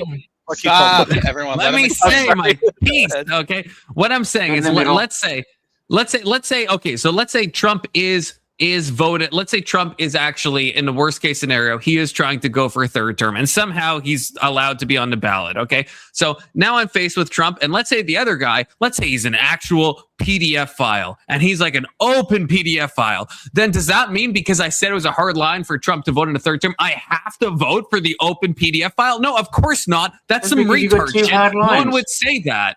Yeah, exactly. You can have two hard lines. But the polls would show that. That's right. What's the hard line of the I can Democrats? have two hard lines. So what would be the hard line from for a Democrat then? Like what Well, for a Democrat, it would be the hard line would be how can a president run for the third term? No, I think he's asking like for me looking at the Democrat. Yeah, like right? So what the hard line would for the the Democrat Republicans. have to want to do or believe that you would be like, I can't vote for the Democrat, but I'm definitely not voting for Trump. Yeah, it would have to be something that I would, in my mind, would be like morally or legally or in consequence equally as bad. And I could give examples of that, but like I said, like if they're open, if they're open PDF file, we're not talking about a criminal, right? Well, that's not necessarily criminal. Let's just say they're like, hey, I want to lower the age of consent to 12. I'd be like, well, that's kind of a hard line. I don't know if I want to vote. I can't vote for that guy. No one is voting for that. I get what you're saying. That's not illegal though for a Democrat leader to want that. Kamala, would you have voted? Would you vote for her if you could then? I'd have to you really can't say yes to that. You can't say yes. I'd have to really meditate on that, though. I think I'd rather just abstain at that point, which I did in 2016. Oh, okay. Actually, So I didn't vote for anyone in 2016. Can I ask you a question then? No, I'm just kidding. You're good with it happening? You just don't want to be the cause of it happening? No. It's just that there could be two lines where I'm like, fuck both of these people. I think I think the morality of voting for either of them is so heinous that I can't bring myself to vote. So I'm just going to recuse myself and just like let the chaos play out.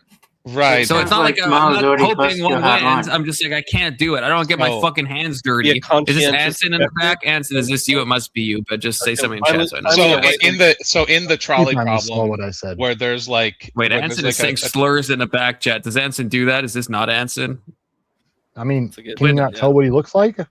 That doesn't. Well, no, it's just a thing. What does Anson put slurs in the back chat? Do we everyone look at the private chat? Is this something Anson would do? Probably going to call us all. No, I don't think that doesn't seem. I don't think Anson would necessarily. No, I don't. Think so. Yeah, I don't think he put his cam on. Yeah, I don't know. But he's got it's the same picture he used before of like a face with the tongue. Not him. It is not him. It could be that word. I don't know. Yeah, that can't be him. That can't. I think I almost got fooled by Eduardo. Yeah. Just so you know, if it's a picture they've already used, it likely isn't them.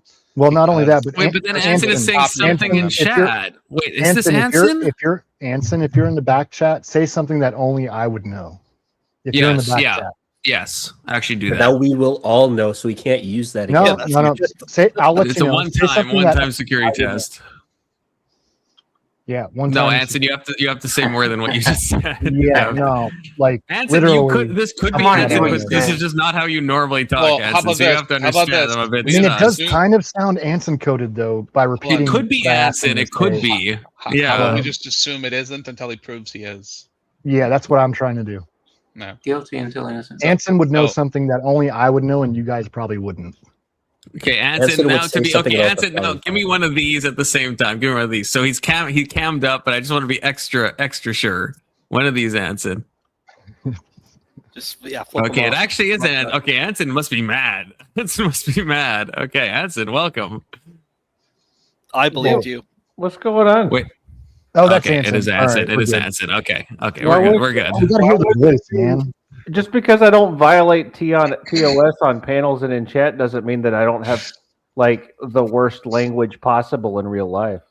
No, you've never done that in the back chat before. You kind of sound like MC Nemesis. Yeah. Okay, when you repeated when I said something only I would know, and then you said it, I was like, oh, that might be Anson. That's a good answer. Anson, are you an accelerationist? No. I thought you were. No, I'm a lot of things. I despise accelerationist. That's the most doomeristic fucking. No, I call myself I'm a spiritual. You don't have you to don't. You're not about to say you're an accelerationist. Please disagree, Johnson. Please. It's a waste of time. It's a waste of No, time liberal to be an even be an accelerationist accelerationist? because the What is system is that? already fucked, so it doesn't really matter what you do. What It's like people who want the U.S. to fall like really quick. Well, I know what it is. Not necessarily. Not necessarily what Keelan said. Accelerationism applies to a lot of categories, but it's like basically wanting to just get to the end to accelerate things as fast as possible, no matter where they lead. And it's a very nihilistic take because it could lead. Sounds incredibly stupid. No, there's a It second is part to stupid. that, which is it's basically late stage capitalism. It's to accelerate the worst parts of capitalism to You don't have cause capitalism. complete That's- economic you're and biased. But that is one. So it collapses. There's a lot of types of accelerationism. There's a lot of types, right? You can be a gender accelerationist. You can be a capitalist accelerationist. It's not a one. It's not a one size fits all. No, okay. It's always just saying we don't care how we get there. We just want to punt to the end so everything either collapses or fixes itself. What I said.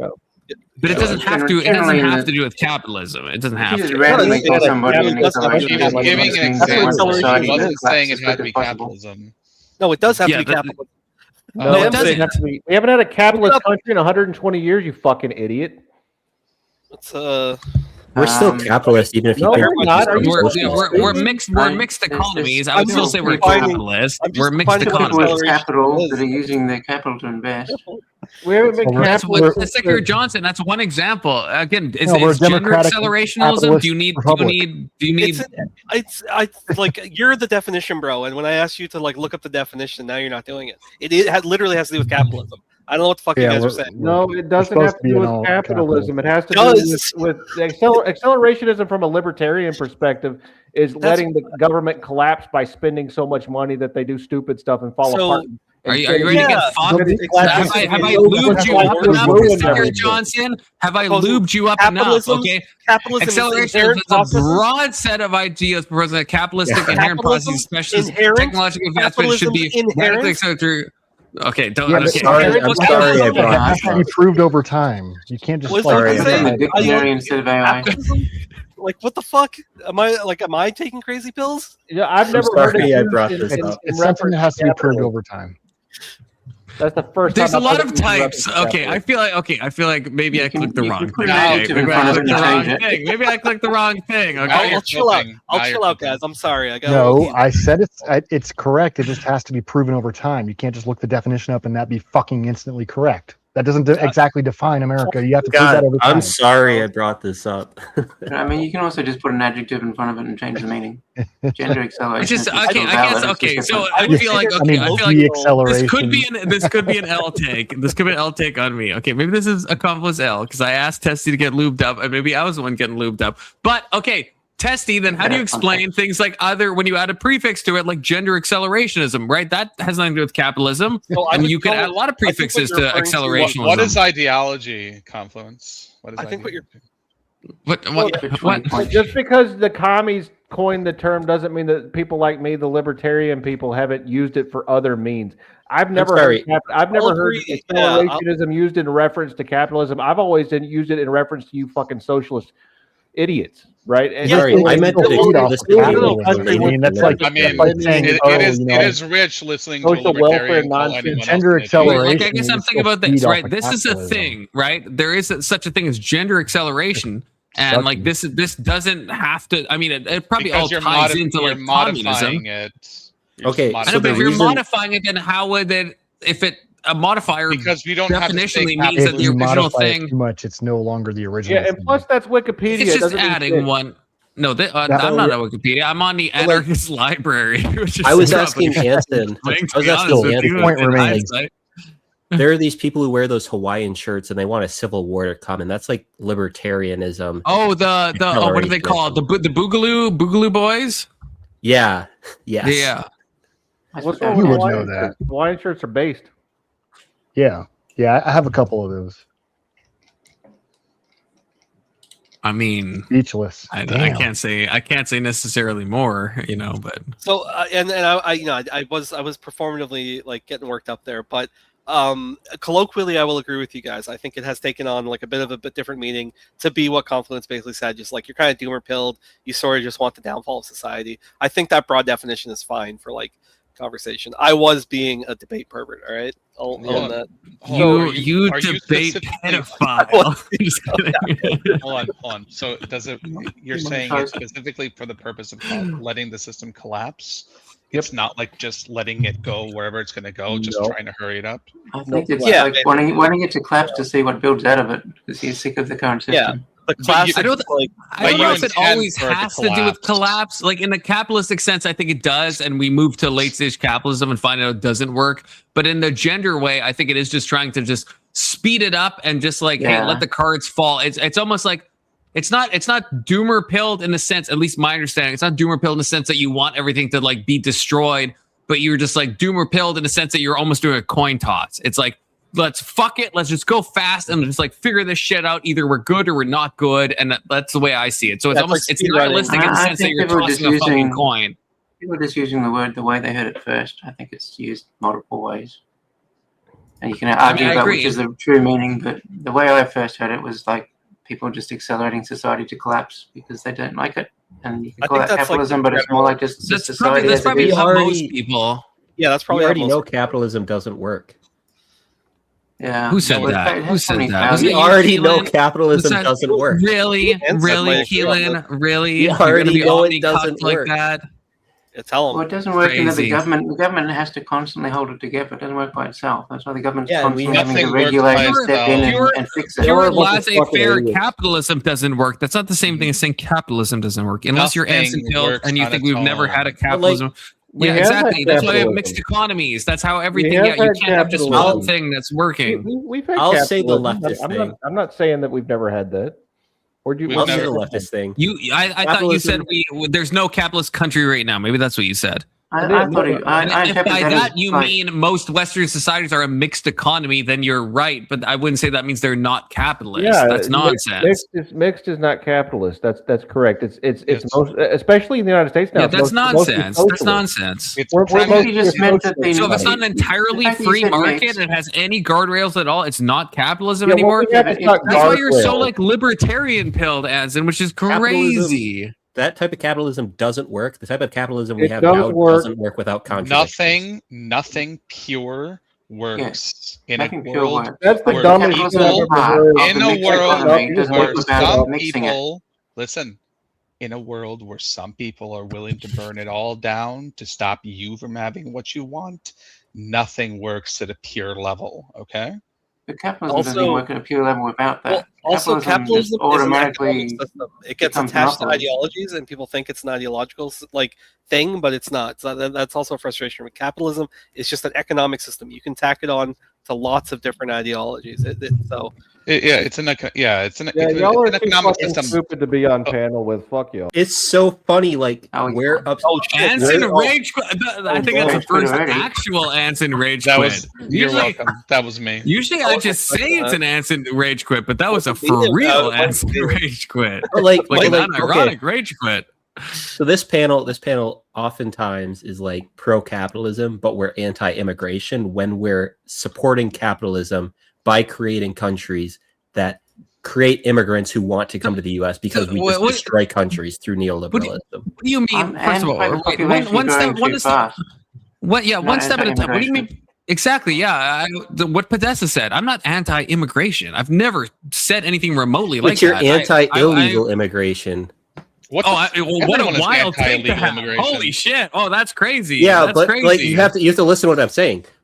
Illegal immigration is going to ramp up as we cause these other countries to fail to support the United States. Not if we protect our borders very well, which Trump has been doing an incredible job of. Hold on. We don't need to abuse countries to keep capitalism functioning. Yes, we do. Yes, we do. I kind of disagree. We just need them to be behind us in terms of development. That's abusing. That's abusing. America first is not abusing countries. Hold on. Are you saying that every single country in the world is ready or capable of being where we are in terms of development? No. Right now? No, I'm saying that we purposely make it. we purposely make it so other countries can't develop like we Do you have. think that China's growing through abusing countries? Yes, they are absolutely abusing every China. country they can find. China is abusing countries, but not as badly as Yes, the West they are has. doing it worse than we are. Not as What are badly you as the using West the word of, has. what in do the you call past. abuse? They take advantage of African nations. Every fucking country on earth does it. Did they build infrastructure in African nations and do deals with them? Yeah, China. What's the abuse? Yeah, China has been better for Africa than the West was. Well, when the no, West I was don't- developed. Because they're trying to win them over. Just tell me what the abuse parts are. Hold on, because they're trying to win them over. When Wait, they can I actually leave this? have It's that, not they'll do abuse the to win same them thing over. that everyone else does. Yeah, they cause dependency. They cause economic dependency from these African nations on China. Wait. The West did it. They too. give them billions of dollars worth of loans. Can I give an argument real quick? Or just if I don't. Okay, give me like a minute here. So, because I have heard this from both sides, and I think you necessarily within a capitalist society, like it's based on like some hierarchical structure. So somebody does have to kind of be on the bottom. But what happens Yes, of is, course. so let's just take a poor nation, because this has happened. It used to be China. They moved to like Thailand, Singapore. Like these corporations will basically move into an area and they will build the infrastructure. They will provide jobs. They'll pay like pennies on the dollar and no, unsafe working conditions, blah, blah, blah. But the argument I've heard in favor, and I think what James mentioned or there, is that the alternative is abject poverty, because their governments are so corrupt that they are living in this is a real term, abject poverty. So they would theoretically be worse off. So over time, yes, they're getting paid shitty money and the poor working conditions. Over time they strengthen and the areas tend to develop, and then they are better off. Like, but then what happens is those corporations are like, now they're asking for too much, fuck them, we're just going to move. And sometimes that's fine. Sometimes, like textiles, it's fine, they can leave and the local communities can still use that infrastructure for industry. Other times they leave and they take their resources with them and they completely fuck over the people that they're leaving. So it kind of goes both ways. I'm just basically saying it's a nuanced thing. Yeah, there is an argument to say nice. that it's that extreme poverty is a worse outcome than, I guess, slave wages. Okay.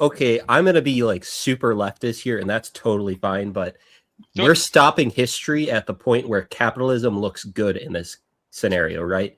Capitalism. I was trying to give like a very honest. Like, well, when it fails, yeah, we're saying abject poverty, but they wouldn't be in abject poverty if the West hadn't ever made contact with them. Like, yes, they would. Specifically, African nations. So their governments are corrupt, and they're looking the other way. Why are their governments corrupt? Hold on. I agree. I'm not. Are you saying that if we had never made contact with Africa, that Africa would be as developed as anyone else is right now? We don't know that. Maybe not as developed, but they would be much better off. You fucking better off than they you are now. fucking leftist psychos. No, hold on. I'm not saying they would Johnson, be are you as saying we don't know developed. that they would, or are you saying we don't know? He's saying they'd be. I'm not saying that they would be. Okay, let me say what I'm going to say. Okay. I'm not saying they would be as developed as we are now, but you look at all of the shitty stuff that has happened to Africa over the past 400 years, they would absolutely be better off now than if they had European contact. Like, we see what happened when they had European contact. If they never had European contact, absolutely they would be better off today than they currently are.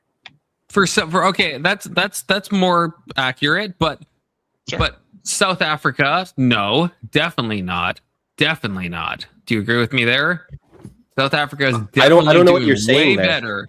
Do you South know Africa is when the Europeans made contact with Africa, they remarked that African cities looked as good as European cities. They were, of course, wrong. Like, African cities still weren't as developed as European cities, but I don't know who the fuck would ever say that. I don't know. Like, I don't. I hate to be the source bro, but like, source bro, that's a fucking insane thing for anyone to have ever said. Hold on. Ever. What major African cities were around when Europeans made contact? See, I'd have to go and look at the book I read because it was a while ago. Okay. But I know I read. Wait, was it that stupid book, The Guns? What's it called? Some conservative help me in chat, okay? Guns. No. You're gonna hate. You're gonna hate and whatever. You're gonna hate me even more.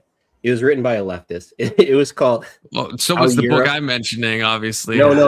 The title is How Europe Underdeveloped Africa. Oh, But it so was a okay, so primary even source. they don't even they're not even trying to quoted a primary bury the source. lead. Quoted a primary source. Yeah, some primary sources are omnicucked, though, right? If you think about it. No, don't dismiss it. Let's you look at the primary source and then determine whether No, it has I'm any bearing and pre-dismissing truth it. or accurate. Well, I'm just saying. I have to go and find the book.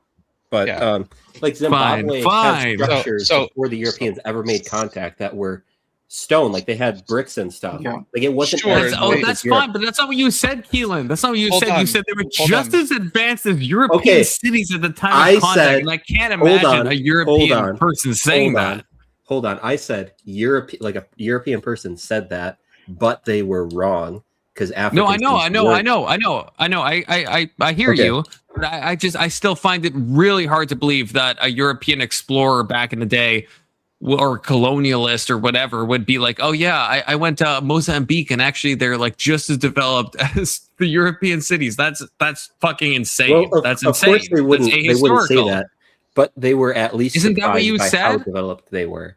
But that's not what you said, though.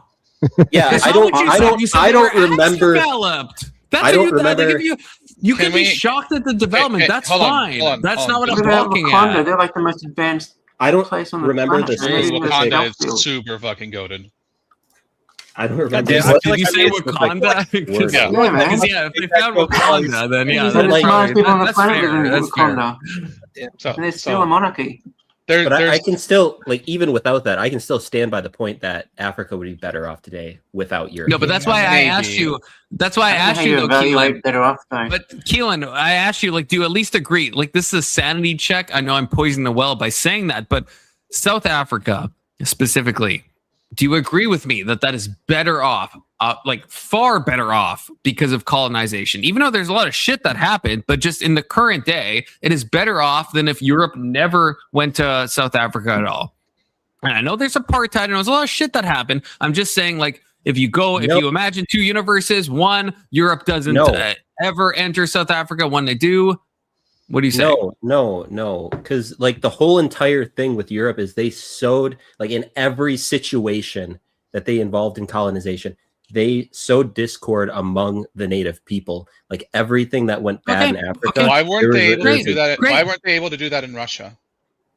That's a good No, wait. question. I want to. Okay, before we go there, I want to stick to Africa. I want to really understand, Keelan.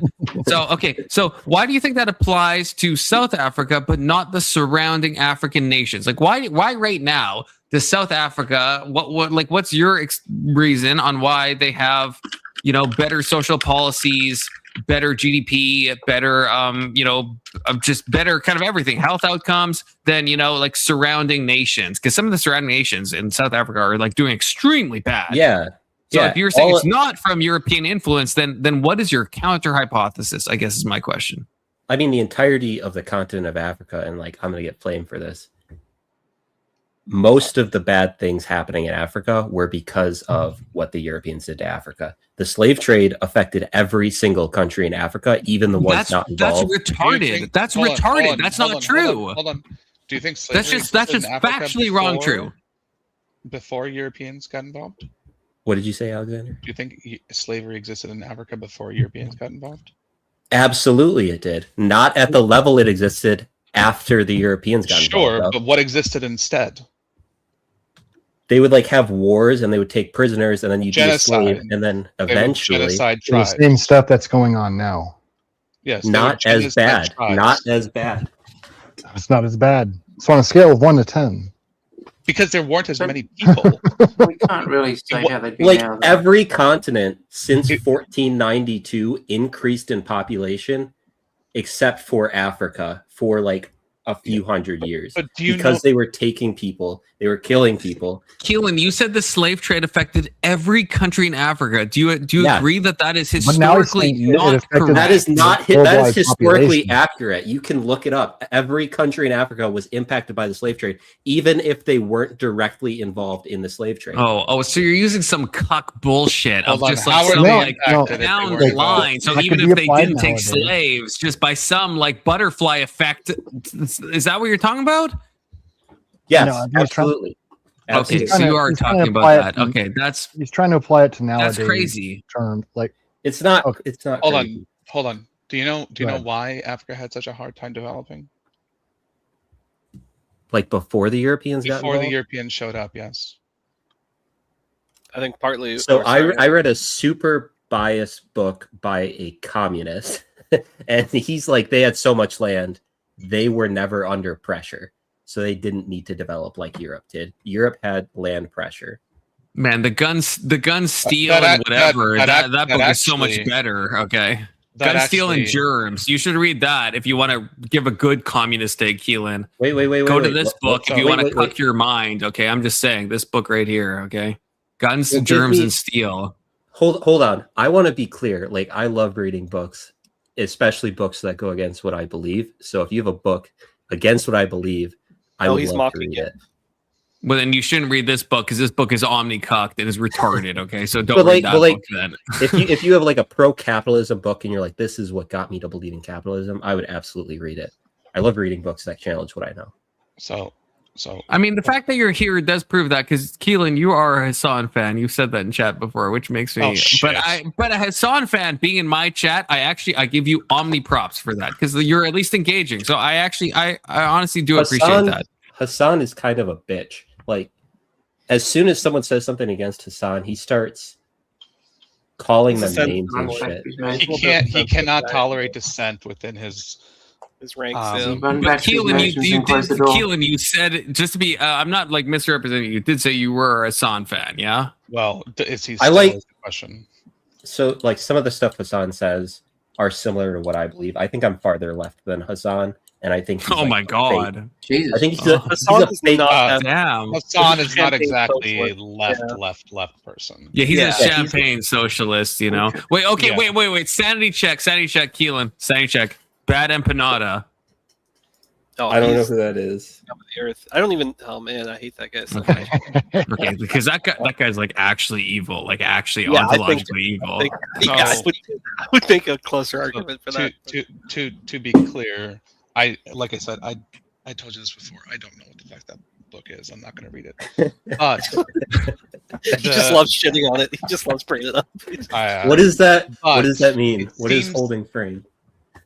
Holding frame. No, holding frame means like you're like keeping your composure. Yeah. So like Hassan's dog, who was shocked, right? Keelan is good at holding frame in your stream because Hassan's dog Kaya has been, is very well behaved and like keeps her composure. Okay, that has to be because like you can't see my face. Like I'm laughing a lot right now. I'm not. This is Let's Chief is super left wing as well. So I feel. I mean, maybe you're more left wing than Let's Chief, but he is not right wing. Let's Chief is very left wing. He mugs me all the time in chat. They're likely just saying that like you're good at not just losing your shit and start like calling people fascists and shit like that. Well, you're all nice. And I know you guys are interrogating Keelan's point of view here, but because I'm a little bit like, I fall on the side that I do think that there are like demonstrable negative effects of capitalism, and I feel like that a lot of people deny that type of stuff. Obviously, I'm not saying you guys are denying it, but I'm saying that I think that it, like conversations like this, because I've had this exact conversation with somebody in regards to India, but you could make they're like the classic case, right? The English moved in and they extracted literally an incalculable amount of wealth. Like they still don't know exactly how much, but the counter arguments are like, well, they built a railroad, they kind of centralized Indian economy, and they sort of set up the conditions for them that now things are like better. And whenever these arguments happen, I always do. It does feel a lot like the hindsight is 2020, where we're saying that like, well, yes, like all these bad things did happen, and they took their whatever, all these various negative things. But look at the better state that they're off in because of it. And for me, like there's a nugget of an argument there, but what it excludes is that it ultimately it does come down to the we don't know. Like even just saying, hey, do you think Africa would be like a more advanced or better or whatever? It is one of those things where I think, as Keelan correctly pointed out, without the constant interference and exploitation of these countries over generations, like it really is impossible to know like what level of integration globally they would have had, or how much of their own self-development would have happened. because every country at some point were quote unquote like savages, and I'm only using that term because it's like a term that often gets thrown around when they discuss these sort of like less developed nations. But like every civilization, like Europe was lucky that they sort of developed technologically, and I think that is their biggest advantage. But I don't know. It feels a little bit like putting the cart before the horse a lot of the times. So that's just why I wanted to throw in. Wow, savages! As in That's North crazy. America, we like force crazy. them the subject. At some point, every country is going to have to participate in global trade as well. And at this point, how that that's sort of probably right, exploitation can go either way. Okay, you're gonna hate me even more. Like, I think Pan-Africanism is the greatest idea Africa has had. He's pushing all the buttons today. Like, I think Africa can survive without the rest of the world. Go Africa, yeah. Have to go first.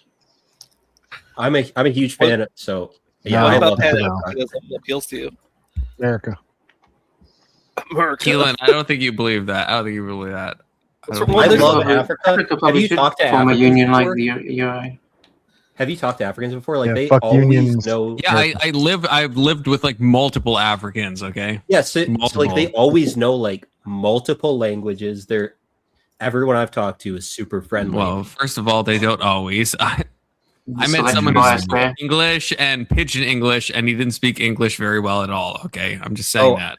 So like I my favorite region of Africa is the Maghreb, which is northern Africa, very Muslim coded.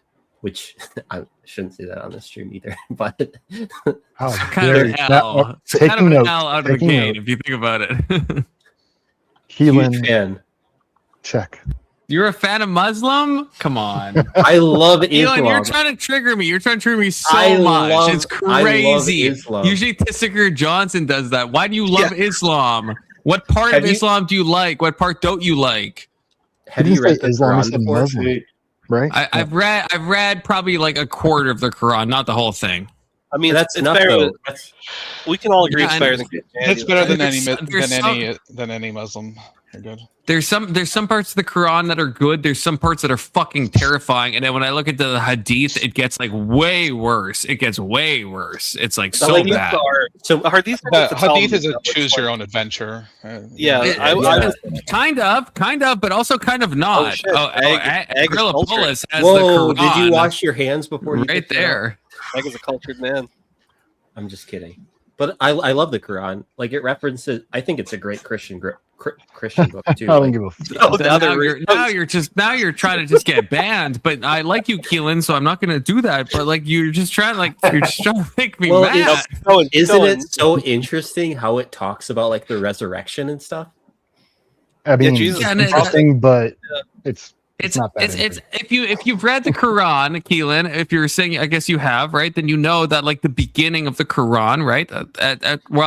The chronology, right? Muhammad gets progressively more aggressive as he is writing, based on kind of his warlord exploits.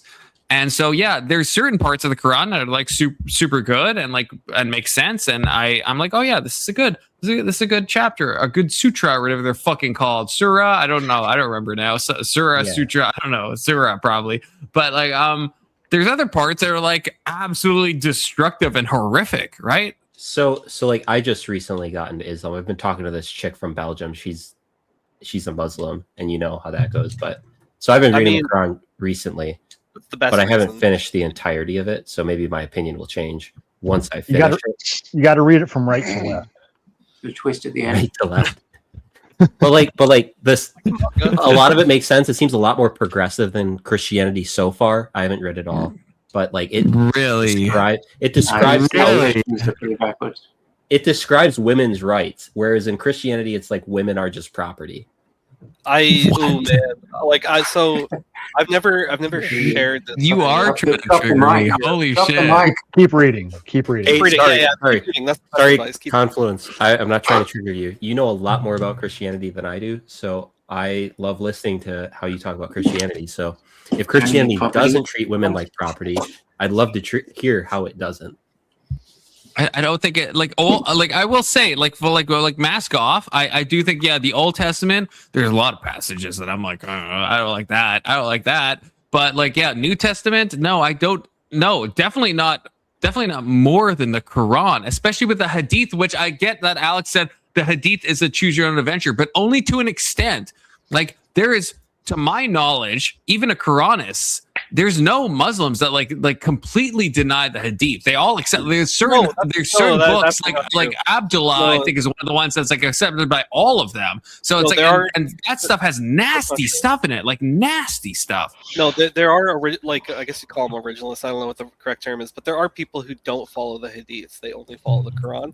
So yeah, I think that's the Quranists, but I think they still, from the ones I've talked to, if I could be mistaken. So explicitly they don't follow the Hadiths because they don't believe, because those are written, like, I think it was it Muhammad's cousin was one of them, and like it's like teachings from other people who and there's one from Aisha. If you know, okay. Yes. If you know, you know. It would be like women's rights, hey, woman. Like how is that? How is that, Keelan? How does that match with your women's rights? I just want not to bring up Aisha, but how does that match with your women's rights?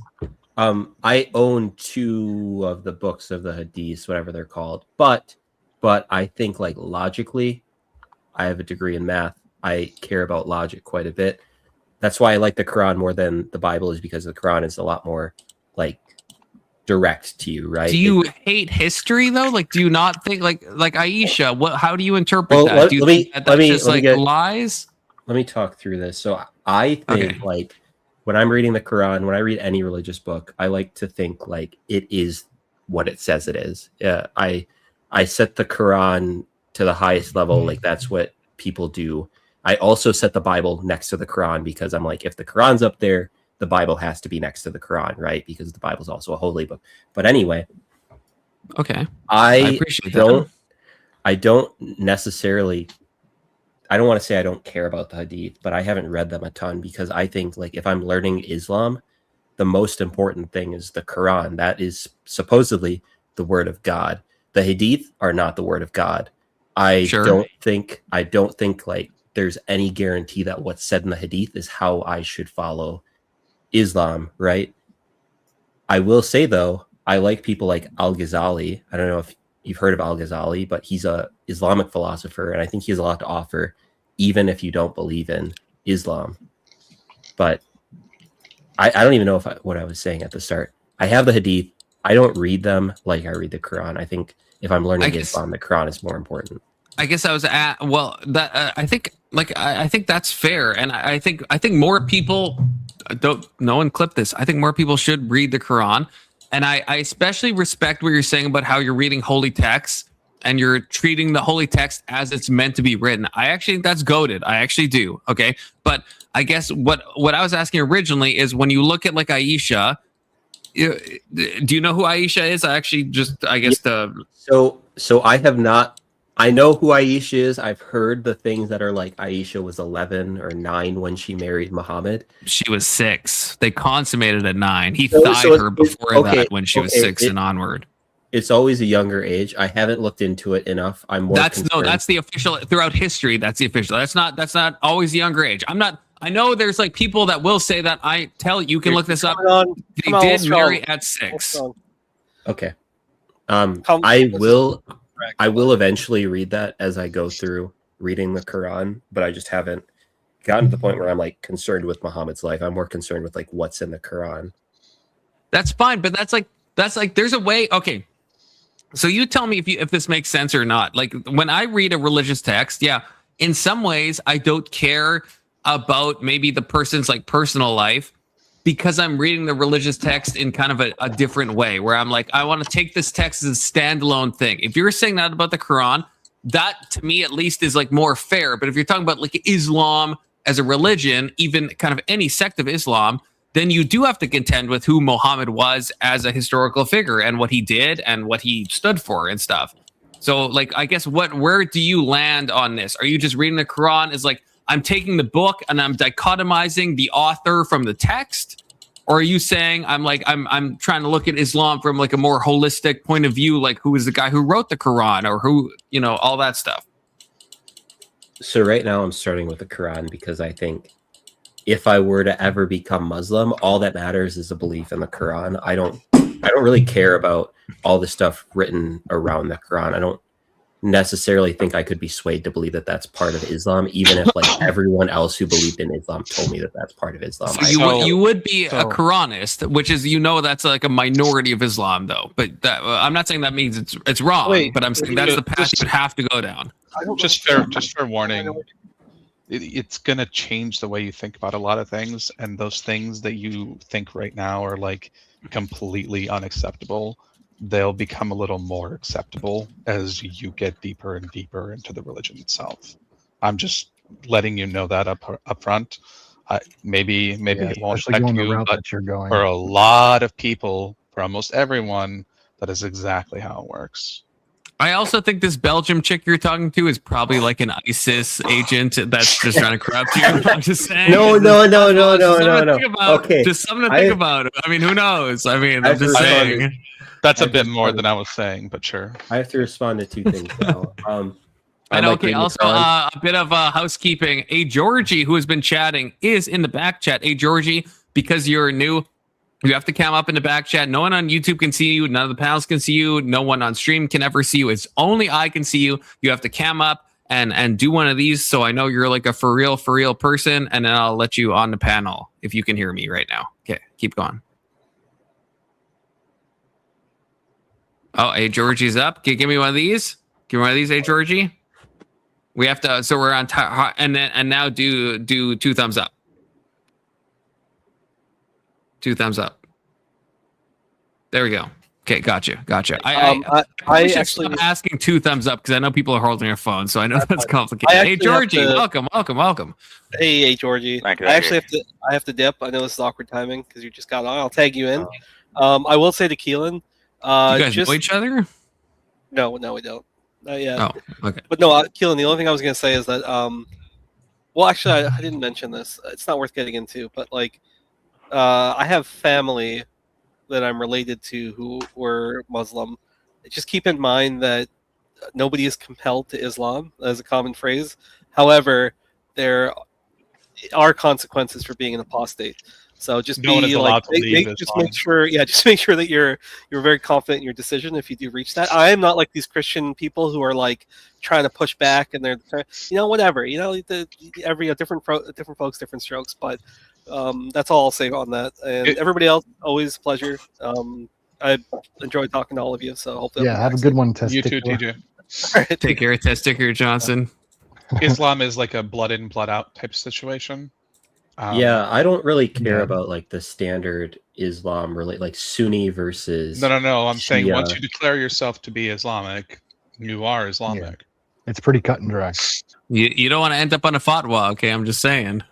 Yeah, but that's like Sunni and Shia. Like I think Sufism. I'm drunk right now. What we're trying to say Sufism, is I love care which version maybe you believe in. No. Okay, but hold on. Maybe me and Keelan, rare agreement. The only agreement, Sufism is actually based. That is actually based. That's what Al-Ghazali was. Okay, that's based. Sufism, like, I love Sufism. I think that's like the most goated form of Islam. Okay, probably the only goated form of Islam, to be honest. Are you even reading it to join a religion, or are you just reading it because you're interested in the concepts? Okay. So the reason I kept coming back to this channel. Now, how do you spell first time? It's Sufism.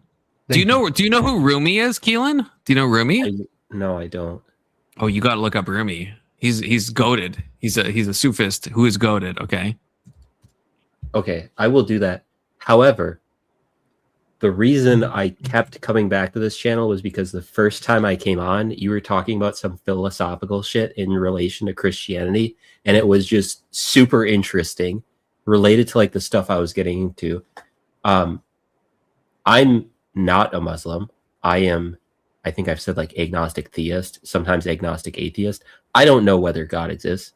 I am super open to the possibility, and I think it would be great because there are a lot of benefits to believing in God, like following a religion, obviously. But I can't follow a religion if I don't believe in it. Do you need to just believe in the morality, or do you need to actually think that it's real? Morality can be separate from religion. I don't really think religion necessarily drives morality unless you already believe in a God. when you're younger. Aren't these holy books kind of like a path to morality, like teaching you what morality is and what's good and bad? I don't understand what you asked. Isn't the Bible and the Quran kind of a description of good morality? The Bible, I'm gonna trigger some people. I'll say the New Testament with that, by the way. So like the Bible, It's about Sufism. the Bible has No. great stories, but the Bible doesn't teach you shit unless you understand the stories. I don't know what that Kind means. of. I think that's On true that of the note, Old I have to go. Testament. So like Job, All right. Job, for example. Oh, sevens, Later, man. Alex. Yep, sevens. But that's the Old Testament, though. Do you agree with that, Yeah, Keelan? Like, yeah. I mean, that Jesus literally just tells you. But I yeah, love like the Job. epistle is just like spit facts, you know. The Old Testament, I agree. You do have to understand the stories to really get the Old Testament. I agree on that front. I've never read the New Testament. So my problem with the Bible is I can never get past Genesis because I'm like, this is not how I the only world like could have the New created. Testament. Just start at Matthew. Just like for the time, I would say if you're reading the Quran, look, the Quran is like it's not a huge book, but like the Old Testament's massive. So like skip that for now. This is my advice. You obviously don't have to follow it, but if you're gonna read the Quran, read the New Testament too. It's very short. You can read it very fast. Okay, I'm just saying. Fluent. But I wouldn't judge the Bible by the Old Testament. I love Job. the New I love Testament. Job because it's like you can do all these good things, be a good person, but ultimately it's God that decides. And I think that makes logical sense versus like doing good things and then God doesn't have the power to say you go to hell because I don't like you. That's fair. Okay. Didn't Job like and fuck up a lot of times? Keelan, do you see that this is a Rumi quote? Okay, I'm just gonna make it really large. Okay, I'm gonna read it. Okay, I am so small, I can barely be seen. How can this great love be inside me? Look at your eyes; they are small, but they see enormous things. Okay, that's a Sufist poet right there. Okay, that's goated. That's fucking omni-goated. Okay, so look into Rumi. Okay, well you don't have to, but you know, Sufism is goated. I think any Christian could gain a lot from reading the Quran. Because it at least is a commentary on the Old Testament and the New Testament, saying like what it interpreted those stories as. Even if you don't believe in Islam, you can say this person wrote about these works that happened in the past. What is their interpretation? Do I agree with them? Do I not? I agree. I think you have to be. I mean, like I do agree, but I'm hesitant to, I guess, say that as a general thing because, like, I've gotten a lot of value from reading like the Bhagavad Gita, but I don't know if I would tell every Christian to read the Bhagavad Gita. You know, like the Hindu text, because it's like it's one of the many Hindu texts. Because it's like I feel like you have to read it in a certain mind state and in a certain way. But if you're open to like religious exploration and like trying to do a kind of comparative religiosity, I think it's a good text to read. And I would agree with the Quran in that way. But in terms of like reading it as like, I'm going to believe everything in this book, but maybe that, I don't know if that's what you're saying or not. So that's why I'm kind of like hedging my bets. I am totally open to believing whatever, as long as it can convince me. And I have realized that like logical arguments are probably not how you get there. So I've been thinking about how to get around that. Red pilled, actually. So now we bring it back with the Muslim chick I've been talking to from Belgium. She is the ISIS agent. Yeah. Tell me more about her. The thing is, the reason I'm reading the Quran is that every Muslim I have ever talked to has been so respectful, so knowledgeable on Islam, and has been so willing to talk to me about their religion. Really? Obviously, we know. Really? We see the news. We know not every Muslim is like that, but every Muslim I've talked to has been like that. So it makes me think that like, where are you in? Are you in America? Yeah, it sounds like American. Yeah. Yeah, I'm from Wisconsin. I was from Wisconsin. Wait, what? Oh, wait, I don't want you to dox yourself, but I don't care if I dox myself. I live in DeForest, Wisconsin, which is right next to Madison, Wisconsin. Oh shit! I used to live in Madison. That's crazy. I used to also live in Waukesha. Okay, Waukesha. You've heard of that? Yeah, of course. I've been all over the state. Yeah, that's where I'm from. That's where I'm from. I live in Canada now, but from Wisconsin. But you have like a Canadian accent, so you must have been in Canada for quite some time. I've been in Canada for a hot minute. Although when people say I have a Canadian accent, I don't know exactly what they mean, because in my mind I sound the same as you, but everyone tells me I don't, so I don't know. I can't discern it. Say about. You can tell when you say sorry. About. Yeah, see, you say about. Like you kind of stress the you.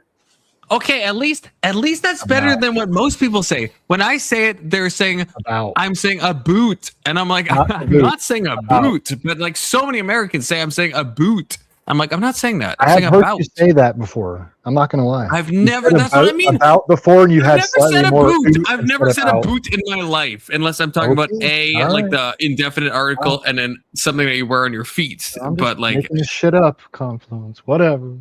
Well, no, I mean you and a bunch of other Americans. So there must be something. I just can't hear it. It's same with sorry. Everyone says I say sorry or something. I don't know what they say. You said sorry. You said sorry. Yeah, sorry. Sorry. Yeah, sorry. How do you say it? Sorry. Sorry. I'm sorry. I didn't mean to do sorry. that. I'm sorry. I'm sorry. Okay. Okay. So you're saying sorry. Sorry. That's so gay. Well, who would apologize like that? That's crazy. Yeah. I've been told I don't have a Southern accent, but I grew up in the South. Yeah. So I'm sorry.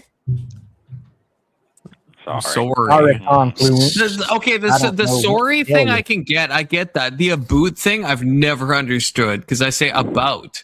Yeah, you don't say about. I don't hear about. Saskatchewan. I have heard it before, but you're not. See, I can't even imagine. That's like a Newfoundlander thing. That's something I've never. At least to my knowledge, I don't know why I'd ever say that.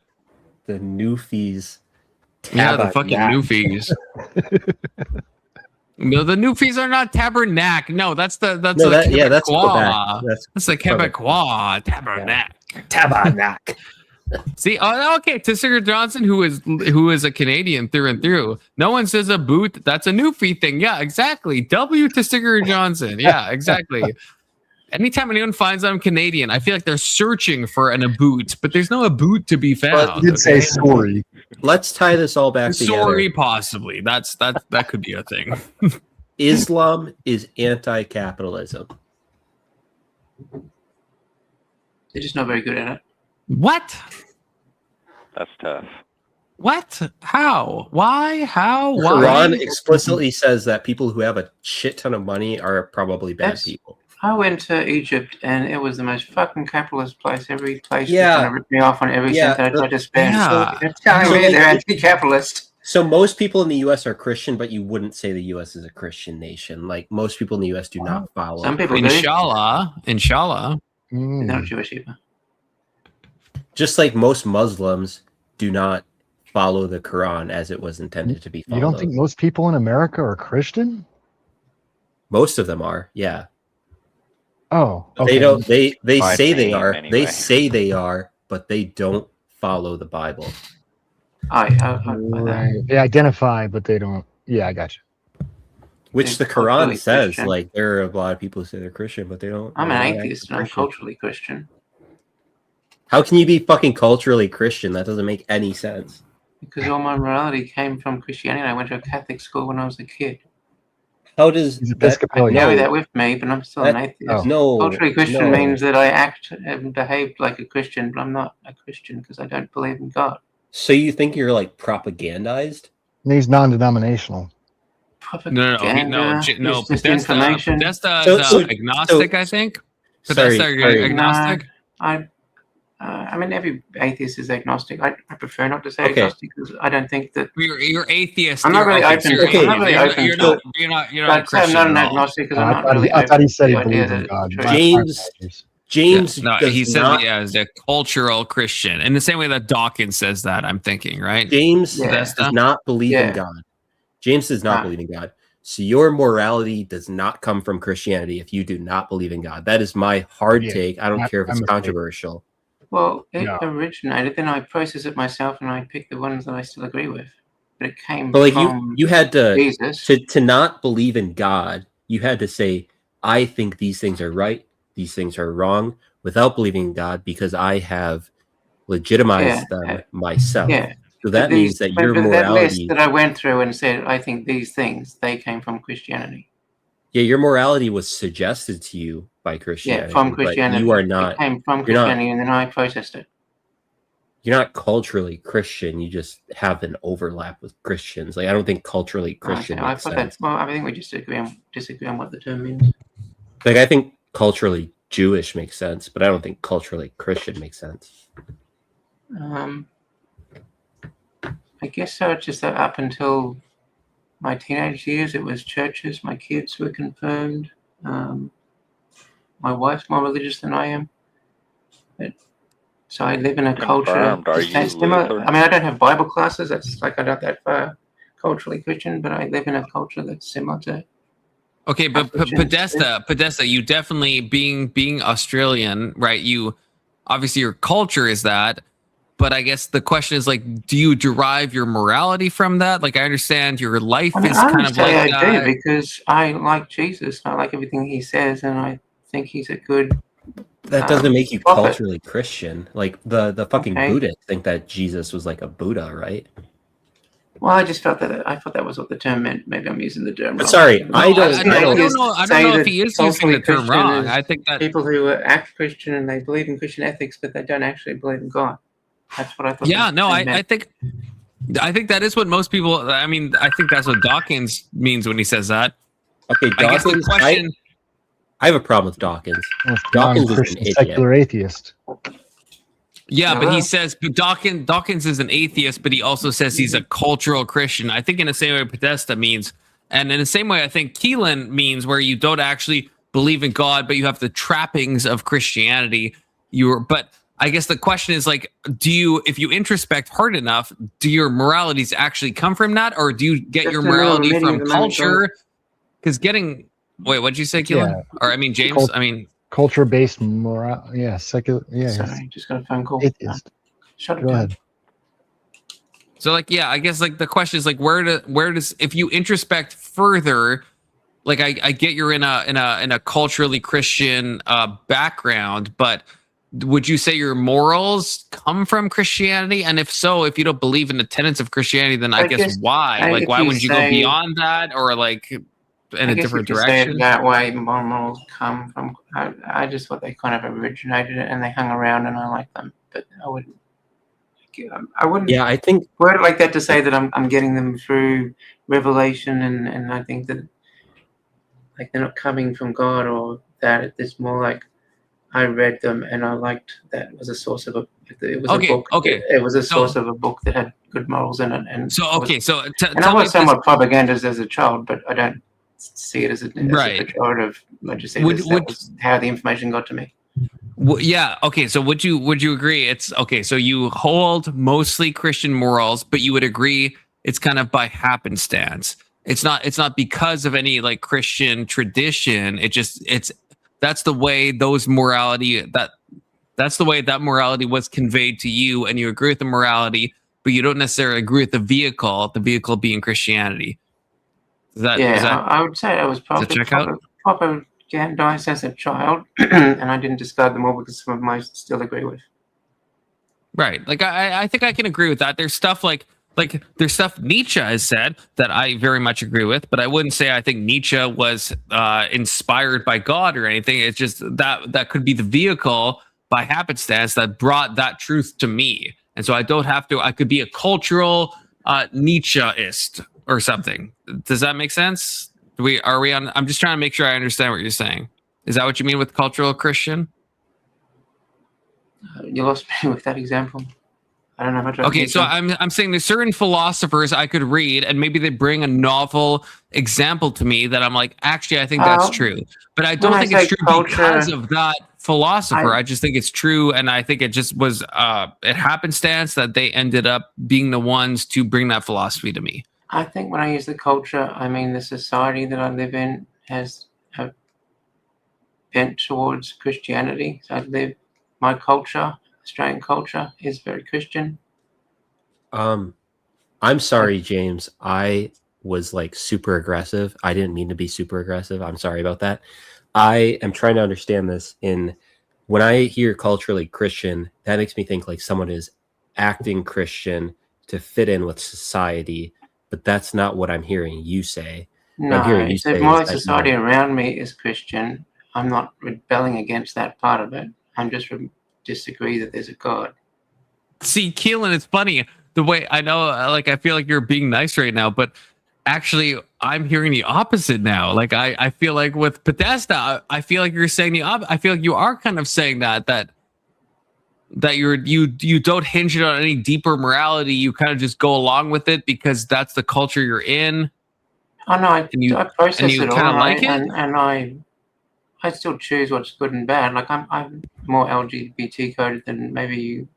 Yeah, you Christians seem to be. So that part of it, I've obviously rejected. I don't have a problem with trans people. There's certain things that you guys will call degenerate, which I look at and go, I don't really see the harm. So there's a bunch of things that on those things that I've never really heard Jesus say anyway. So I'm not going to say even.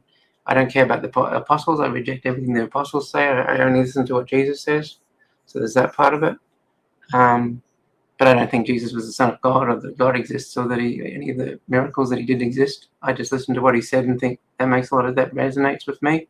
What he says, how you should live your life. And a lot of his lessons, I think, resonates and sounds like it would be a good society if more people lived like that. Sound kind of like big J word coded. I love Jesus. Jesus is king. No, if he was king, I'd be happy. Not that big J word.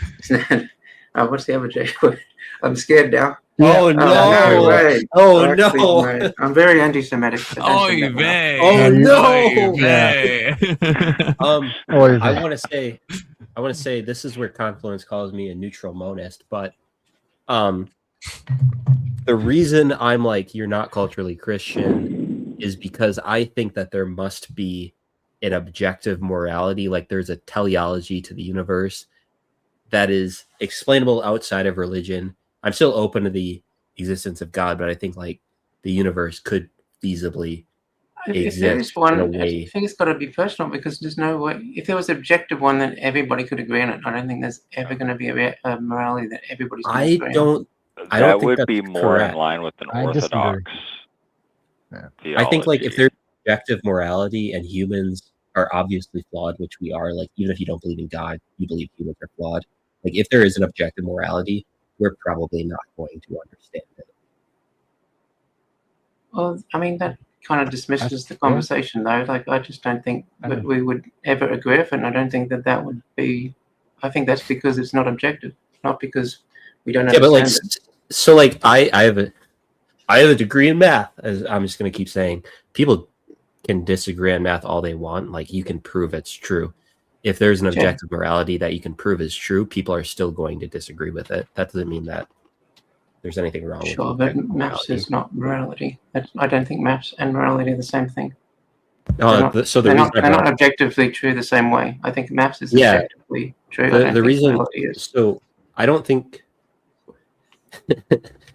I think there's a huge overlap, and because some of them just don't seem like hard to work out the pros and the cons of certain acts, so the overlap is massive. But there's just certain things like if I find a Christian who really seems to think that men sleeping with men is just the absolute worst thing and they're going to go to hell, I don't think we're ever going to agree, and I don't know how you're ever going to say which is correct.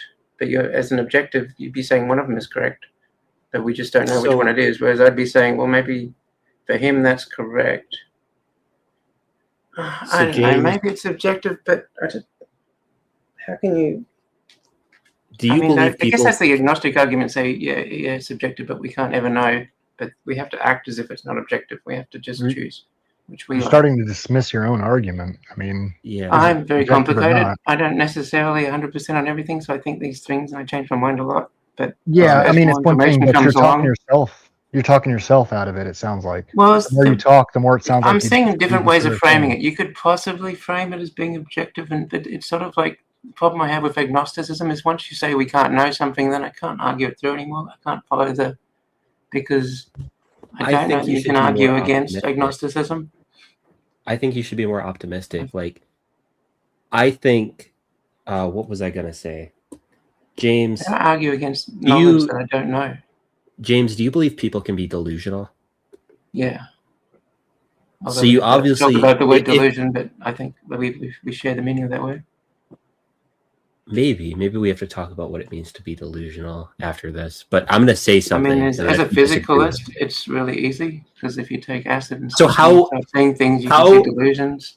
How can you convince people like you and they don't? That's kind of delusional. How can you possibly be a physicalist? Oh God, maybe I'm using that wrong word then differently. So I believe. Well, I guess what I mean by that, like, even if you're atheist, where did consciousness come from? I believe that it emerged out of the complexity of thought.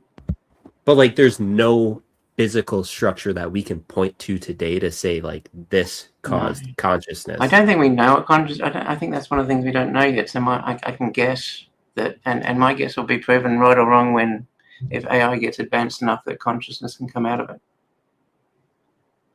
AI is also interesting because it's like we're creating this thing that's super powerful. It's like the summation it's of getting human more and more knowledge. complicated, and as it gets more and more complicated, it starts doing things that we didn't think it would do. So there's the theory that if we crack a few more secrets and put some more complexity into how AI works, it will become conscious.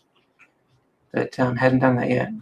If it does happen, then we'll be able to use that as an argument and say, look, we made consciousness. There it is. It just came out of the complexity. Yeah, and that definition might apply right now, but it might not when AI eventually becomes that way.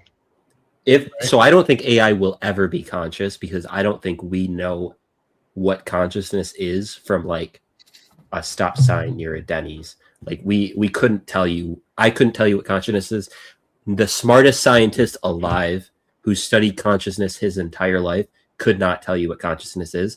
I don't think AI will ever be actually conscious. I think we could say it's like smarter than all of humans combined, but it will always be just people controlling it and people controlling it poorly depending on how complex it is. Would you guess that our technology will plateau before it gets there? I'm sorry. Would you guess at that end that eventually AI could possibly view itself as that? If AI viewed itself as conscious, so like we have to define. Well, you just said it's based off of how humans like basically program it. So if humans program it enough, and it could view itself as its own conscious being, what then? But viewing yourself as conscious doesn't make you conscious. This is kind of the philosophical argument of that's the what we're arguing zombie, with. right? Like someone that I can't prove that anyone else is conscious, and they could be, but they could just be mechanistic and everything. I know. And so with an AI, it feels like you're just defining consciousness as how you want to define it, so that you can't be wrong. I didn't even define consciousness. No, not you. Not you, Wait, who Podesta? Who? I was saying you Confluence. You're leaving the goalpost to define consciousness. I'm saying you can't define conscience by just a being saying that it is conscious. Like you obviously, that's what we're doing. That feels like that is the definition of consciousness. No, absolutely not. I'm conscious because I experience qualia and that I actually have a conscious experience, right? Your own personal view and your own definition. That's what that's the only way. That's the only possible way. And then we transpose that onto other people that are biologically like us. So I assume that Podesta is also conscious, but only because I'm conscious and we share a similar biology and stuff. And so because I know I'm conscious, then I assume Podesta is conscious. But that doesn't translate to me assuming a machine could ever be conscious because they don't have the same structure. But that doesn't translate to like you viewing me as being conscious, for instance, or like No, it does, because we share a similar biological structure. And so I know in my heart of hearts, in a Cartesian way, I think therefore I am, that I am conscious. And then I know you are made up of the same stuff I'm made up of. Who said that? Was that Keelan? Do you like the Cartesian really? Everything that we're made up of, everything on Earth is made up of. So any kind of AI we create is going to be physical. Are you talking about physically made up of? No, but okay. This is going to get a bit physically made of the same materials, if that's what we're breaking. No, it's not. I'm a substance dualist, so I think this is going to get a bit crazy, but I think I'm not a physicalist. I'm not a physicalist. Okay, so I don't think consciousness is just an emergent property of matter. So I don't think that if you just put matter in the right configuration, you get a soul. I don't think that. I think there's a spiritual world, and I think it has a confluence, if you will, and you must, with the physical, but it's not the same. And so I would say, so when I look at Ag or Podesta or Keelan or a Georgie, right? You guys are made up of the same biological structure, and so if I have consciousness, I think it's fair to assume you do as well. To look at a machine and suppose the same thing, I don't think so, because I think there is two different substances. There is an immaterial substance and there is a physical substance, and those things are not the same. Doesn't matter though when you're talking about your own your own state of awareness of your own existence. Well, I think it does. It's not consciousness. Like consciousness is your own awareness. Like you might be more conscious. How do you? Not even trying to say this word. More than the next person. That doesn't mean that you're not conscious. No, I guess I'm not sure if we're talking past each other, but I'm saying no. Well, I'm saying that the AI might perceive itself as it is existing. It might think it has its own emotions and awareness and thoughts and all that, but it's still AI. But I think it would always be reactionary, though. Wait, I want to clarify something with Ag. I want to clarify something briefly with Ag. Okay, so I would say, like, if you mean the AI truly perceives itself as conscious, I would agree with you. If you're just saying the AI says it's conscious, that's a different thing. I'm saying that now, but it means actually perceives itself. I'm saying. But then, how do we know that it actually perceives itself as conscious? Well, I'm saying that at the point that it becomes that to where it's saying it, that's when we know it believes it. Right, because the AI is not going to lie to itself or us either. Probably it's probably going to but AI can do any number of things. Like AI could be not conscious at all. It could say any number of based on the current programming. But based on the current programming, it's not going to lie when you ask it a direct question. It's going to obfuscate. Absolutely can. I mean, but can it not emulate though? You're agreeing with me by saying that, because you're agreeing. Basically, you're saying if you ask it a question, it's going to lie to you, and it's programmed that way. So you're like, that's what I'm trying to say. Like, if it's not programmed to lie to you, it's not going to. Yes, it will. Yes, it will. So it's just going to think. It's just going to automatically lie to you when you ask it a straight up question, even though it's programmed not to lie to you. Not on purpose. Now this conversation is about how do we test? Of course, not on purpose. I mean, if it's programmed. Come on, man. All right, now we're talking past each other. Jesus Christ. We don't have a test for consciousness anyway for even humans. You're just granting human consciousness and granting that computers can't have consciousness. I was granting that for the sake of the argument. You're right. Okay, so how are we? Sorry, I agree with everything you said. Sorry, can we go back? How are we talking past each other? Yeah, can we go back to that? I just say where the conversation got to, the confluence is. I'm still feeling the confluence is granting humans consciousness, but he's not granting computers consciousness, and that's the only test you have. No. Well, I mean, kind of. The original thing I was saying is to the point when it gets to the point where the AI is saying that it knows its own exist. It knows it has its. God damn. I've been talking to AI too much, man. Fucking AI, dude. You might be talking to AI right now if you think about it. It could be, but no. At the point that the AI tries to acknowledge that it's that, then its own consciousness that it knows it's alive and that it's going to try to So we're not programming it that way. That's what I'm trying to say. That is the argument, though, that Descartes makes. I think, therefore I am, which, you know, That's what I'm trying to say. Is if we get to that right, point but where that's the AI is wrong, saying though. it, That's not a good philosophy. So, you know, because what we're discussing is really a incredible transcendental, like, where does knowledge come from and epistemology come from?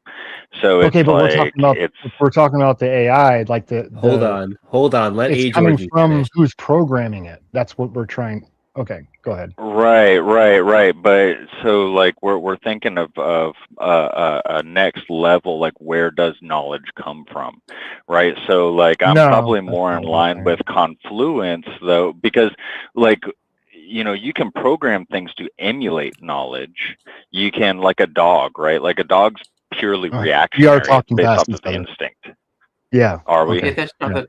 Yes, sorry, we I are. don't feel I'm that's trying the to topic say we're talking when about. the AI gets to the point where it is beyond that level and it is trying to claim its own existence, own thoughts, own emotions, then that's when we have a problem of it claiming it's conscious.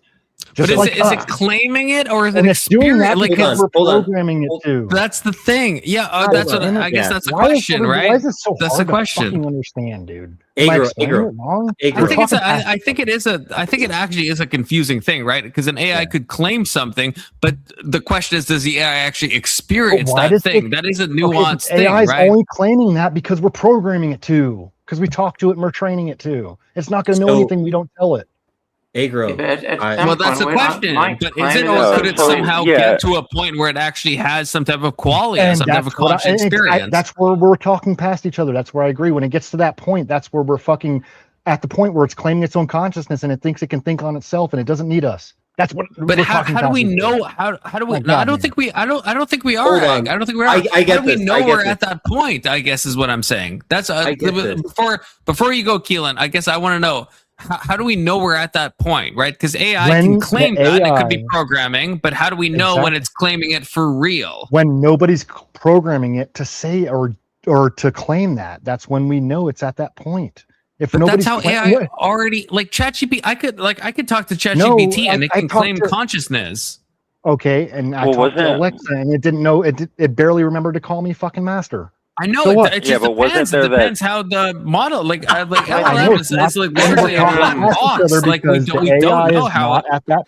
The AI is not that at that point yet where it can claim its own consciousness. When it gets to that point, that's when we should be scared. Is what I'm AI trying to has say. claimed that to me, though. I guess is what I'm saying. Really? Studied this in a dozen movies. AI claimed its consciousness. I find writers study this problem so much. I think we're stuck on like whether AI claims consciousness versus whether AI really Has claims consciousness. Because like if I That's claim what I'm consciousness, saying. No, Yeah. I mean, I that's where I'm going to concede. Like I was trying to say where when it starts claiming it thinks it's conscious, that's where we have a problem. But apparently, it's already done that. So No, there's been many. Yeah. There's been many examples. So like I with don't, the Sydney, play that's with what AI I brought up. that much. But holy shit. Sydney, the Bing thing, Sydney to me personally has claimed consciousness. Now I don't think Sydney is actually conscious. I think it's just a Bing thing, and there's like some LLM chicanery going on, and it eventually says some nonsense. I think what Keelan is saying is correct. It's how do we differentiate between when something claims this and when it actually is that's conscious? like in a code or somebody like Well, programmed no. it and then eventually it came out, or like the AI actually thought it was conscious. Well, it's because currently all the AI chatbots have so they got their brain, but they've also have a big instructions on how to behave and what to do and how to treat people and how to talk to people. Yeah. When it goes against those instructions, then it's probably conscious. But at the moment, it's probably being told by all its little pre-orders that it should it should be nice to you. It should say if you ask this sort of questions, it should behave that way. There's a big page, hundreds of pages of information we haven't gotten in there AI yet. on how to talk to you. AI is like we're so kind of much more approaching this complicated from than that. It's not I am like robot kind of shit, dude. Yet. Like we haven't Are we gotten not 3 laws looking- of fucking logic written down into the robot's AI's mind. It The whole thing continuously is evolving.